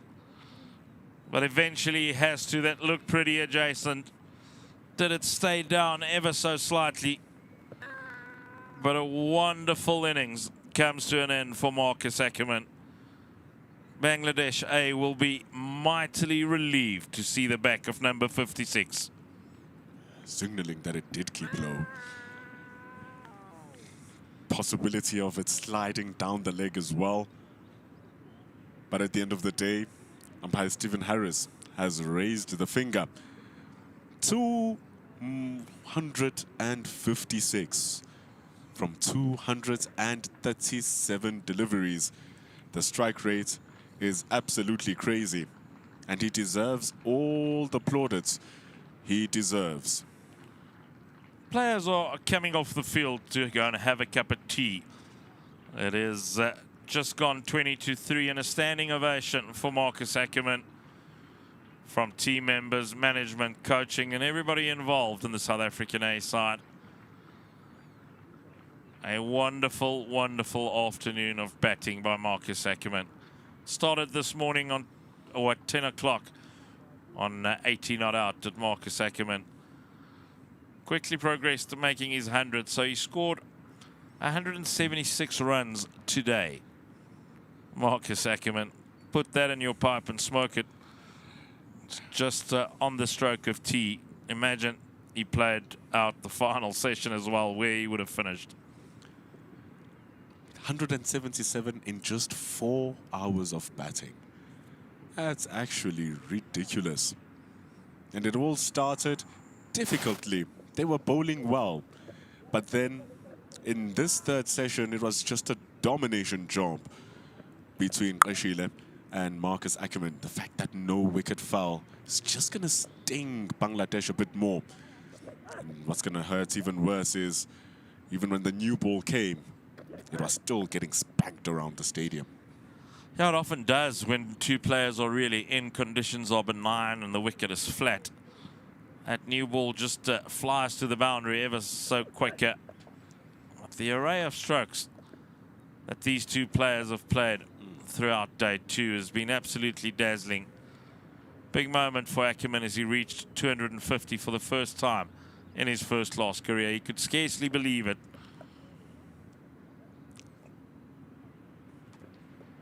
Powerful.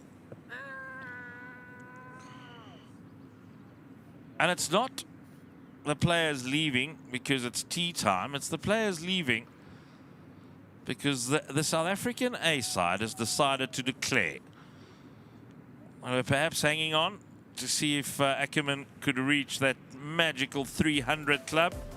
That's the betting card. Senokwane and Ditoli, it feels like a week ago that they lost their wickets early on in the piece. Hamza played beautifully for 78. Gave it away ever so slightly this morning. Marcus Ackerman, the standout, 256 from 237. And a ton once again for Sinatemba Kashile as well. 117 of 140 he got. Only 87.5 overs it took South Africa A to reach 478 for 4 declared.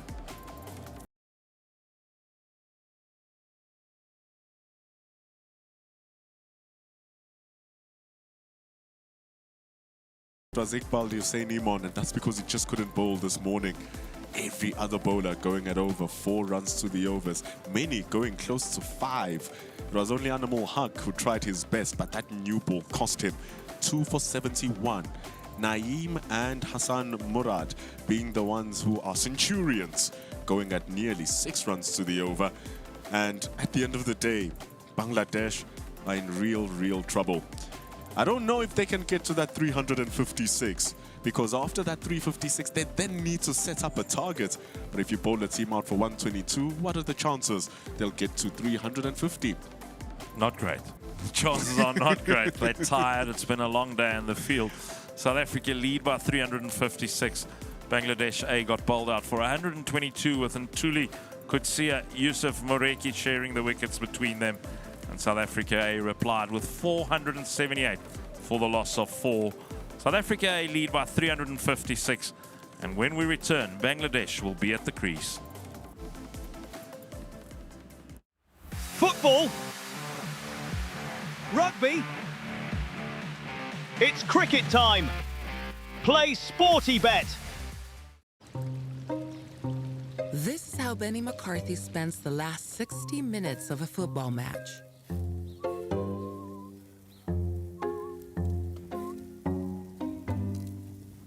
With early goals on SportyBet, selected win and goal predictions can be settled before full time.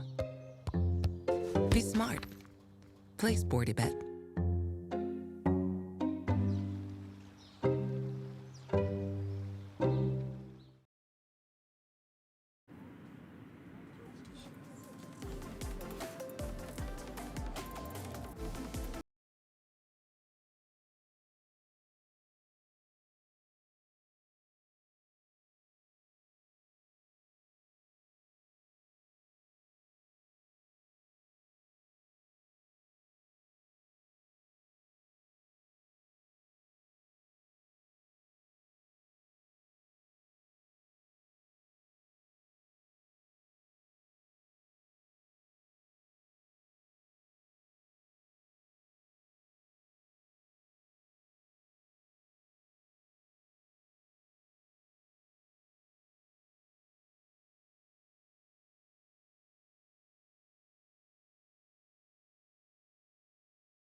It is a big session. South Africa will look to pile on the runs and pile on the misery on the Bangladesh side. And for Bangladesh, their backs firmly against the wall, but there's some rearguard action needed.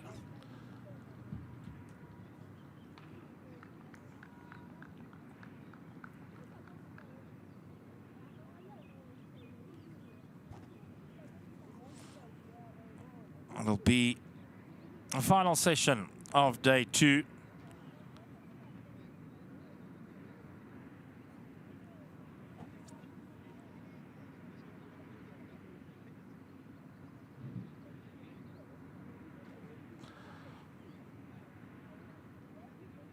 Qeshile, it's Gavin Kaplan. Gavin Kaplan who's come out to the middle to join Sinatemba Qeshile. Pretty tough act to follow. But with a first-class career record like that, highest score of 238, 700s and 450s, a great conversion rate as well. Averaging nearly 55. Great batting conditions against a pretty wary Bangladesh attack. I lost a seam bowler in Iqbal Hussain Iman. Well, just 4 overs, conceded 15.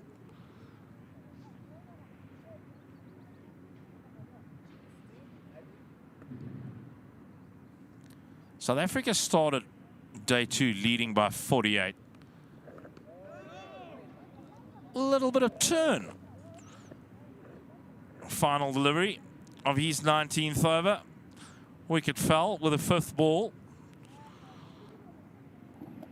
It's nicely watched by Kaplan because there was a bit of turn there for the first time for Naeem Hassan. Qeshile on 117 of 140. 88 overs they've been in the field.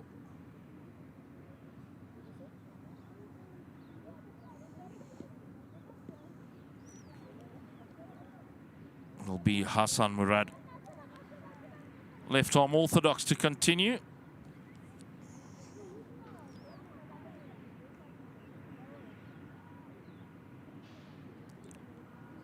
Field is well spread.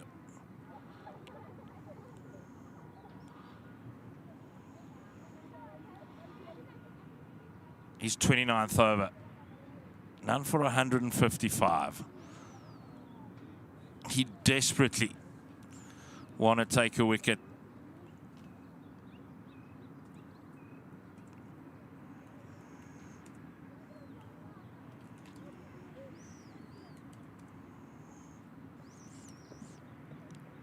Drifts that one down the leg side, and it's tucked behind him for a single.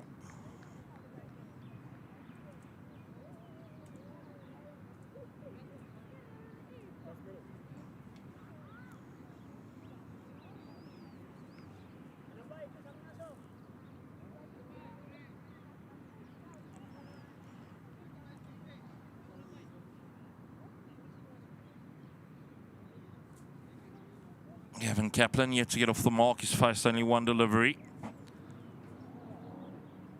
Got a feel for your number 6 batter who comes in at 479 for the loss of 4.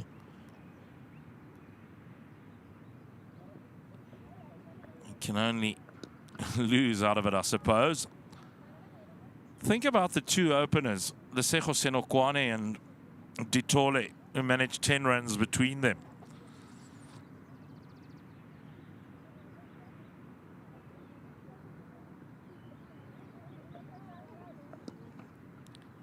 It's nicely bowled.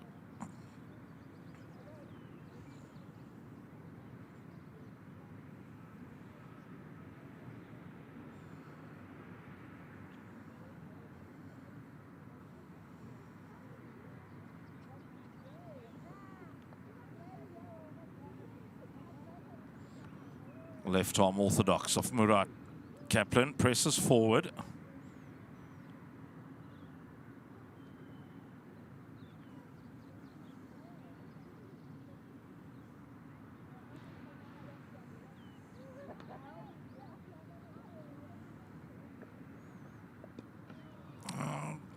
after the tea break, just a bit of turn for both these spinners. It's one of the better deliveries he's bowled, Murat. A little bit of drift in and then a hint of spin away from Kaplan. That'll be very encouraging for Tsepo and Thuli as well, who already got the ball to turn in that first innings.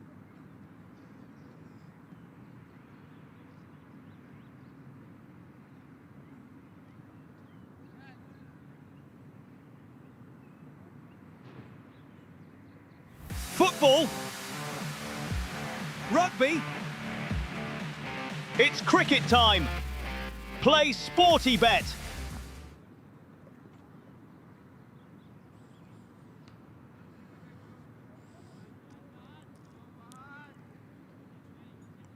Sinatemba Teshile just getting himself going here after the tea interval.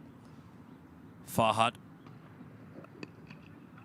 gets driven off the back foot by Teshile. Out to the man sweeping on the offside boundary.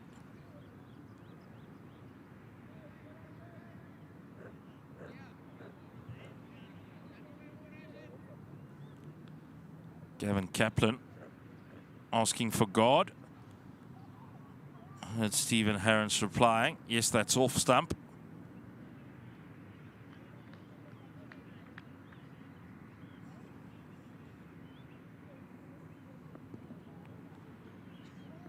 Ball is 9.1 overs old.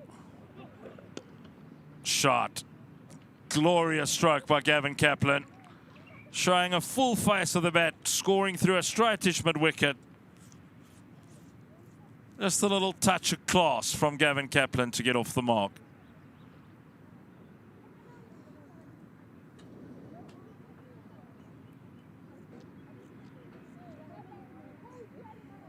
Crisp.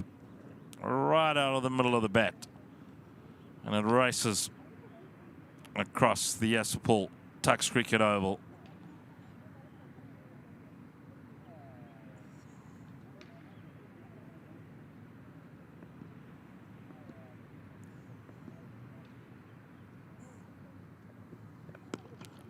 Glorious. My word, that is two quality cricket strokes. One through the leg side, one through the off. And Gavin Kaplan is going in no uncertain terms.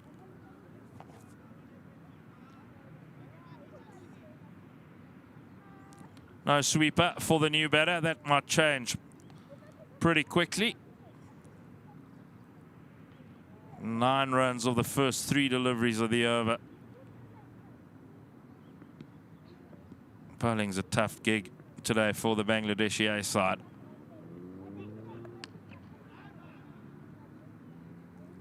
Must be really disheartening for a bowling attack and a side that spent 90 overs in the field to finally pick up the wicket of Ackerman, and then walks in Gavin Kaplan and he's 8 of 8 with 2 glorious boundaries.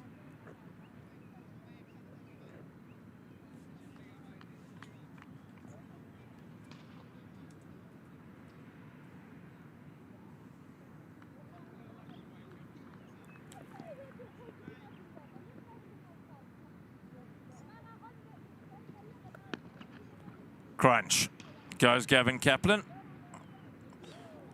but they have posted the sweeper.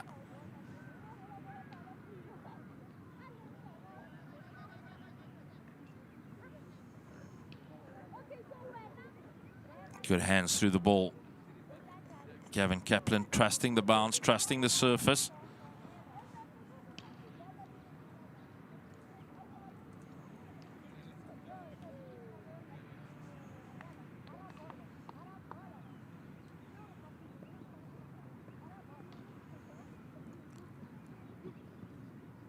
That's nicely bowled. Just tailing back ever so slightly. Get 2 kind of leaves. A good leave and a bad leave. That's a good leave.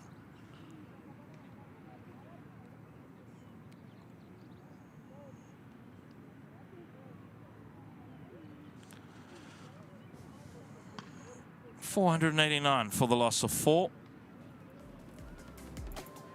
Senokwane.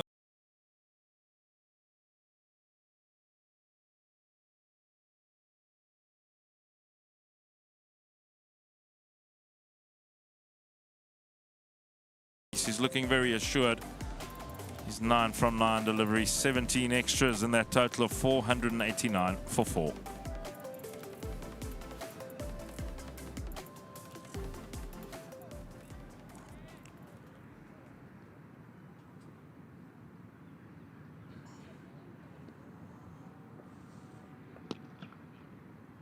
It's crisply struck once again from Kaplan out to the sweeper.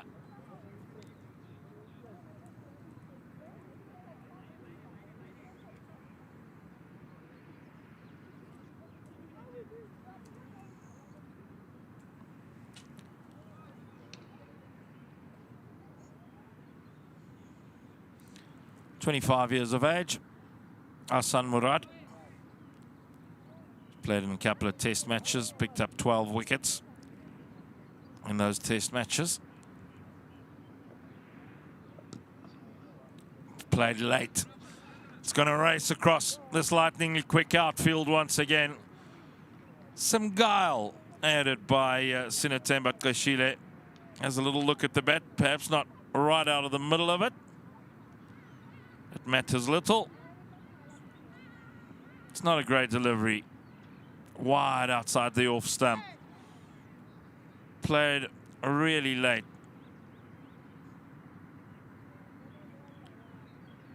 And it crosses the boundary with some pace.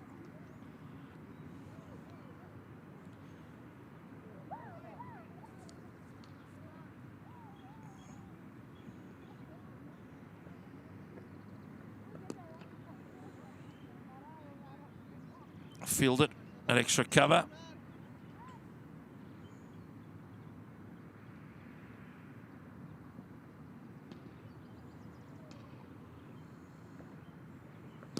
Short and wide and crunched. There's protection out in the deep.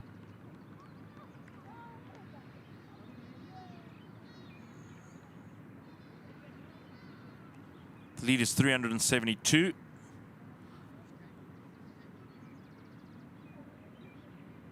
Run rate still well north of 5 runs to the over.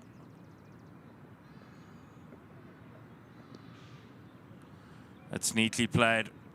Will they be able to get back for a couple? Should be. And they do it easily. Good running.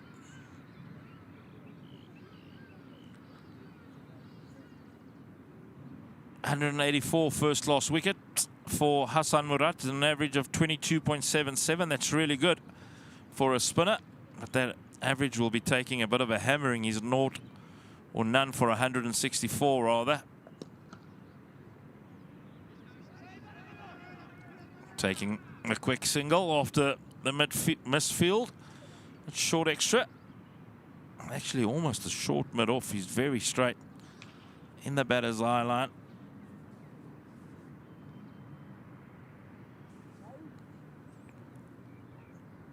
Got a good piece of it. Let him on. Kaplan, 13 of 12. Just looked very assured. Kashile, 124. Tuks Cricket Oval in Tshwane. A real breeding ground for cricket superstars in South Africa.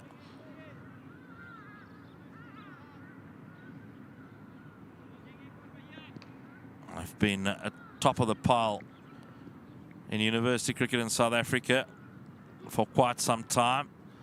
Regularly challenged by the likes of the Northwest University, as well as Stellenbosch University, known as Marties.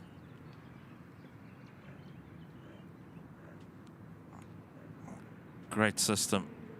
And there's the centre of excellence of Cricket South Africa in the background next to the side screen as well.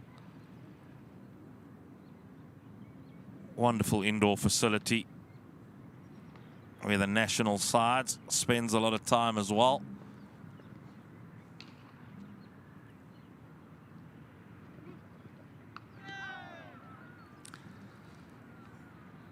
A slash and a miss.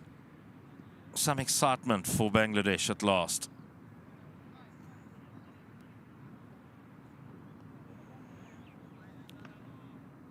We'll feel that he missed out there. Otleshile. Both him and Marcus Ackerman made their highest first-class scores playing for the South African A side. Otleshile, his highest score, 186. This is his 6th century in first-class cricket. As he bunts it out to the sweeper.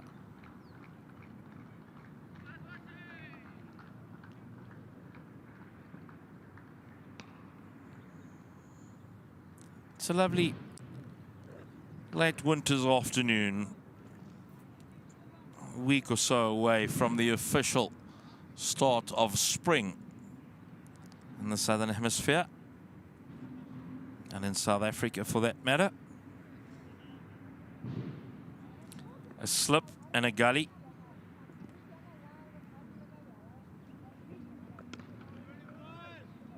That tail in to Kaplan again. For Fahad, he's bowled some decent deliveries. That loss of Iqbal Hussain Iman, a very costly one.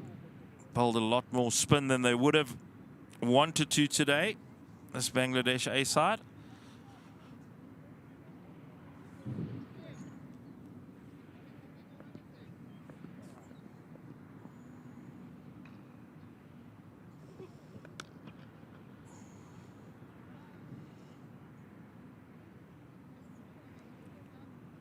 He's been good with the ball in hand. The man fielding at Madoff.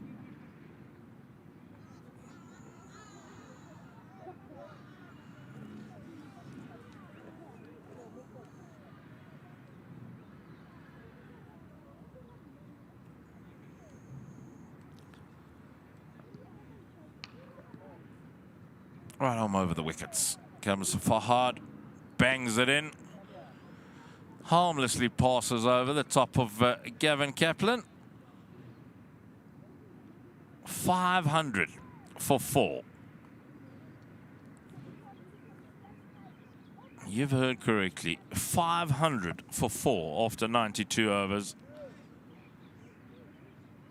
378 runs the lead for the South African A side. Otleshile still at the crease on 125. Ackerman made 256. Zubair Hamza played nicely for his 78.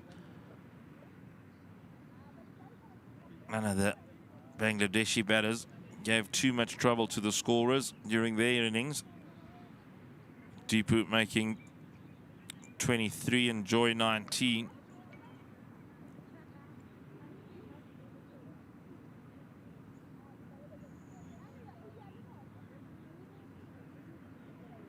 Hassan Murad bowling his 31st over of the innings. It's going to be some weary fingers.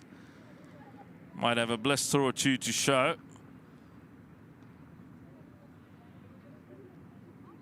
Looked out too long on. Otleshile brings back Gavin Kaplan onto strike.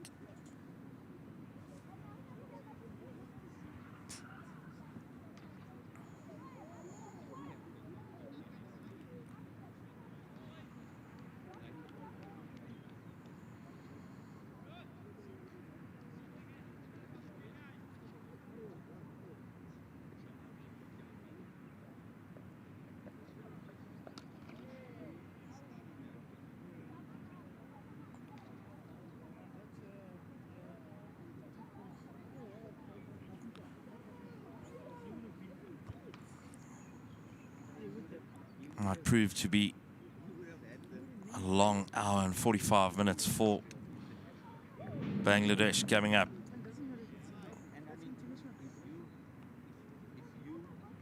There's been some decent signs for Hassan Murad after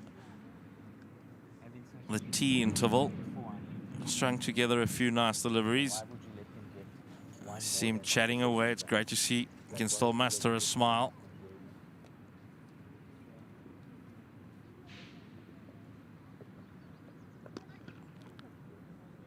Does turned square on pretty soon in his action, or pretty early. Let's have a look at that action. What about now? He's already square.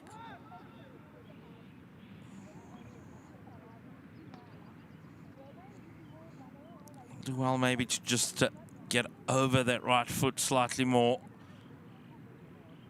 Hassan Murad.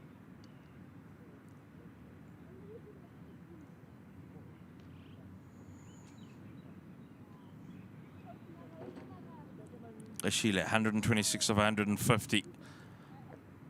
How's he going to approach the next half an hour?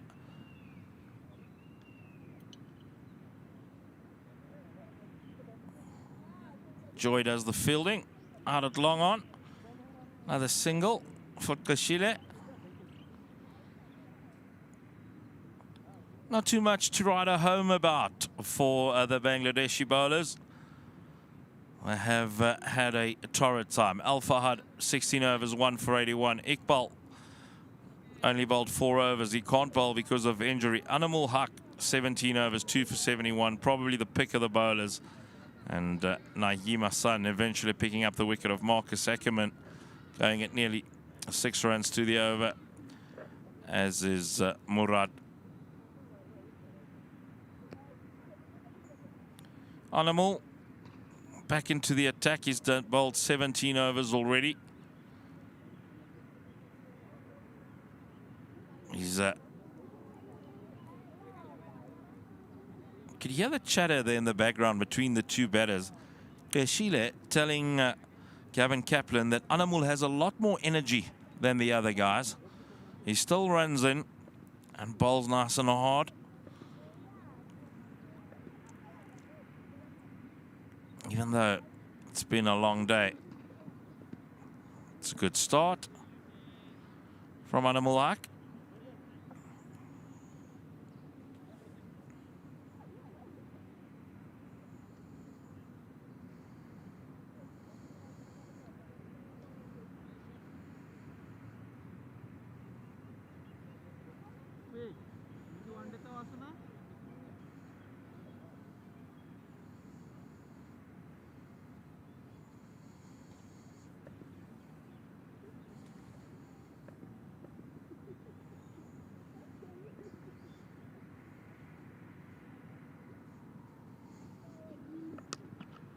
Nicely played. Unlucky. Unlucky Sinatemba Kashile.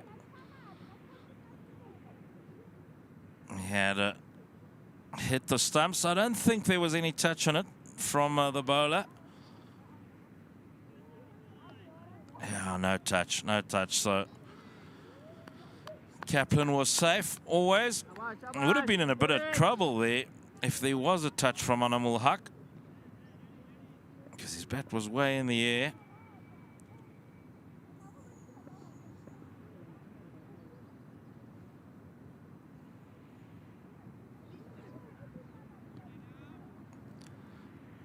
Yeah, it's widened. It's widened in the end by Stephen Harris. Unreachable. Way over his head. And way down the leg side as well, where it was taken by the Bangladesh A wicketkeeper Ankon.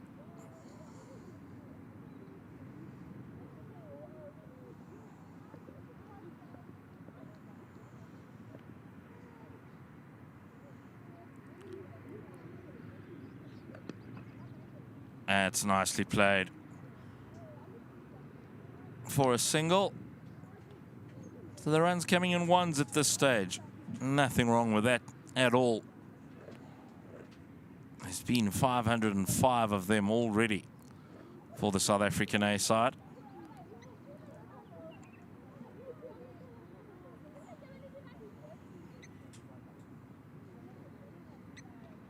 Pendulo Magubani strolls into the commentary box. He'll take over after this over.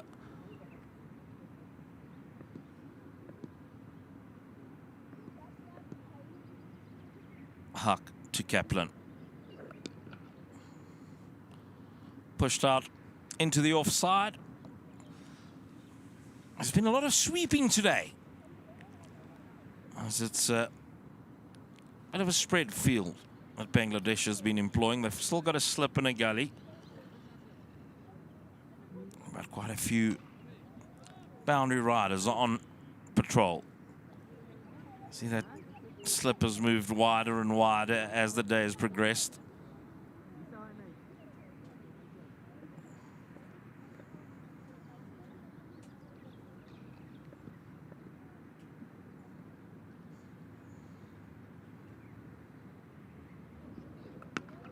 Shot. Always in control. Man out there on the boundary, a deep backward square leg.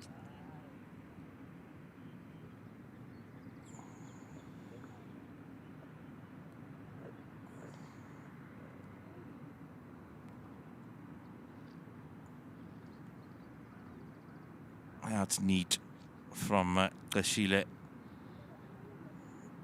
Straight at the fielder, patrolling the boundary. About 10 meters in from that boundary. Wouldn't want it going over your head, bouncing inside the field of play.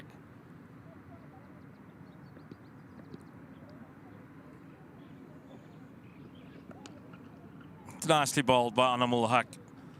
It's another good over. He's been the pick of the Bangladeshi bowlers today, without a shadow of a doubt. He's bowled one very expensive over, but the rest has been top-notch. 18 overs, 2 for 75.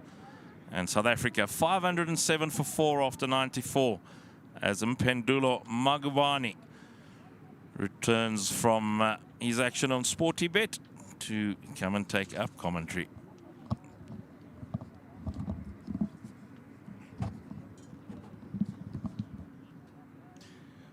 It's always lovely when Sport projects his activities on others. You can join in as well on the fun.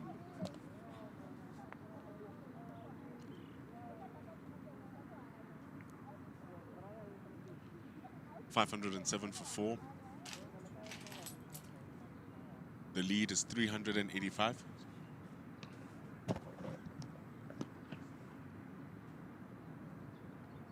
Kevin Kaplan, 16.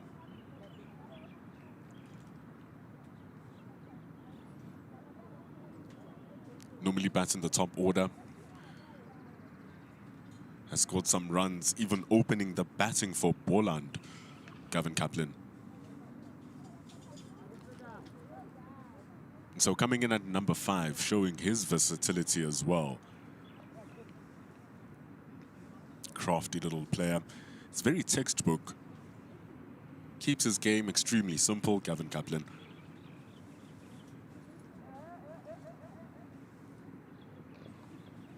Scored that high score of 238, the very first game of last season. So the signs were already there against the Titans of all teams, who were the joint defending champions. And to do that against basically one of the finer teams in the country, as the captain as well, that shows you the value of Gavin Kaplan. First player to score 900 runs ever since the restructure. Shot his way up to the top 5 run scorers since the restructure.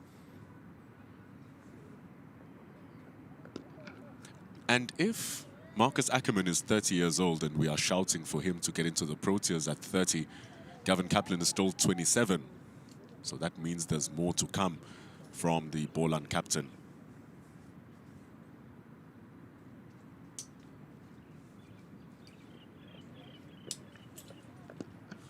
He comes in, joining a very well set Snetamba Greshile. And at the same time, Greshile in the Titans.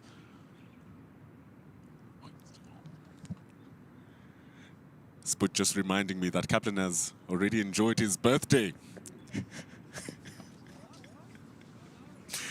His last little note before he departs, Sput Smith held it down very well today. Just like Snetsamba Greshile here, 130 from 156 deliveries. And he's been looking good at that 130.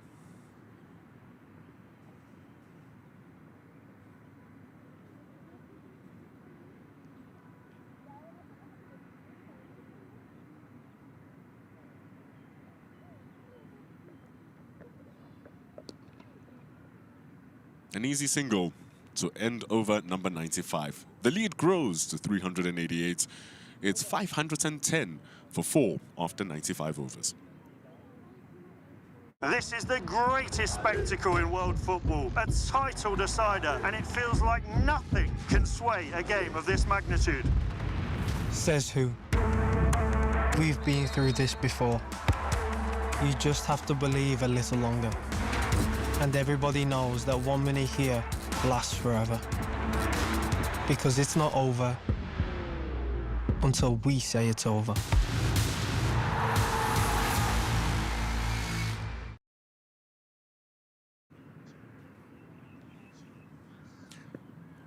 Animal Haq, who's been doing a good job, continues.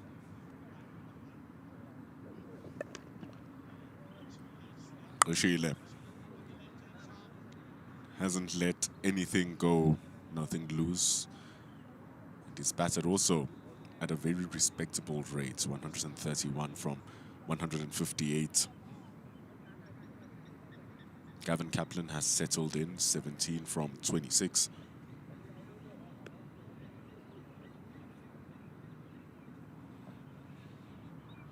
Bat for as long as possible.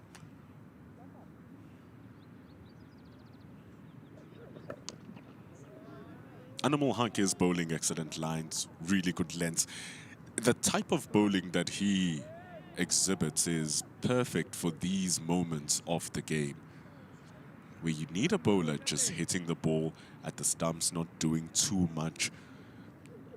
While the game is very far ahead of Bangladesh, they have a long, long chase. But also, as they are getting further and further behind, at least someone is trying to hold the ship together. Smashed back at Animal Haq. He's already eaten one on the face earlier on. That is nice and strong. Very strong hit from Snesamba Qashile. Good attempt to stop that. Was looking to hold it, but at least it stops a single.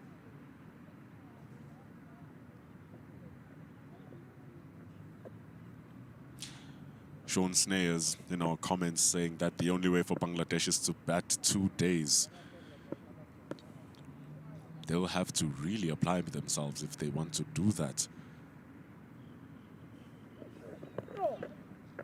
Animal Haq hits a hard length, hits him on the waist.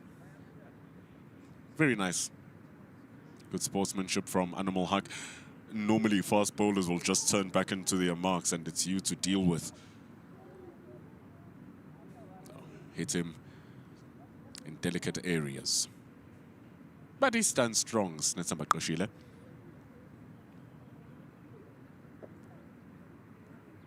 Was Animal Haq denying Qashile to take the ball for them. There's a short extra cover, but because he's getting the ball to just nip back into the right-hander, mid-wicket is there, mid-on, deep square leg, deep fine leg. So it does allow Animal Haq to bowl straight, but his lengths are to the tee. The lengths are doing excellently for him. There's so much power in where you pitch the ball.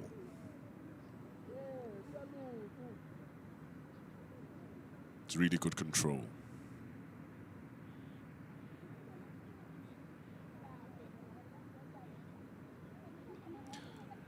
Qashile doing good to just see off all of this, because it is a lot of pressure on the stumps. But also at the same time, it's just more time Bangladesh being out there on the field. Oh, it comes back in. An appeal. Big beg for Animal Haq. Not out. says umpire Stephen Harris. It's impressive bowling here. Comes back in from a length. Looked pretty close, looked pretty close. Stephen Harris denies their take. 60 overs, we've gone 2/3 of the game already. So there's 30 overs remaining.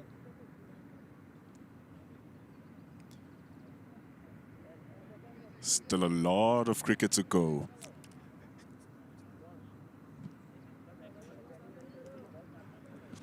A lot of time for Gavin Kaplan to bat. A lot of time for me to read some of your comments. If Desaim, Mohammed, Imran Hossein, Uday Patial, who's been with us the whole day. Yakos Neyman, who's been with us the whole day as well. And of course, M Sports. Love the little engagements on when South Africa are actually going to declare. And also, if Desiam saying a little bit disappointed with the spinners. They were worked pretty well, and they've been expensive for real, haven't they? 172 runs, that's nearly 5 runs to the over for Hassan Murad. Was bowling very well yesterday. Ball just popped up for a little bit for Krashile. So he completed the shot before the ball arrived to him. Timing is a little bit early. And I thought yesterday Hassan Murad was really good. But he's really being smashed here.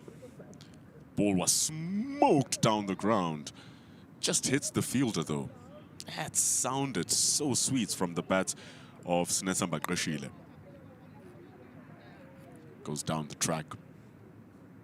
Reached for it. But what matters is that it hit the middle of the bat. Nicely done.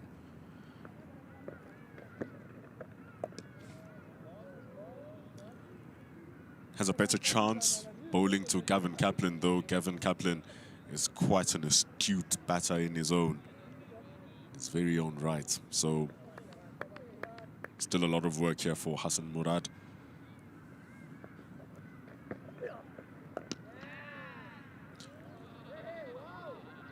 And so I think he did not too badly yesterday. He was going at just around 4 runs to the over. And it was a recovery job at the back end of the day, of the back end of his spell, because at the start of his spell, went for a little bit, and then he really brought it back. I think he only had 1 double-digit over yesterday. It's the end of the over. It's 512. South Africa lead by 390. There's still 2 days left and 29 overs today. It's a lot of cricket. It's tons of cricket. It's just that the game is moving quicker than what we expected, thanks to South Africa dismissing Bangladesh 422 yesterday and doing it within tea. So South Africa have had, ever since before tea yesterday, the whole of session 3, 2 sessions today. So they've been batting now for almost 4 sessions. And they can still continue and bat tomorrow for a 5th. If they do declare before lunch, Bangladesh have 2 days to bat. It's wonderful footwork from Krashile. The way he's just getting to read the length clump on top of the ball. Looks sweet. Playing the game in his own time, Sinesamba Krashile. In his own little plane. Does look very good. So HB Nafuent also saying that is a little bit disappointed on the work of the spinners as well. It has been difficult. Compare that to what Tsepontuli did yesterday. Tsepontuli just cleaned it up. He was spinning the ball as well. It's a little bit disappointing that Naeem Hassan couldn't perform very well either in the emerging game. He looked really good when he started in that first game last week. This just hasn't recovered the form that we know that he can produce, because he's a quality bowler. But a bowler who's showing his quality here, Animal Haq, just drifting it to the legs. Easily done from Gavin Kaplan. Mohammed Imran was saying South Africa will score 1,000 runs. Oh, they're halfway there, aren't they?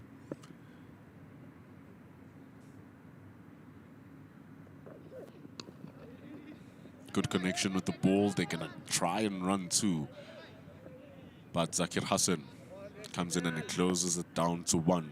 So even the good balls that Animal Haq is bowling here, they're still just giving away runs. Still giving away runs.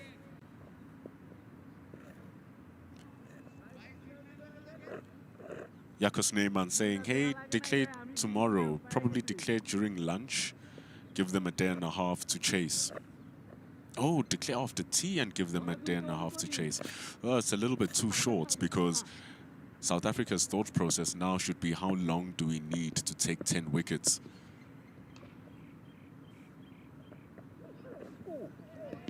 Good short ball coming from Animal Haq. Well left from Gavin Kaplan. Just take a look at how low he drops those hands. Takes all the danger of his wicket away.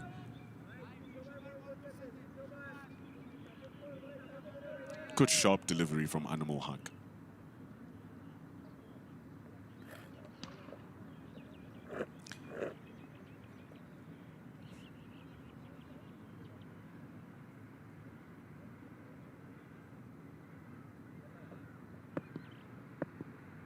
Maksudal Nazir saying, South Africa seems like they'll never declare.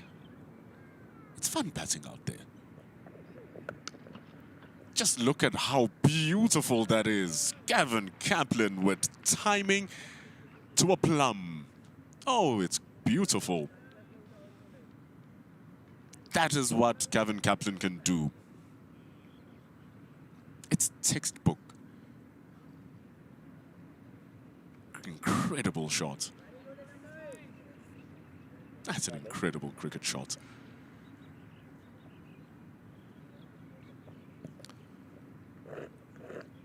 Look at the strike rate from Gavin Kaplan as well. That's the impressive thing for the South Africans here. They've been scoring, and they've been scoring pretty quickly. Batting at over 5 for the innings. Short ball. Climbed on top of it, Gavin Kaplan. It's going to be another long chase for Zakir Hassan. He's a pretty good fielder, Zakir Hassan. Keeps it to 2, but the value of the over is 9 runs. The runs are just pilling everywhere. And Gavin Kaplan reaching for that, hitting the front end of his bat. Better timing would see that fly over to the boundary, but a good stop from Zakir Hassan. It ends the over. 512 for 4. A run away from leading by 400. South Africa's lead is going at 4 runs to the over. That sounds a little bit ridiculous. And that's because of that partnership between Rashile and Ackerman.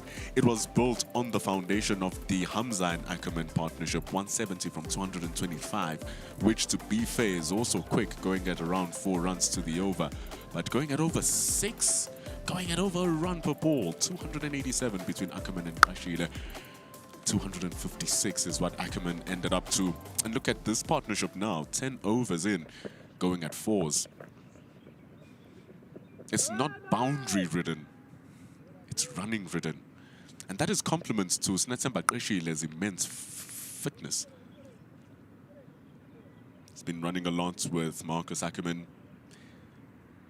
Well, he's lucky that yesterday he only stood field for a session and a half.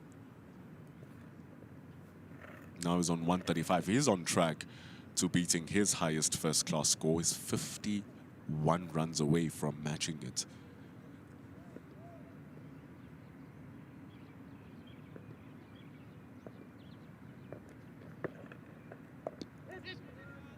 Look at how late that ball was played. Waited for it, under the eye, just giving it a little bit punt, and it goes for a single. Ayandatso joining us. Greetings, Ayandatso, from the spaces of Twitter, from the spaces of Kagiso.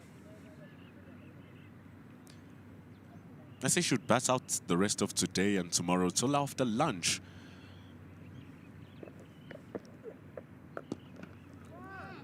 It's a cracking shot. Tight little touch. But eventually, the ball goes to the boundary. That's how powerfully it was hit.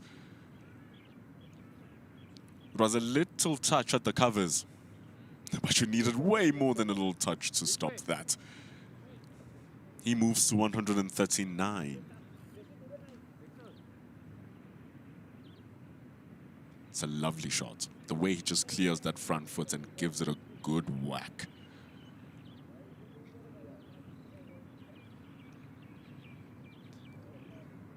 So SA should bat until tomorrow.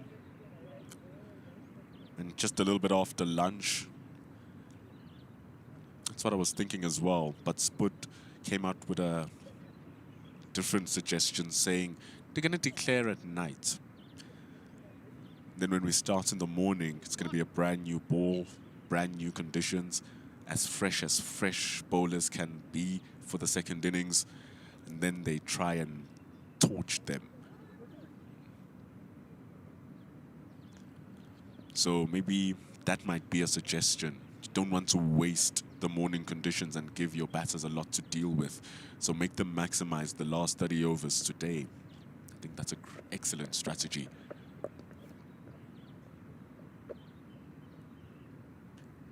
We thinking of ultra aggression, defeating them out of the game, because it does make sense that when they come back tomorrow during the morning and keep them on the field a little bit longer, you are bowling to batters who have stood the field for a full day and then are standing it for another hour or so. Make them switch off from their batting responsibilities. And so when we do come back and we say, okay, the declaration is done, come in now, Bangladesh, it's your turn to bat. They've had an hour of not batting and having to think about bowling. Then they come in. So I would say they bat tomorrow until before lunch. But anything works right now. So long as they have more than 5 sessions to get their 10 wickets, I think they'll be in good standing. They lead by 407. Score was 529 for 4 after 99 overs. M Sports saying they should play for a 500-run lead. That they're going, if they bat up until the end of the day, might as well be the case. Batting at 4.5 runs to the over. 5 boundaries. If they have scored only 20 runs from their boundaries, they've ran 31 times, and that is compliment to the hard work between these two. It's pretty impressive.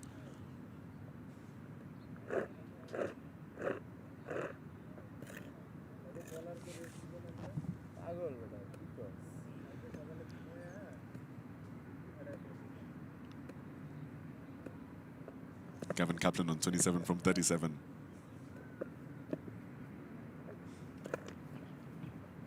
Moves to 28 from 38. Strike Mahlangu, welcome to the chat. Umpire of the Titans, Mr. Strike. I think it's a good idea. I think they are trying to give other batters a hit. They have enough, but the value of runs under the belt is very valuable. I think that's very true, Strike. I think that's very true. It's never about the runs now. Whatever runs they get is just a bonus. So before Marcus Ackerman lost his wickets, the idea was that he was probably going to get to his 300. Smashed through the covers from Snetsamba Qeshile. It's going to be a chase. Very nicely done from Animal Haq. Ooh, is that going to cost them another run? They think better of it. They just keep it to 2.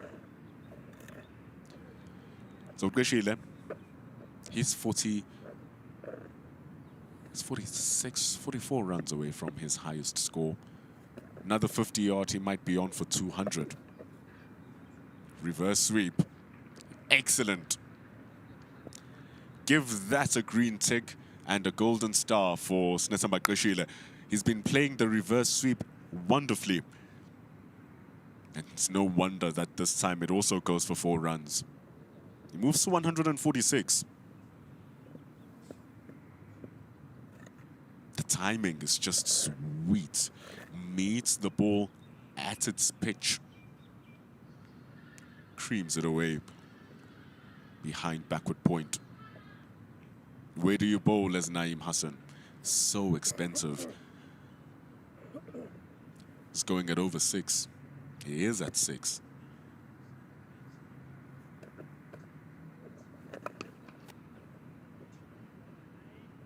It's deadly business. It's venomous batting. It's the strategies, the tactics, the execution from the South Africa A team is out of this world. Coach Guavu probably be very happy with the output that the men are putting together here.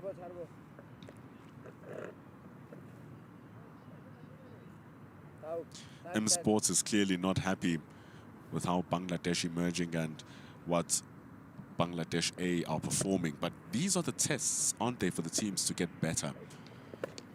You come and you play in foreign conditions that are very different from yours. And in playing that, and the more you do it, the more your skill set and your repertoire grows. The more the knowledge of the game grows. And the better player you become. It's 100 overs completed. 537 for 4.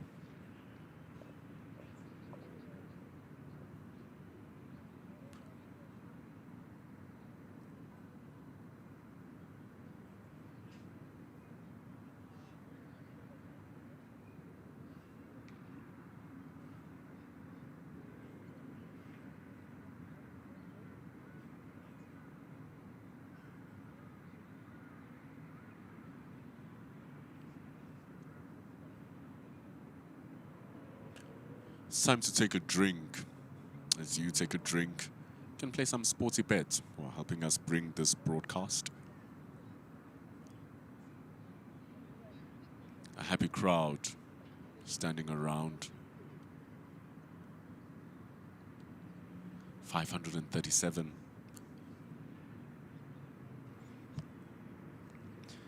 South Africa with an excellent lead of 415. It's beyond question that the runs that they have are beyond what they require, because Bangladesh A were bowled out for 122.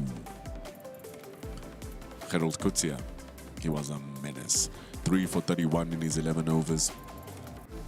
An absolute peach to remove Mamadou Hassan Joy. Cody Youssef, 2 from 22. And Tsepo Moreki also pitching in, so every bowler pitching in, and then it was Tsepo Ntuli who closed it off, 3 for 6. Now South Africa were really good with the ball. They just equally as good with the bat. 256 for Marcus Ackerman. He can't stop scoring runs for SAA. Snesamba Gweshile backs up his previous work of 186 the last time he played for SAA with this 147. Gavin Kaplan getting his first call up to the SAA team. It's well deserved for the 28-year-old leading run scorer. And then to his right is Matthew Boast, who was the leading wicket taker. He too gets his maiden call up.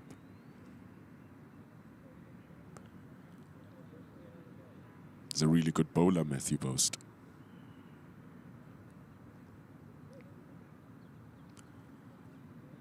It's a very difficult day indeed for Bangladesh. Maidul Islamankon, the captain, also the wicket keeper, was so good for the emerging team. Couldn't deal with Gerald Kutsia.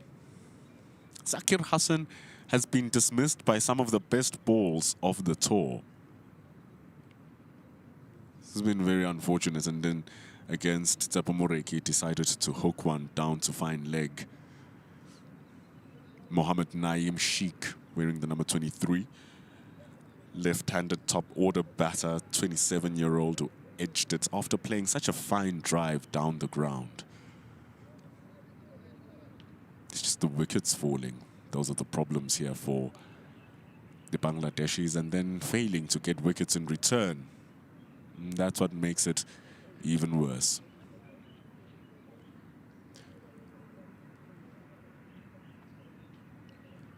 Tuks Oval. When you go there and you enter, you're going to see all of the teams and all of their trophies just sitting in front of the reception area. A pretty accomplished cricket club. The likes of the Herman brothers, who have both gone on to represent South Africa. Jordan Herman, who was one of the star players for SAA, has taken the leap now to South Africa. The Namibia Tour is the leading run scorer in the 4-day series since its restructure back in 2021. So Jordan Herman has been the real deal, scored a couple of hundreds as well. So he gets his jump. It opens the space for Gavin Kaplan to come in and slot in perfectly. When a Marcus Ackerman also gets his call up, there will be someone ready to take that slot. It's a succession of the pipeline for South African cricket. It's lovely to see the work that has been put together.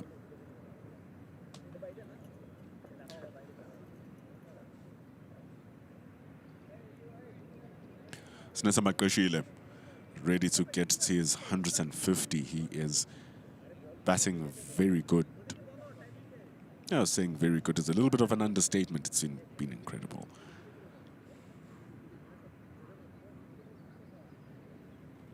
Back from drinks. It will be Hassan Murad.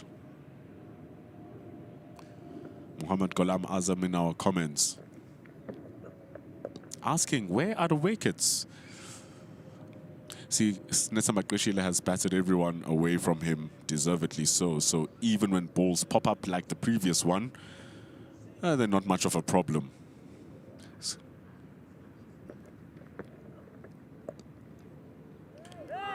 A little single that may turn it into two. Superb running. Still a lot of energy. He moves to 149 now, Snesa Makoshile. Made that look easy. But the moment he noticed that there's a little gap that he can exploit, he started running and charging. Excellent awareness. 150. He does it for the second time in South Africa A colours, Snesa Makoshile, and it does it in great time. 150 in just 176 deliveries. As good as they can come. A mind-blowing strike rate. 85. 5 sixes. It's been a blitz, but also it has been a joy to exhibit, a joy to watch.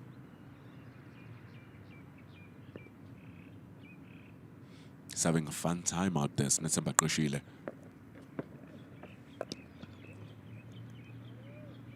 Gavin Kaplan is keeping it as easy as he always does.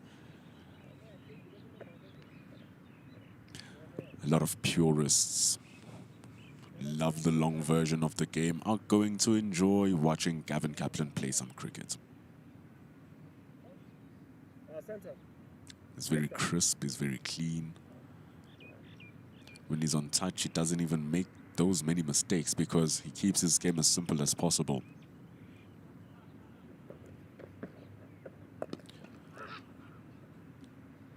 Makoshile batting well at number 5.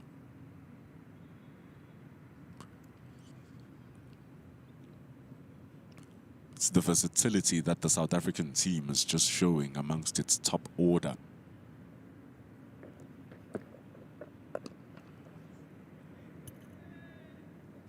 Sliding fielder, couldn't stop it.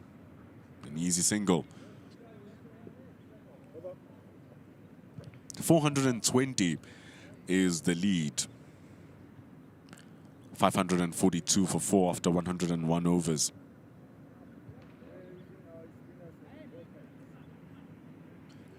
That's the question we've been asking, Tuks and Tuks. It's the question we've been asking in our comments. You look at the scorecard. Senokwane and Ditole at the top of the order, losing their wickets. Hamza and Ackerman holding it together, but Ackerman really taking it away from the Bangladeshi A team with an over 1 per ball, 256. Qeshile, and with his 152nd time in a row in South Africa A colours. Gavin Kaplan has just slotted in at number 6. 29 from 41. He comes in with an excellent platform to just play his game with ease without any pressure, and retired bowlers. Naeem Hassan with over 300 first-class wickets. He hasn't been able to take a wicket yet. It's a big problem. So Tuks and Tuks, you're asking, batting Bangladesh is out of the question. It's definitely a thing. They've batted Bangladesh out of the game. So the question is, how many sessions do they need to bowl them out? They can't take a draw. There's too much cricket left, Tuks and Tuks. So how much do they need? And that's the question we are all wondering and asking in the comment section, and even in commentary with myself and Spoot Smith. They can do 5 sessions, declare tomorrow after lunch or before lunch. They can take 6 sessions, declare overnight. They can declare before the day ends with an hour left. But I don't think that would be an option. But who knows? That's why we watch. Yeah, so Bangladesh have definitely been battered out of the game. So now we wait to see how long South Africa will give themselves, because salvaging a draw here will feel like a huge win for Bangladesh A. Just like it was last week for the emerging team. The emerging team for Bangladesh batted phenomenally in the second session of the day 4. It was wonderful between Ankon and Biplop. They're going to need resistance like that for 5 sessions in a row. It's a hard ask. Gerald Kutsia steaming in 145, close to 150. Moreki Youssef not stopping. It's difficult. Tsepontuli bowling well too with his spin. It's 102 overs completed though for South Africa A. They lead by 422. Snesamba Qeshile, he's been magnificent. 152. Welcome to Libo Geza. Welcome, welcome. A staunch fan of domestic cricket. You'll find him around the grounds. Libo Geza. He says, I need Qesh to push to 200. Need South Africa to have more of multiple batters with double centuries in one innings culture again. I hear you. I hear you. It's a good argument having a couple of double centuries. Those days of Kallis, those days of Amla. Yes, Mr. Geza. Oh, it's a cracking strike from Gavin Kaplan. Makes it look easy. It's 2 shorts also from Hassan Murad. Pumped over the mid-wicket area. Goes to the cow corner for 4. It's really good batting this from South Africa A. So yeah, they getting multiple double centuries would be nice. And then getting more guys who slot into the team this easily, just like Gavin Kaplan. He hasn't lost his touch. He scored centuries in the first half of the 4-day series last year. He scored centuries in the second half of the season this year. Gavin Kaplan, he scored hundreds at Paarl.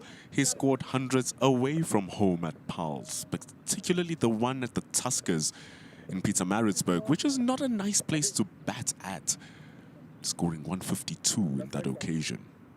Oh, he's very, very good, Gavin Kaplan. They go more leg-sided with Murad deciding to come over the wickets. He's going to target the body line a little bit. Look at how open that stance is from Gavin Kaplan. Makes sure that he's going to read the line and face the batter directly. Just so aware of his crease and his angles. 187 saying there's so much depth and talent in South African cricket. They're World Test champions for a reason. I agree with you. 3 South African teams will be in action and none of them are the main South African team. That tells you the depth. Dominating emerging, dominating the A series. They're going to be going to the Namibian team now for the Africa Cup. And they haven't used their main guys from the World Test Championship winning team. I think I can agree with you, 187. Now you're watching now, for the people who don't know Gavin Kaplan, they're saying, who is this guy? Because he's making it look a little bit easy. Snetsamba Qeshile has been in tongues forever, and he's just coming into his own when he has the South Africa A shirt. If he doesn't perform, Snetsamba Qeshile, you know there's Ntando Zuma who's going to be coming in from the emerging team. When Ntando Zuma goes in, there's Khomole Mopiri, there's Kamokhelo Phiri, there's Lethabo Phatla Mohlaga. It's so deep.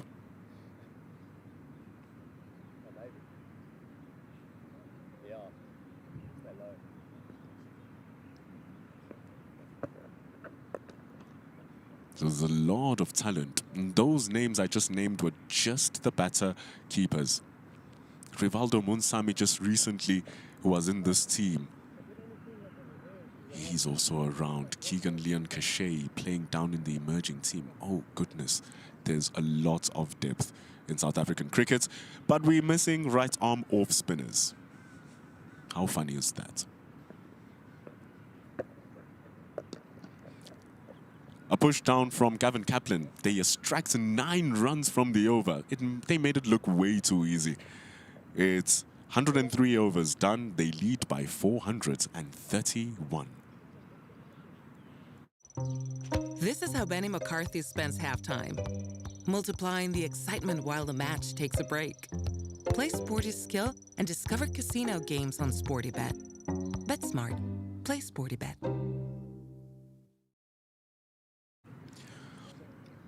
Welcome to Werner Erasmus, one of the lead speakers and writers of South African cricket and cricket generally in the world of our social medias. Runs an excellent page, SA Young Cricket. Can never miss out on young South African cricket. Some clips of all these games that happen at Veris. Nice to have you with us, Werner Erasmus. And he kind of shares my sentiments as well. Took 44 overs to bowl them out in the first innings. So they can easily bat out today, go in tomorrow morning, play a little bit of a T20 innings, and then send Bangladesh in just before lunch. It gives us a lot of time to bowl them out. Running, Gavin Kaplan doesn't make it. Oh, that seemed so lackadaisical. That was a safe run to take, and then all of a sudden they just made it difficult for themselves.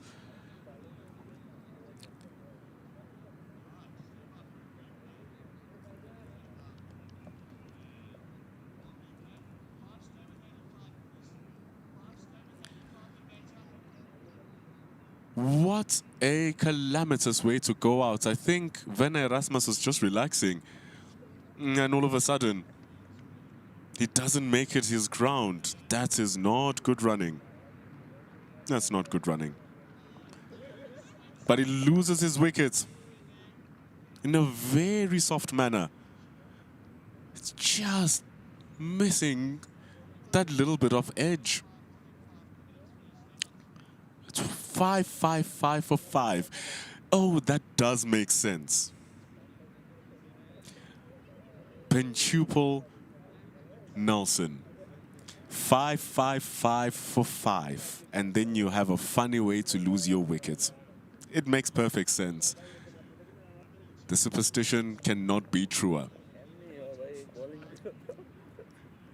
New batter coming in, Delano Potgieter. You can't stop getting these players out. There's so many of them to choose from. Delano Potgieter, a phenomenal record. Great batting. No goodness. 44 average. That is a serious record. You can put that for a top 4 record and top 3 record and be like, okay, that makes sense. 500s, 1150s, near 3,000 runs already. And that 44 average goes with a 26 bowling average. An excellent all-rounder. 556 for 5. That's good work. The Werner E is not Werner Erasmus. Apologies to Veris. But still, the sentiments are shared between he and us. You can declare just before lunch. Have a go at them before lunch. You can just put sentiments. Declare at night, start the morning fresh.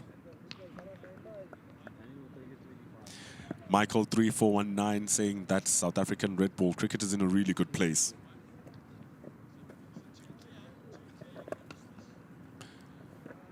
Trying to expand the game as much as possible. It's really good. They're trying hard to get more games being played amongst the teams. But with the team being World Test Champions, it makes sense that the red ball system should be a little bit strong. And so far, so good for South Africa A. So far, so too good. 556 for 5. That's because of that middle order. Marcus Ackerman's 256 was frighteningly good. Snetsa Makreshile still lives on 156. Kind of taken his time now and slowed it down. Gavin Kaplan, the last casualty. It was a run out. It seemed way too lackadaisical. A soft dismissal. But that's what you get for 555 for 5. That's when his wicket fell.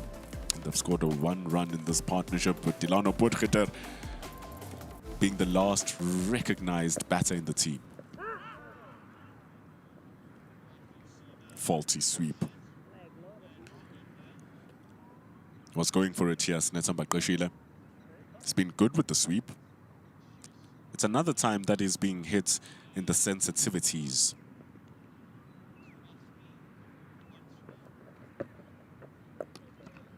Up in the ground. It's going to be an easy single.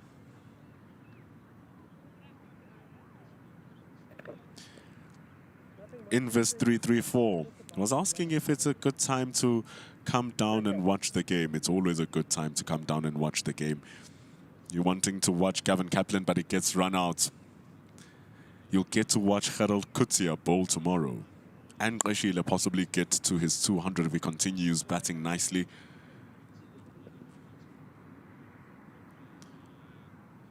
It's always a good time watching some cricket here at Tuks Cricket Club. Here's Hassan Murad. Ball is keeping low a little bit. That's how they got Marcus Ackerman out. Though he was looking to go on the attack, the ball just kept a little bit low.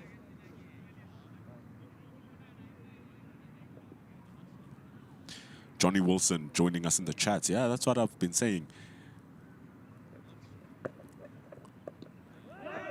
They take a quick single. Good running. Awareness. Delano Potgieter will take strike. Johnny Wilson says, okay, he got run out. Love Kaplan's technique though. Very 90s and early 2000s coded. Yes, that is very true. And that's what I said when he came. Lovers of pure cricket.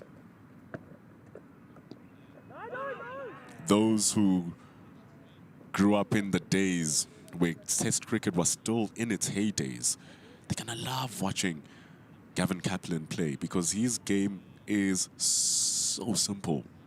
It's scary how simple it is. Shows smart batting. Last year's wicket wasn't really some smart running, must be said. Nonetheless, it was a good-looking innings, and so I agree with you, Johnny Wilson. He looks good. Krishile, though, looking many runs better. 157 from 187, 557 for 5. That lead for South Africa is currently irrelevant, really. But Naeem Hassan, 2 wickets under his name. Finally, getting himself a little bit of scalps.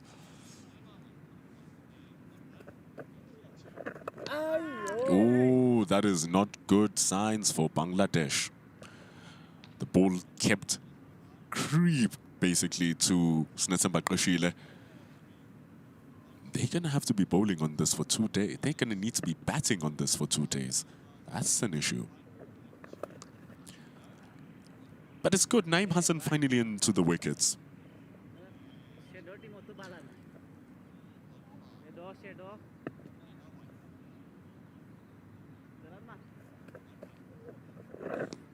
The problem is his wickets are costing him 63 runs. It's quite expensive.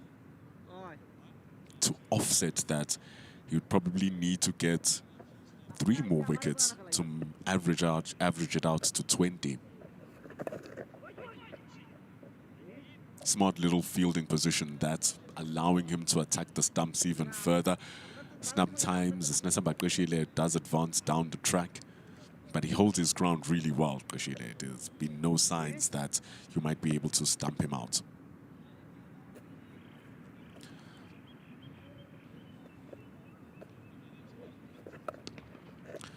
M Sports say they play until the end of the day, then they will declare overnight. Someone shares Sports sentiments. And that also does make sense. You don't want to waste the new ball by bowling it outside of its best conditions. It's a good ball, that from Naeem to Krishile. He makes it look easy. Ends the over. 558 for 5 after 106 overs. This is the greatest spectacle in world football, a title decider, and it feels like nothing can sway a game of this magnitude. Says who? We've been through this before. You just have to believe a little longer. And everybody knows that 1 minute here lasts forever. Because it's not over until we say it's over.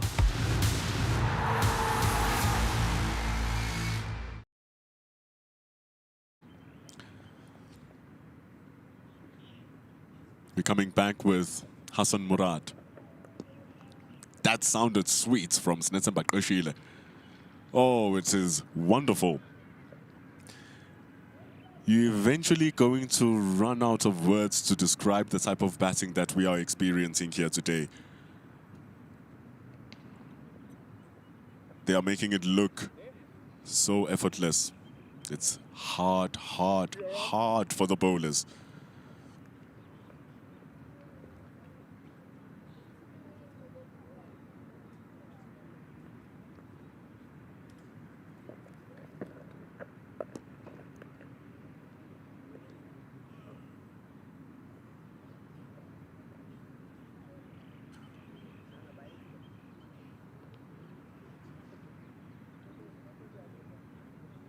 Played back. Snetsemba Krishile almost out of his ground. But like you said, he knows his ground. So if he's not careful, they're just holding it down here. Little chuckle from both Hassan Murad and Snetsemba Krishile. That's what we were talking about, though, a couple of overs ago, that he'll be charging down the track. confusion. Delano Potgieter, he needs to find his ground, does well. Ayanda Tso, shout-outs to me, Bendula, for the shout-outs, of course, of course, of course. We building our cricketing community here together. It's just a pleasure to have all of you with us, joining us, engaging with us, and watching some quality batting here from Snetemba Qeshile. If you missed out earlier on Marcus Ackerman, boy, I would rewind the stream and watch that.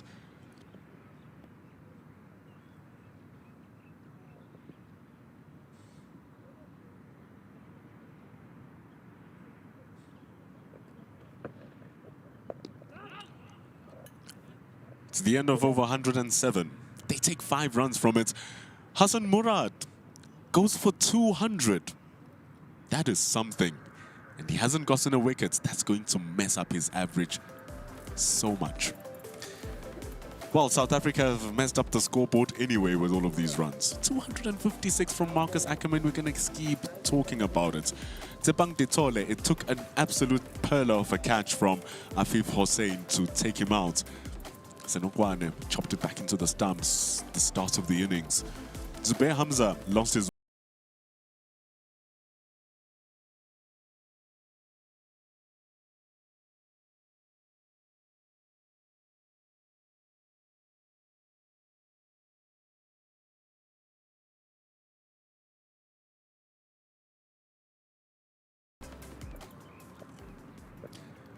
163.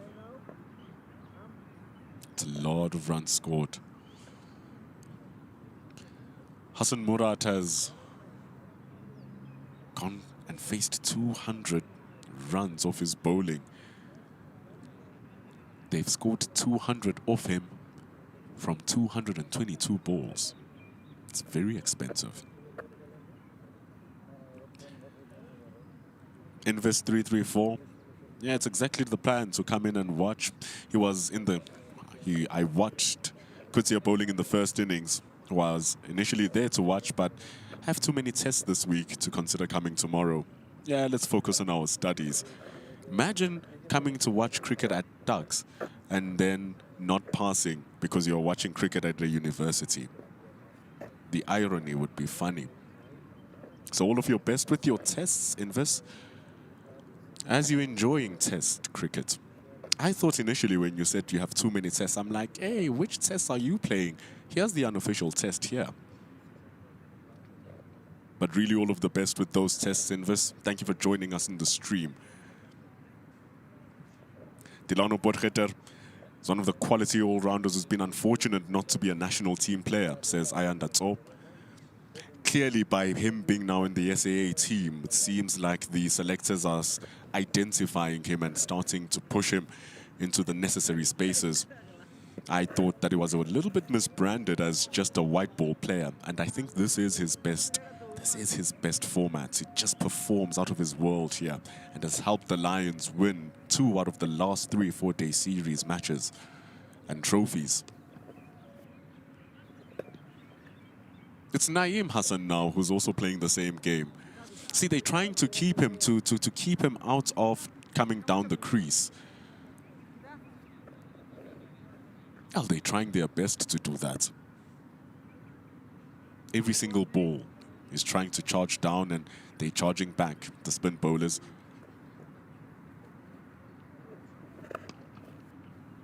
When he keeps it simple, he gets to punch it down to the long off. Gets 1.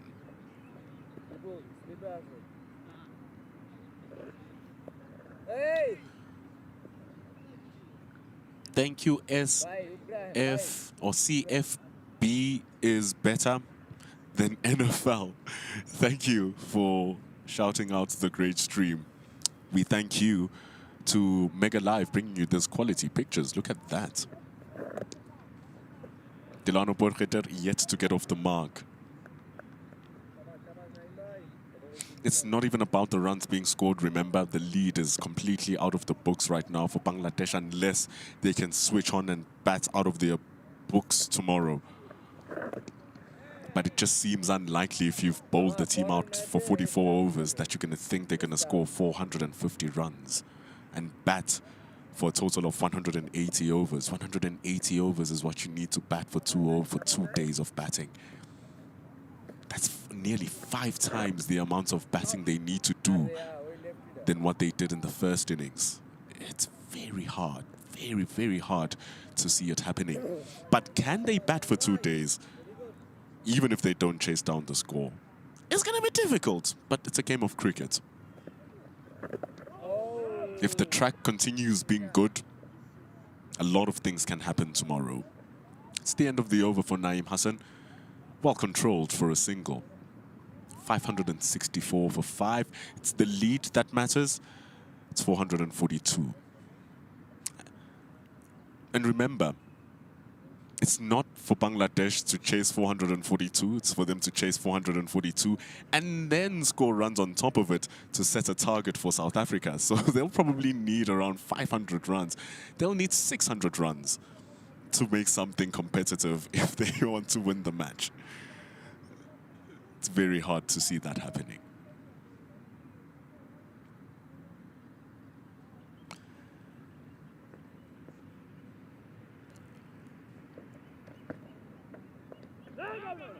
Just down a little bit of the legs. Snetsama Koshile has faced over 200 deliveries. Yako Sneyman, thank you for being in the stream throughout the day, Yako. Much appreciated. Telling us that Potgieter has been knocking on the door for the past 5 to 6 years. Ooh, look at that grip and turn. Remember, anything that's good happening for the bowlers here is positive for South Africa because they have to bowl next.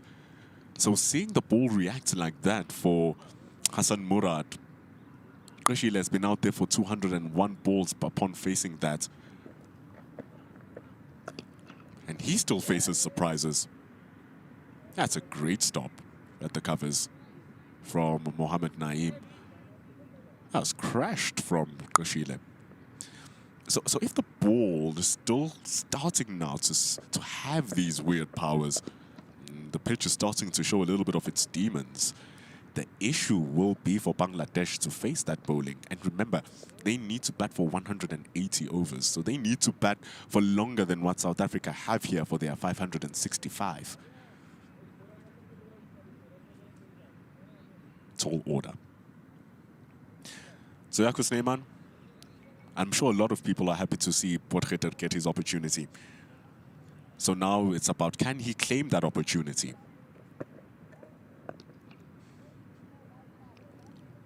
The likes of Jordan Herman have claimed that and many other players, but I'm just going to keep it to the recent players. It's a well-deserved call-up. Ruben Herman, the 2 Herman brothers, making it up there. It's all about having that level of consistency. Ooh, nearly throwing Koshile under the bus, but it's a good quick call from Delano Potgieter to turn his partner back. Don't want another run out to lose a wicket. But a little bit of more control here for Bangladesh. It's 565 for 5 for South Africa A.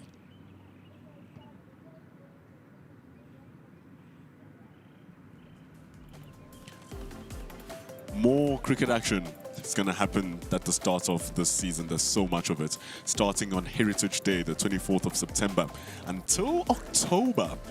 The end of October, the Proteas will be playing against Australia. This feels like the cricket's great rivalry, as South Africa are currently having the great rivalry in rugby versus the All Blacks. So the Australians, they'll be coming here. Make sure that you grab your tickets.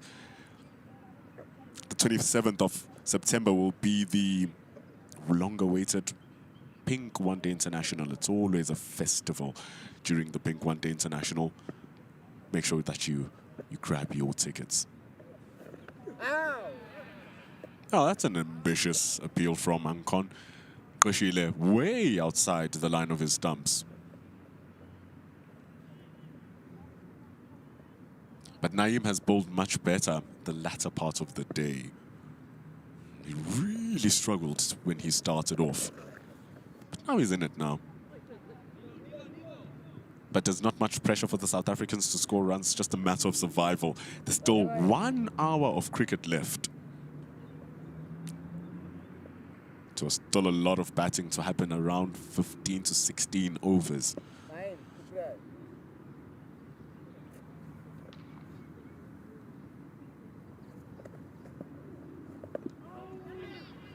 Good running.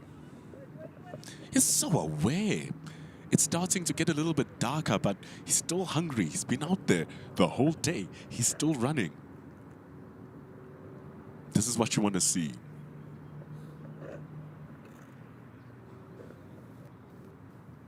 Not what Bangladesh want to see. They've been seeing all of it, though, with the runs being pummeled on them.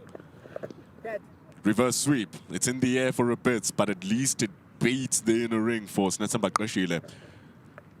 He's been doing so well with the sweep and the reverse sweeps, and he earns yet another boundary. 170 he moves to. It's 571 for 5, but the score reads 449 for 5. Oh, such a good shot.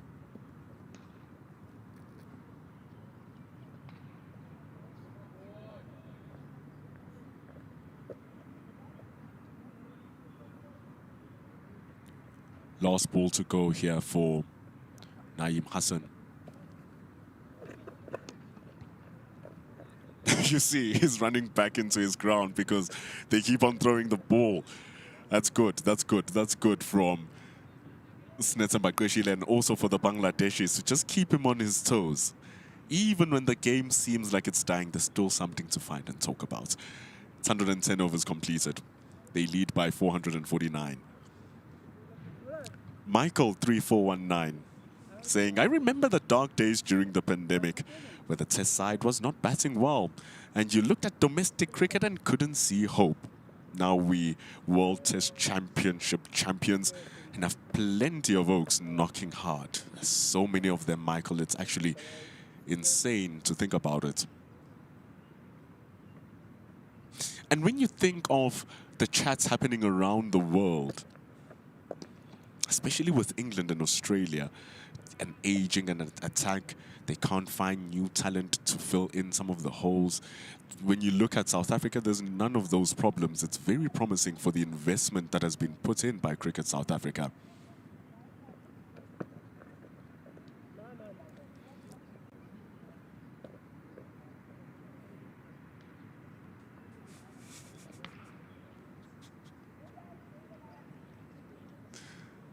So I agree with you, Michael. There's a lot of talent now that can be chosen from. And I guess also the gentlemen see the value. They see the value of performing well. And when they get their opportunities, they raise their hands. It's wonderful to see from South Africa A here. Snetsamba Kreshile on the verge of beating his highest score in first-class cricket.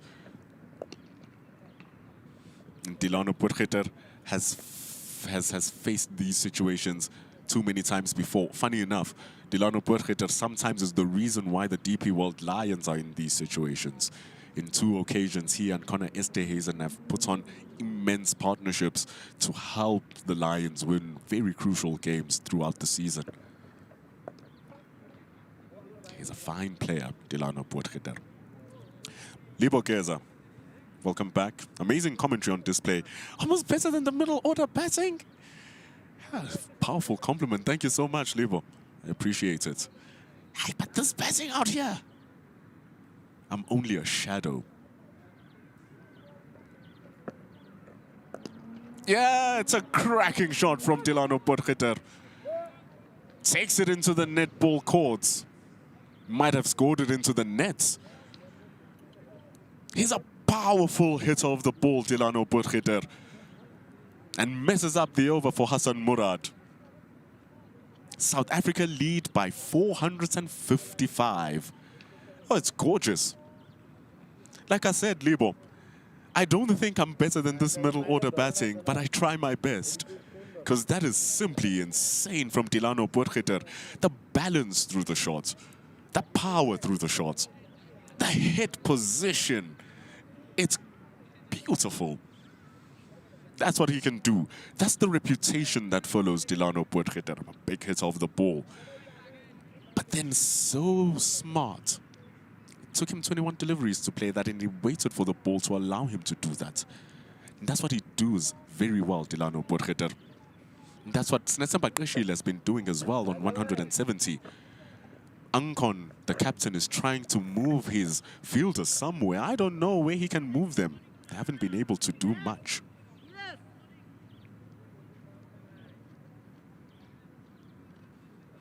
Invis says, thank you for the wishes. And the irony is not lost on me, but I know I'll bring distinctions home. That's the spirit, Invis. You must do well as those tests, just like Qeshile and Ackerman are doing here. That's what we need.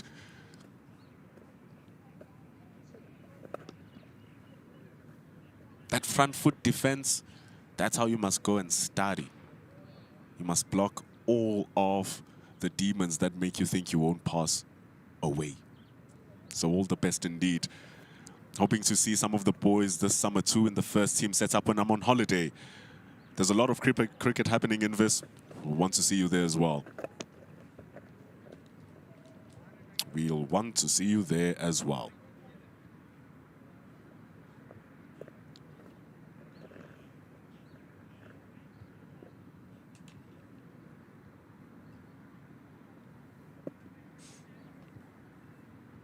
Yeah, M Sports really loves his intent.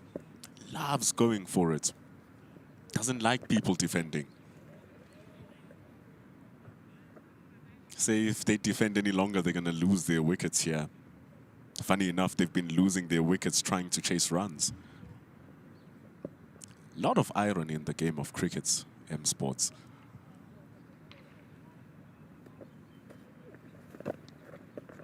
And it's just solid in his defense here. Delano Potgieter waiting for the bad ball. Naeem has controlled the ball well in the latter part of the day, like we've said before. So it's not easy for Delano Potgieter to find the scoring deliveries. But he's not fazed by it. Doesn't seem like he is. That was a scoreable ball. That's why you see him being disappointed. You will see he was instantly disgruntled because that was short. That was the ball to hit. There's the disappointment.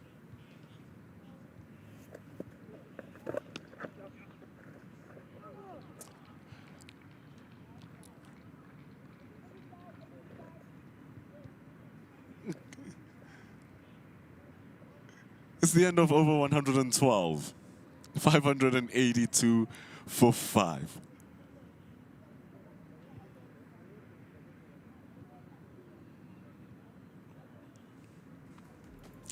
A lot of us here following the action. You can follow the action on your mobile app in your pocket as well, because the game just got closer to you. We're introducing the Cricket South Africa mobile app, which you can get on Android and on iOS. There's a lot of cricket happening in the season. South Africa playing 3 back-to-back series, women playing 2 back-to-back series, a new T20 competition, new players that you are discovering here today on this tour. So download it today, the new Cricket South Africa app.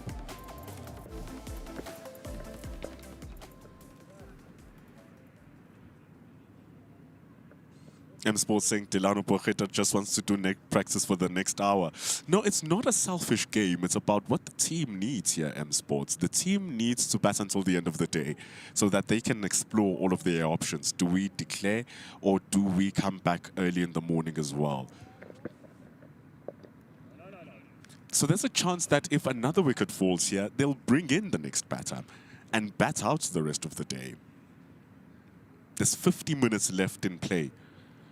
See off the rest of the day and explore all your options.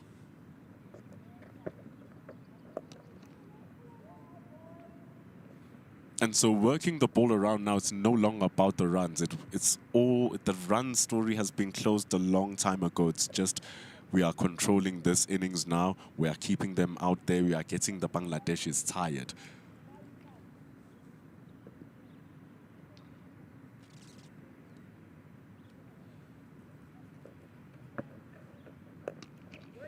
Good wrists from Potgieter. Very nice wrists. but they just went for no runs.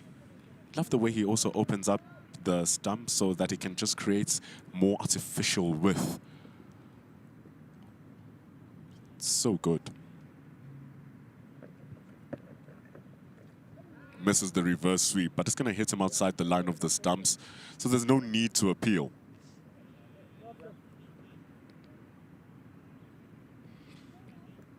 It's been a fruitful shot for the South Africans over the years, over the past couple of hours.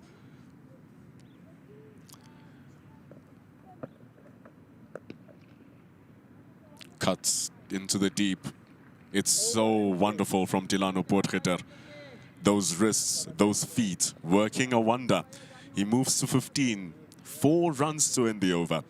587 for 5. Just look at the footwork. Look at the footwork. Cuts it away. And it goes for 4. It's a lovely, lovely, lovely shot from Delano Potgieter. And so he's moving himself now, 15 from 28. The players will have a drink. And Jaco Snyman just mentions us that he also had a good county season, Delano Potgieter, which is true. He's having a good start now, 15 from 28. It's in the foundation of that top 5. And that's that top 5 for Bangladesh that failed to fire. 10 runs and 0 for Senokwane at the top. And Hamza feels like he should have gotten a century, but gave the wicket away, looking to hook a very, very difficult ball to hook. Ackerman, 256, was given LBW, and that was Naeem's first wicket. Rashile, currently on 172. He scored more runs now than the Ackerman and Hamza partnership, which was worth 170. And he was so crucial to go along Marcus Ackerman with that 287-run partnership. It's immense. Even the Kaplan and Rashile partnership, which seemed so easy, went up for 77 runs. So those last 2 partnerships have also accumulated 100. Hassan Murad with all of the loads, 41. 41 overs, there's only 1 maiden. And so he's bowled 40 overs with runs in them, and he's been going for 5.2. The only 3 wicket takers being Naeem Hassan, who got the crucial wicket of Marcus Ackerman, and Animal Haq. Then also Al Fahad, who took the first wicket, which leaves South Africa leading by 465. It is difficult times to see as the Bengal Tigers, but it's a game where anything can happen. South Africa are batting until the end of the day. Let's see what they're going to do. We're having drinks. It's South Africa leading by 465 runs. Football, rugby, it's cricket time. Play Sporty Bet.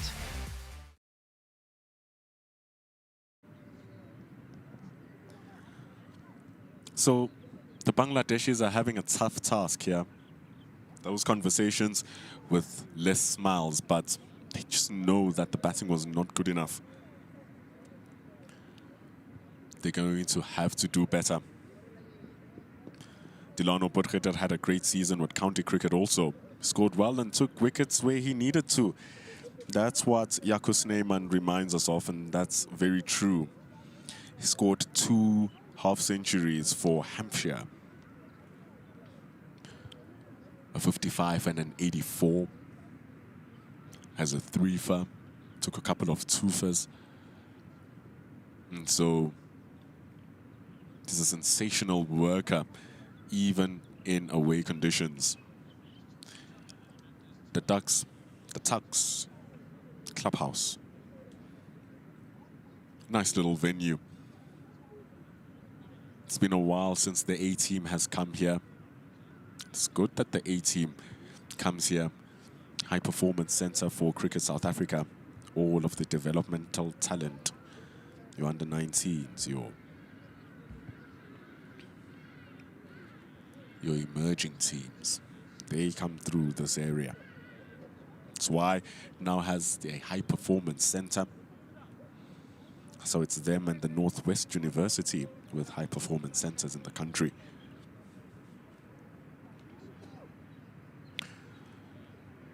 So Delano Potgieter has done pretty well for himself throughout the past couple of seasons. So a lot of players who follow domestic cricket and its fraternity, they would have known of Delano Potgieter for a long time. 30 years old now, Delano Potgieter. Now he has a time to showcase what he can do. All-rounders are plenty going around the country. Tiaan van Vuren, one of them. More of a bowler, Tiaan van Vuren, but don't forget that in his debut game, Van Vuren scored 120 alongside a 4-fer.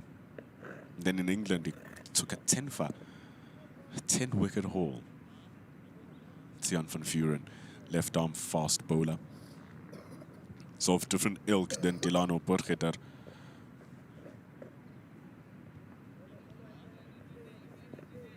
So yes, Jaco Snyman, Delano Potgieter did really well also for Hampshire. Indeed, we are blessed with our depth. It's a lot of depth in South African cricket, Jaco. Well played from Snesamba Qeshile. Let's just get it down for one. Invis is asking Jaco Snyman what are his thoughts on Tiaan van Vuren. I can answer that for you, Invis. He's very good. His domestic numbers don't do the justice of what he does in South Africa A colours. But he's facing tough competition because his competition are the Janssen twins. Left arm fast bowlers and all-rounders who can bat. That's his biggest obstacle. That's what I believe. Delano Potgieter hits the ball hard, straight to the cover. It almost hurts his hand. But the Janssen twins, those are the two players who are exactly the same, whom you don't mind having two of in the team. Imagine if your batting team, I'm not making a comparison, but imagine if your team had two X factors of the same thing. Imagine if you had two A.B. de Villiers, for instance. Are you going to leave one A.B. de Villiers away? No, you're going to use both of them. Imagine if you have two Sean Pollocks. I think that's a much better comparison. Imagine if you had two Sean Pollocks. You're going to use two Sean Pollocks, of course. So I think that's the situation with the Dwan Jansen and Marco Jansen twins. It's going to be hard for left-arm fast bowlers. But at least there's three. There's three formats. Marco Jansen is good at all. So is Dwan Jansen. It's 588 for 5 after 114 overs. The lead is 466. And remember that Dwan Jansen skipped the A phase. Jumped straight from the Titans into the South African team that's now going to play in Namibia. Probably might still be tested in the A team. But do you see a century coming? We've seen a couple. How much do you think that Qeshile is going to end up on? Back it on Sporty Bets, who are helping us bring this broadcast to you. So Tiaan van Vuren looks good in this. I like his game. I liked his game since the first time I saw him a couple of seasons ago. He was playing at the Wanderers versus the DP World Lions, and you're a fast bowler at the DP World Lions, you're going to look better at the Wanderers. And so I was a fan instantly. Like I said, though, the competition is a little bit tough. He can bat well, can bowl well.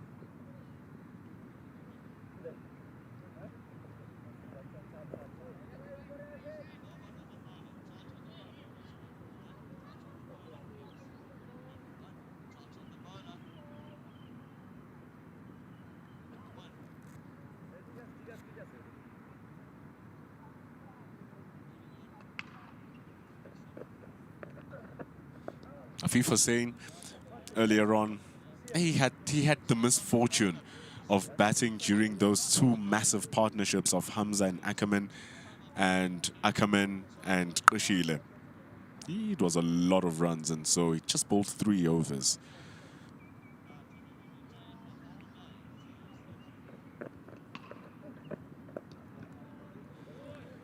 Yakos Neyman is saying either declare today if they lose 2 or more wickets, and if not, let these 2 bat through till mid-morning tomorrow. Gives you time to build even more pressure. You're not the first one to say this now, Yakos Neyman. More people speaking about batting tomorrow until lunch. The other camp saying bat until night and then start the morning with a brand new ball in early morning conditions. So either couldn't work. But the one thing we do know is that as the game continues to go on, the surface will continue to deteriorate. Most likely going to be the case. So Yakos Neyman, I hear your point, and those are the sentiments that I share. See if the sentiments that the South African team share as well, because it's all about the question of how long do they need to take 10 wickets. M Sports saying that it's brainless for South Africa to bat tomorrow. And your point makes sense as well, M Sports, because it's a matter of 6 sessions to bat, or 6 sessions to get the batters out, or 5 sessions to get the batter out.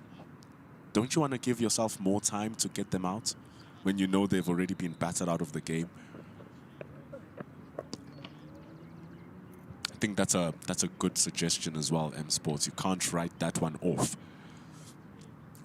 They work around Afif pretty easily here. 591 for 5 for South Africa A. Yakos Neyman speaking about the fall of wickets. I would say, does it look like wickets are going to fall the way but the way that things have been going, the wickets just fall randomly. 1 wicket lost in this session. The run rate has fallen from the second session. They were batting at nearly 6 to the over. They've scored 113 runs in this particular session, with 50 of them coming through boundaries. And so, still going at over 4 runs to the over with less boundaries than before. Means that they're running well. It's good stuff here from South Africa A. So Yakos Neyman, I don't know if they're going to lose a wicket, but the wickets do just come out of the blue. A 1 ball can do something. A batter can lose their concentration, just like Gavin Kaplan did. So anything can happen. But also remember now, as they're running for the single, they need to take care of it. So they keep it to 1. Smart running.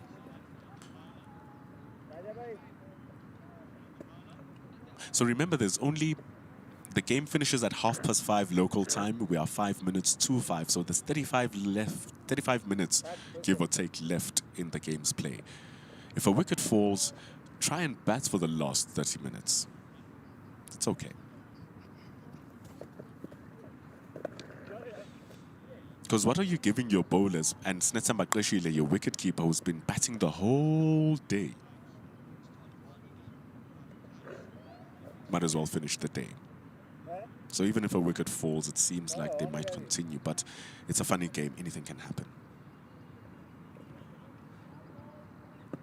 Qashile, 10 runs away from his highest first-class score. Look at the ball misbehaving. That was pretty nice from Naeem Hassan. Tsepontuli is sitting there and he's licking his lips. Cannot wait for tomorrow. Sharp bounce and turn. And the thing is, South Africa, when they come in tomorrow, they'll have the liberty of putting fielders around the batter because they have so many runs to play with. If they give away 100 runs for no wickets, I don't think it'll dent them too much. It'll just be uncomfortable because they haven't gotten a wicket. But they have runs to play with to try and buy as many wickets as possible. That's another added element which maybe we haven't explored yet. Is the fact that the more runs they score, the more runs they have to give in order to buy a wicket. So a 150-run partnership is not going to scare them because there's just so many runs to get down. A 200-run partnership is going to be scary. but it doesn't even dent half of the lead. Because remember, after getting to whatever the lead is, they need to start scoring more runs. It's difficult. 594 for 5 after 116 overs. Naeem has been looking pretty good. He's recovered it so well.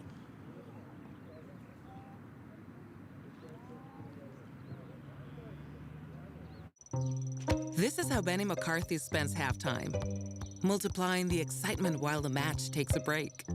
Play Sporty Skill and discover casino games on SportyBet. Bet smart. Play SportyBet.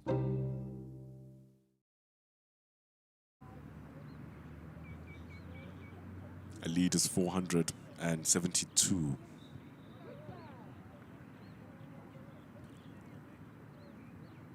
If that run rate was over 5 runs to the over when they crossed 100 overs. It's still over 5 runs to the over still. It's really ridiculous. Thanks to Marcus Ackerman scoring 256 from 237. Even the run rates Qashile is scoring at is pretty good. It's a healthy strike rate. So they're really batting well here, South Africa A. Good cuts from Qashile. Oh, it's a wonderful shot. He gets into the 180s. 598 for South Africa A. Dropped slightly ever so shortly by Afif Hussain. It wasn't the worst, but he worked it well.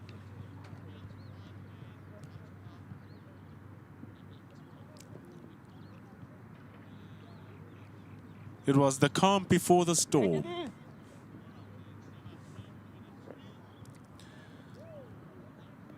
Until it came together here for Snesemba Qashile, 5 runs away to equal his highest score in first-class cricket.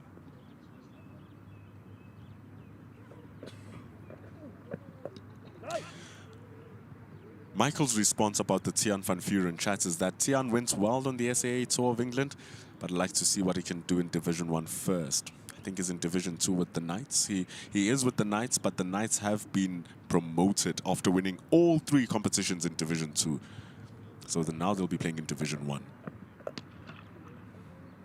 So you are going to get your wish, Michael.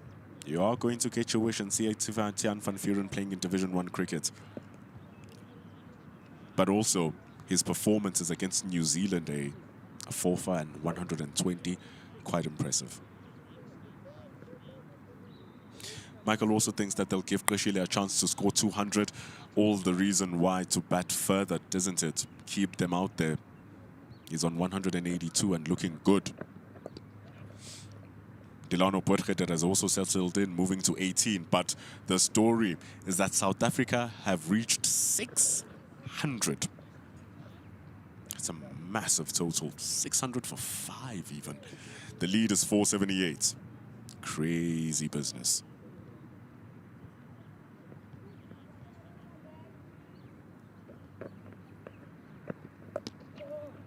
Down the ground for a single by Qashile, completely mistimed. 601 for 5 after 117 overs.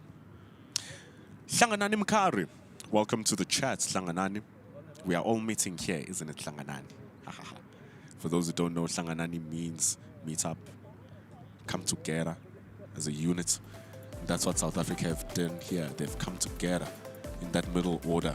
78, 256, 183 abnormal totals. That's why you have an abnormally large team total of 601 here for South Africa A. The wickets are not coming. Gavin Kaplan missed out on a 50. He was looking pretty good. Potgieter has just fitted in like a glove. So Hlanganani Mkari, Snesemba Qashile should get a double ton. That's why we're all watching the stream, aren't we? Is he going to get to 200? Is it going to be today? Is it going to be tomorrow? I believe we're all crossing our fingers that it's going to be today. We have the last 30 minutes at 5 o'clock now. It's the last 30 minutes of the game.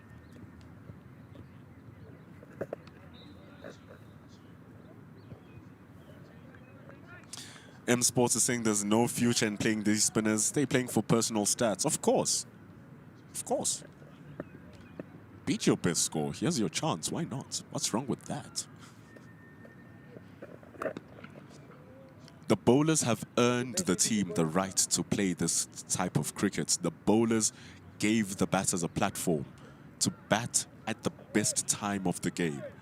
And the team's strategy is to get them out and bat for the whole day. So if batting for the whole day entails you beating personal records, it's part of the game. Records are meant to be broken.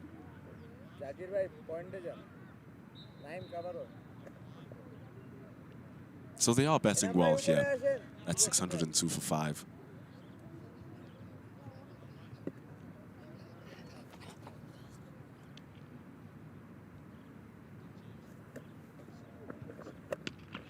Smashed from Potgieter. He has so much power. When he decides to go for it, he goes for it. A bounce and it goes for 4. Brings up the 50 partnership. Coming from 87 deliveries. Delano Potgieter is starting to get going. It's going to be scary.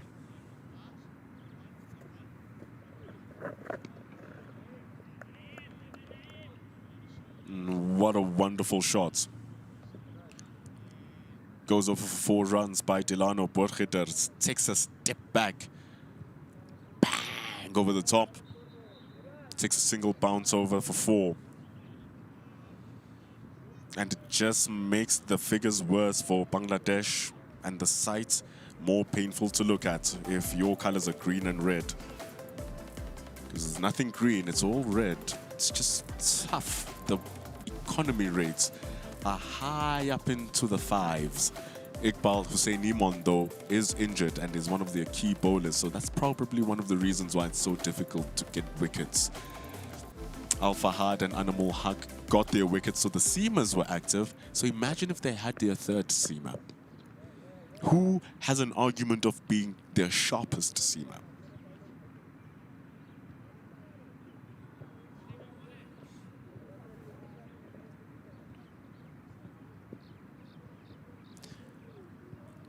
One of the replies to why are they facing these spinners so late in the day, Jaco Snyman comes in and tells us it's also to pull some little bit of confidence for the players. Remember, M Sports, this is Delano Potgieter's first A-class game for 4-day cricket. It was Gavin Kaplan's first 4-day game in South Africa A. So you have 2 guys who average 55, Gavin Kaplan, Potgieter averaging 44. You need to bat out the whole day. Might as well make them bat. Solid reasoning. And I guess they're showing why they deserved those innings, because it's not like they've been easy to bowl to. So yeah, building the confidence of the players who've just come in, Jaco Snyman, is also a really good argument.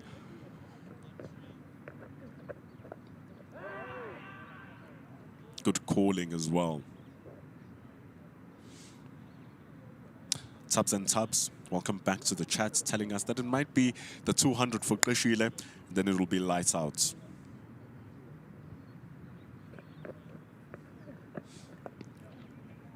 "25 minutes left to play. The day will come to an end and then we'll definitely know what our decisions are, but love all these little discussions.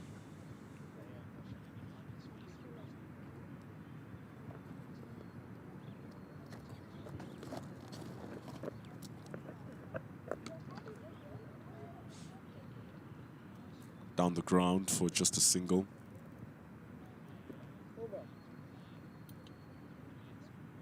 Keeping it easy.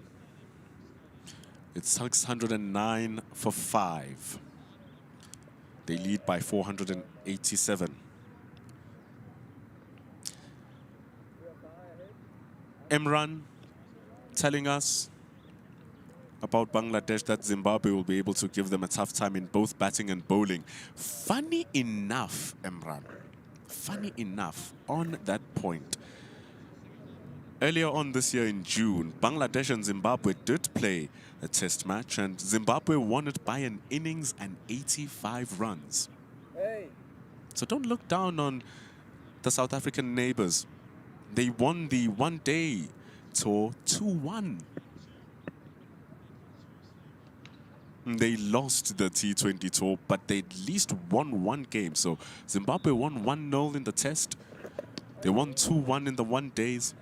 They lost 2-1 the T20s. So yeah, Bangladesh could give them a run, and Zimbabwe could give them a run, and they did earlier on this year. Harsh realities. But they did win against Australia. They did give New Zealand a tough time. So those are the balancing acts.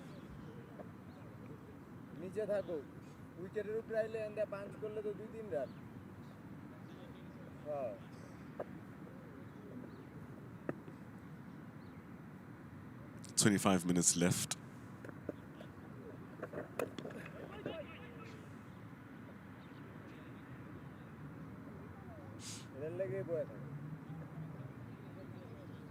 Mohammed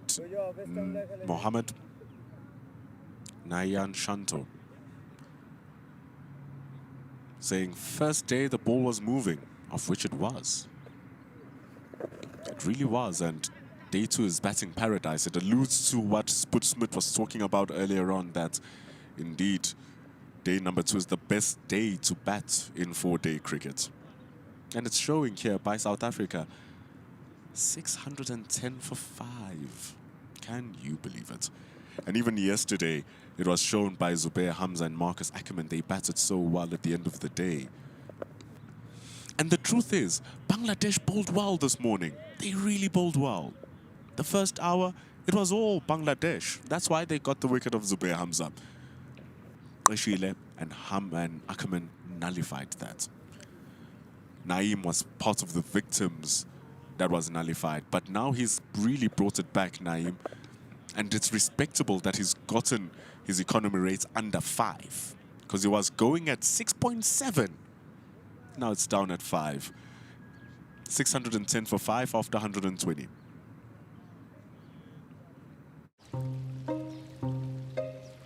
This is how Benny McCarthy places a bet.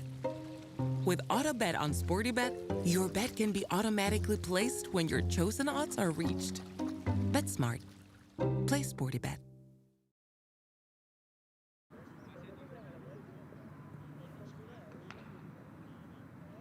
Hun 488. That is the lead.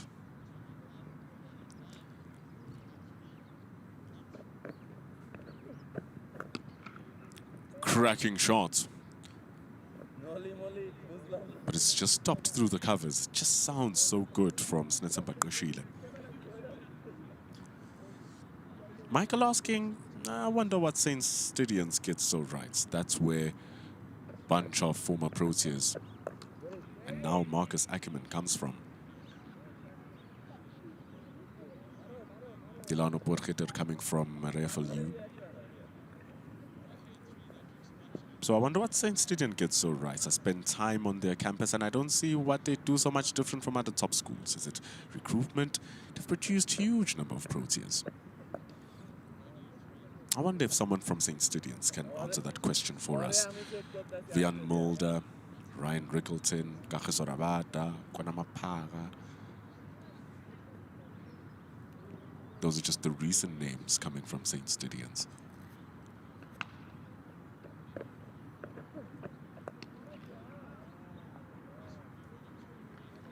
So it's really high-level cricketers coming through that system.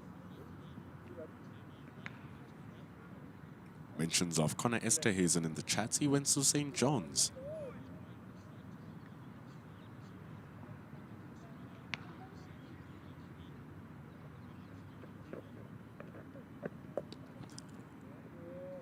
Kashile in all of his work at 188. It's his highest first-class score. Slowly working his way now.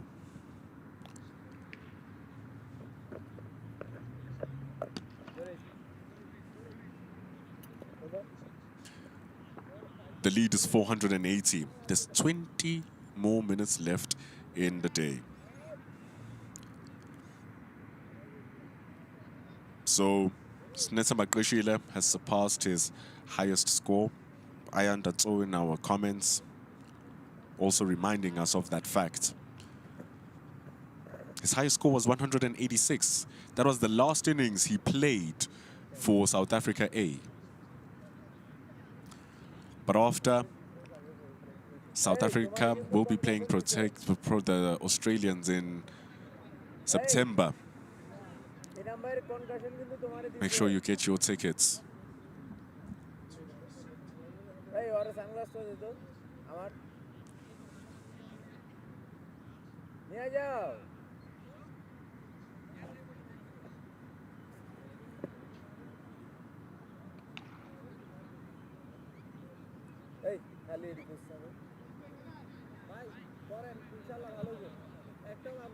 Delano Porcheter back into the attack.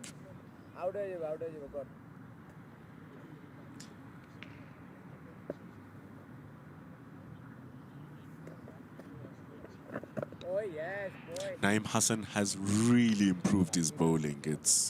He's not the same bowler who bowled in the emerging. He's not the same bowler that he's bowled earlier in this morning. He was bowling way too straight. Too many of his deliveries were a little bit short. And I think he's found the ideal line now, which is just outside that off stump, getting the ball to spin away. But just as he starts to get it right, he's hurt his finger here, Naeem Hassan. So the question being asked by Himal Ahmed, what happened to Naeem Hassan and Hassan Murad? They are national spinners. Hassan Murad started really well. Hassan Murad started really well. He was the pick of the spinners yesterday. But then he just let it loose when Marcus Ackerman found all of the answers. Marcus Ackerman's innings was that good.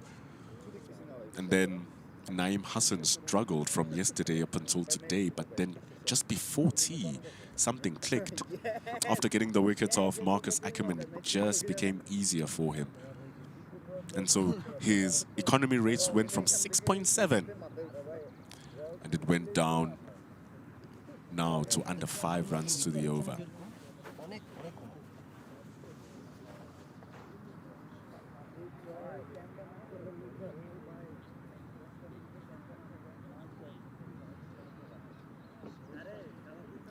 Mohammed Imran Hussain saying South Africa's condition is known for pacer-friendly, but the Bangladeshis are only bowling spin. That's because they lost Iqbal Hussain Imon, Mohammed.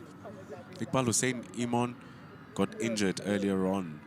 He didn't bowl much yesterday, and he hasn't taken the field today, so that's a big loss.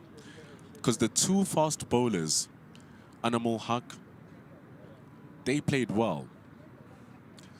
But Naeem Hassan here, imagine if they lose another bowler.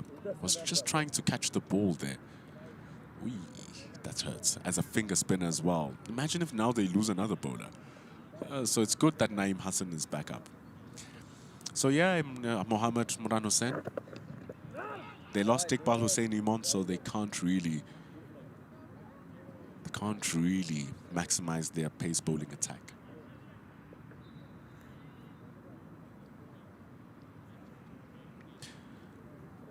So just look at the lines that he's bowling now, Naeem Hassan, because he has an opportunity to bowl to yet another left-hander. Look at where the lines are. He's pitching the ball outside the off stump now. It's no longer straight. It was too straight earlier in the morning, which is why it was so easy for Marcus Ackerman to work him around. And once your line is wrong and your batter is hitting you, you start searching for answers. And then he bowls it too short. Cracked away by Delano Potgieter. What an absolute monstrous shot. That's his second 6 of the innings. No, here's something, Delano Potgieter. In a blink of an eye, he's working himself to 150. Or to 50 runs, rather. There's been so many big scores this morning. And look at that to add on to the hurt. That's a lovely hit from Delano Potgieter. A power hitter. But he's a smart power hitter. He's a good power hitter, Delano Potgieter.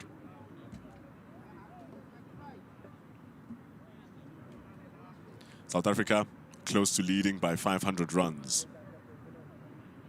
It's a great lead.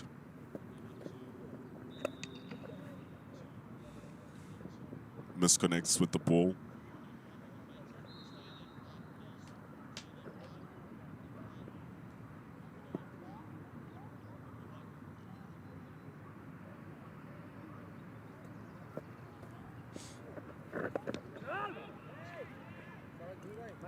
That's the end of over 122. 618 for 5. 6 runs taken from the over. It was a wonderful shot from Delano Potgieter. Sees South Africa lead by 496 runs. They lead by 496 because they bowled out Bangladesh for the same amount of runs that South Africa have now faced. 122 faced by Bangladesh. South Africa have faced 122 overs for their 618. 496 by that. Marcus Ackerman 256. By that, Snetha Makrishila 188. Hamza 78 also counted for stacks yesterday to give South Africa a good platform to start playing today. So it's all working as a team. There's 15 minutes to go. So in comes Al Fahad, the 19-year-old fast bowler.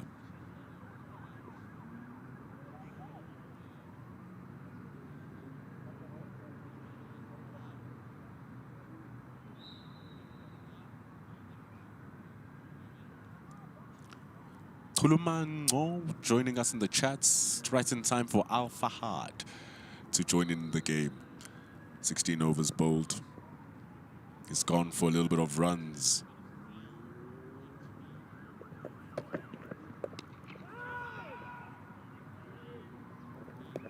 Snetha Makrishila coming from Hudson Park.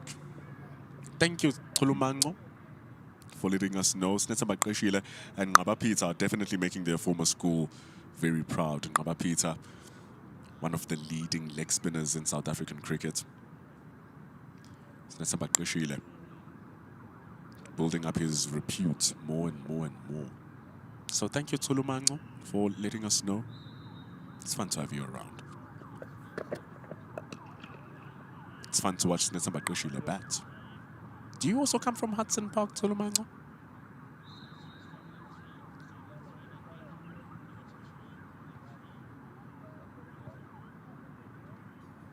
So a lot of players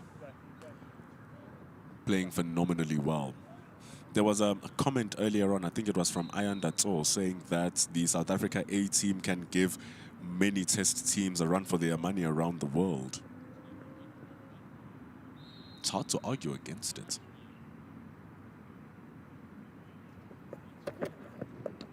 Up into the air by Krishila. Luckily, the point is down in the deep, protecting the boundary, so he's going to get one.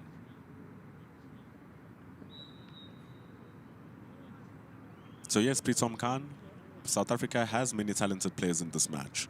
And Ayan Datso believes that they could face even the best of the best around the world. I mean, the main team are the world champions in Test cricket.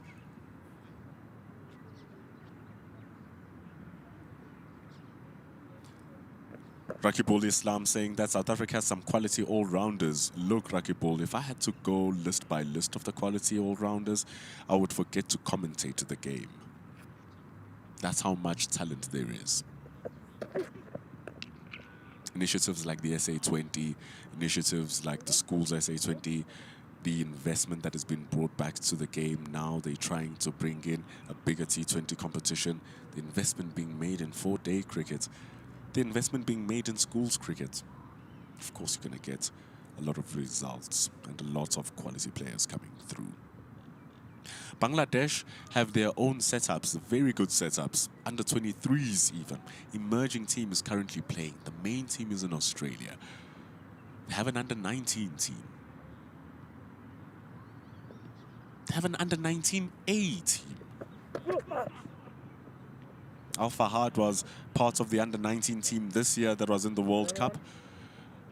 He bowls a short ball. It's the first one for the over. You can have 2 of the short balls in the over.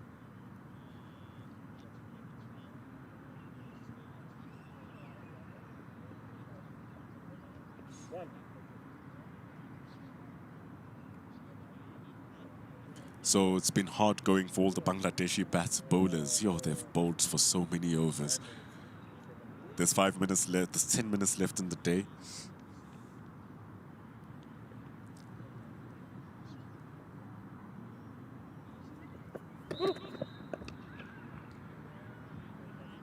Good delivery from Al Fahad.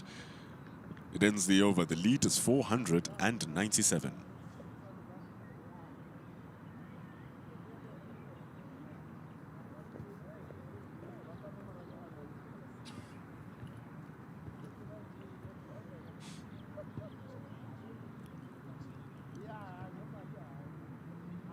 $189.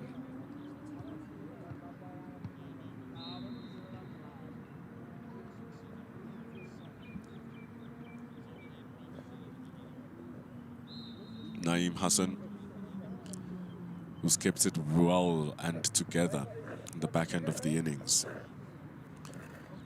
He's keeping these two in good check.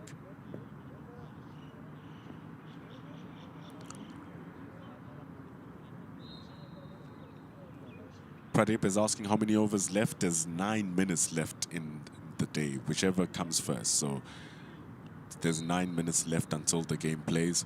In comes Hassan Murad. So they're probably going to get about 2 overs. The light is starting to die down, but it's not as bad as yesterday because yesterday's game was closed down due to bad light. So today's light is much better. Snetsa Makoshile is on 189 runs.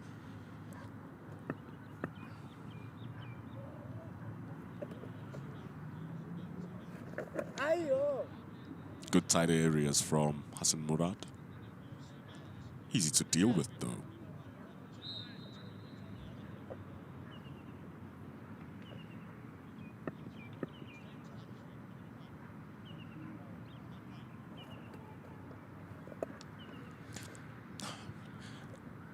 What was wrong for Hassan Murad?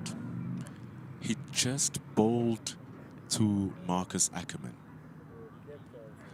That was the biggest issue. Sometimes the batting is just so good that regardless of what the bowling brings, they can't find the answers. And that is what Marcus Ackerman had. He just really bullied them out of the game. A little bit of an appeal to umpire Harris. The ball is going to be sliding down the leg side. Therefore, signaled not out. Look, Hassan Murad is not bowling well. He's not bowling badly. Marcus Ackerman batted so well, he didn't know where to bowl. Because everywhere you bowled, you're getting hit for runs. Down the ground for Snetsa Makoshile.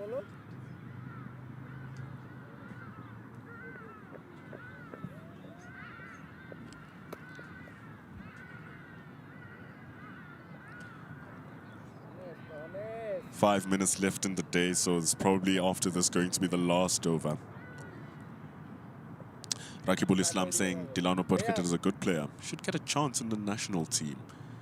Many people share your sentiments, Rakibul. But where does he enter?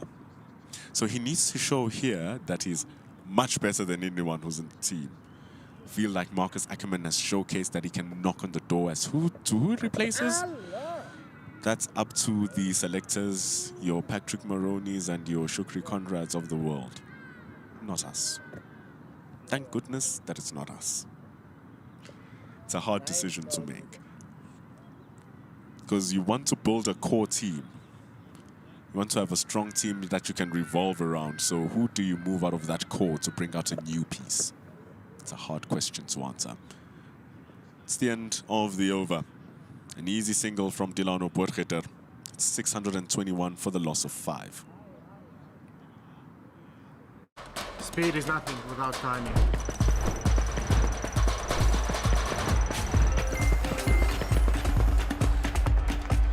And timing is everything in in rugby blitz. Play it now on your sporty bet.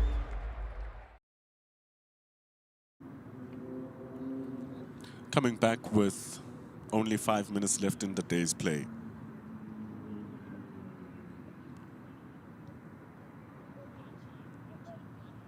Tulumango telling us, yeah, matriculated last year. And you're playing on a bursary. Hopefully I can wear the green and gold with Sine and Ngaba in a few years. Look, if your team is starting a production line like Netemba Qeshile here, well done to Hudson Park. Hopefully we'll be speaking about Matrozoma soon. And congratulations on passing your matric and getting your bursary. We're always looking for new players to shine the light on, so hopefully Tulumango Matrozoma becomes a name we will say in one of these years.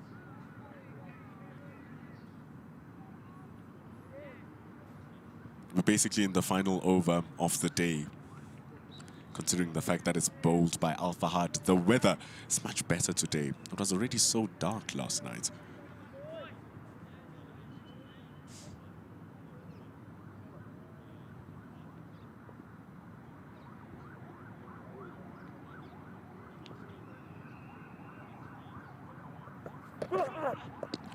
It's down the leg side.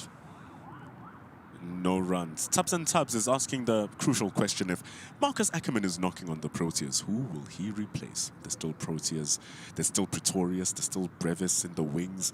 Look, there's still David Bedingham, there's still Tristan Stubbs. There's many options. And so it's a question of where will they use Marcus Ackerman, because he can bat at number 3, number 4, number 5. He's not getting number 4 because that's Themba Bavuma. So number 3 and number 5 may be open because South Africa hasn't had a solid number 3. Could it be Marcus Ackerman? And number 5 is very stacked. It's a good ball from Al Fahad. It's at the end of the day, and he's still charging in like this, the 19-year-old. Cliche as old as time. The exuberance of youth. You're saying those things, you don't even know how to spell exuberance. But he's got that young spirit. The same spirit's carried by Iqbal Hussein Iman. But the problem is, Iqbal Hussein Iman received that injury, so he can't really bowl, can he? It's a real shame because he's such a wonderful bowler to watch, Iqbal Hussein Iman. And it would have eased the pressure on Anamul Haq and Al Fahad. The huge grunt. Well left by Potgieter. Just dropping his hands, letting the ball go past, which is a smart thing to do. You want to leave the ball and leave your hands hanging near the ball so it gets them safely away. Good leave.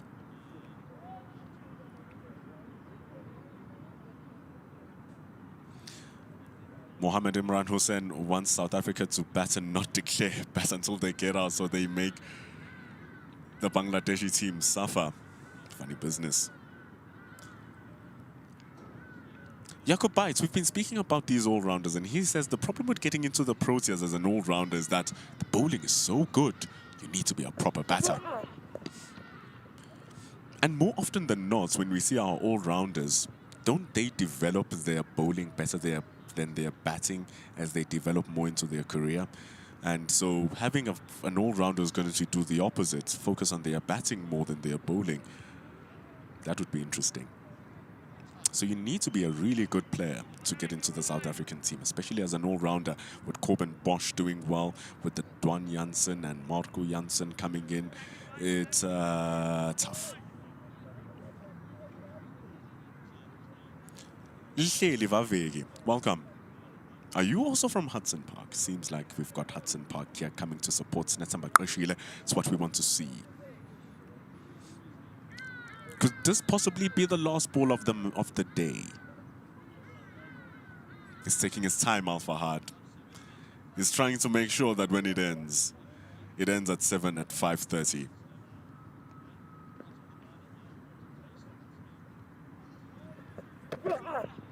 Grunt.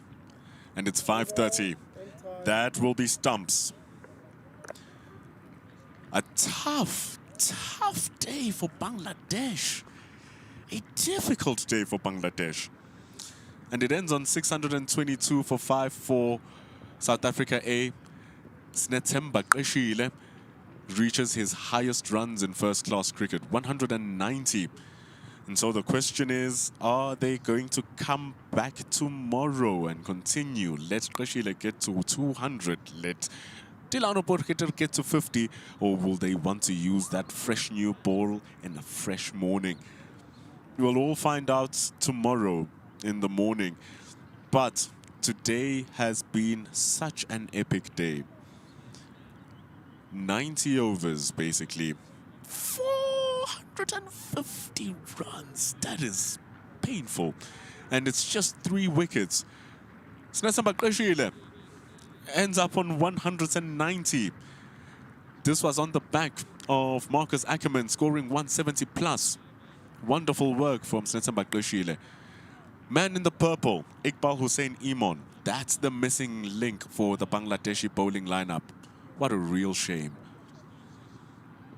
But Snetemba Qeshile, a phenomenal job. This third session, packed with runs still, and packed with a rather soft wicket. That's the shot of the session by Gavin Kaplan. It was so amazing. And then brutal power. Flair from Snetemba Qeshile. It's all gorgeous. Working the ball around. And they are batting fantastically. He gets to his well-deserved century. And Gavin Kaplan, he was looking the part. Was really looking the part until this little mess up that happened. A relaxed run. He hesitated, ball watched. Then he just couldn't get there. So much distance to cover for Gavin Kaplan. That introduced Delano Potgieter. Some big hits. Wonderful hits. That's what we know. That's what we've seen. It's incredible batting.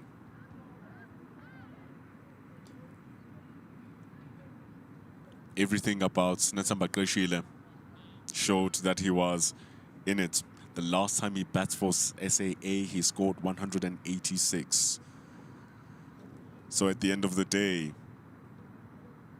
it was phenomenal for South Africa. And it ends the day. A very wonderful day it has been. 122 bowled out yesterday, Bangladesh. It's way too low. And then South Africa have responded with a 500-run lead. It means that they have runs to play with in order to try and get these 10 wickets. So the question is, are they going to be declaring now, or are they going to be declaring in the morning? We do not know the answers. And once we find out the answers, we won't know if it's the correct or wrong answer until we watch the game tomorrow. Day 2 has come to a close and completely dominated by South Africa A. And then tomorrow is moving day. It felt like today was moving day. So join us 10 to 10, 9:50 South African time. We'll be coming live at the Tuks Oval. It's been Cricket South Africa's YouTube channel, the wonderful team at Mega Live bringing you this broadcast. All of you in the comments with all of your wonderful insights, your new information, and your opinions. We are all in this together to build the community of South African cricket and international cricket as well. So join us again tomorrow on Cricket South Africa's YouTube channel. Leave a like, leave a subscribe so you don't miss out the start of the stream. And we will be moving together on Moving Day at Tuks Oval tomorrow. Football. Rugby. It's cricket time. Play Sporty Bet. This is how Benny McCarthy spends the last 60 minutes of a football match.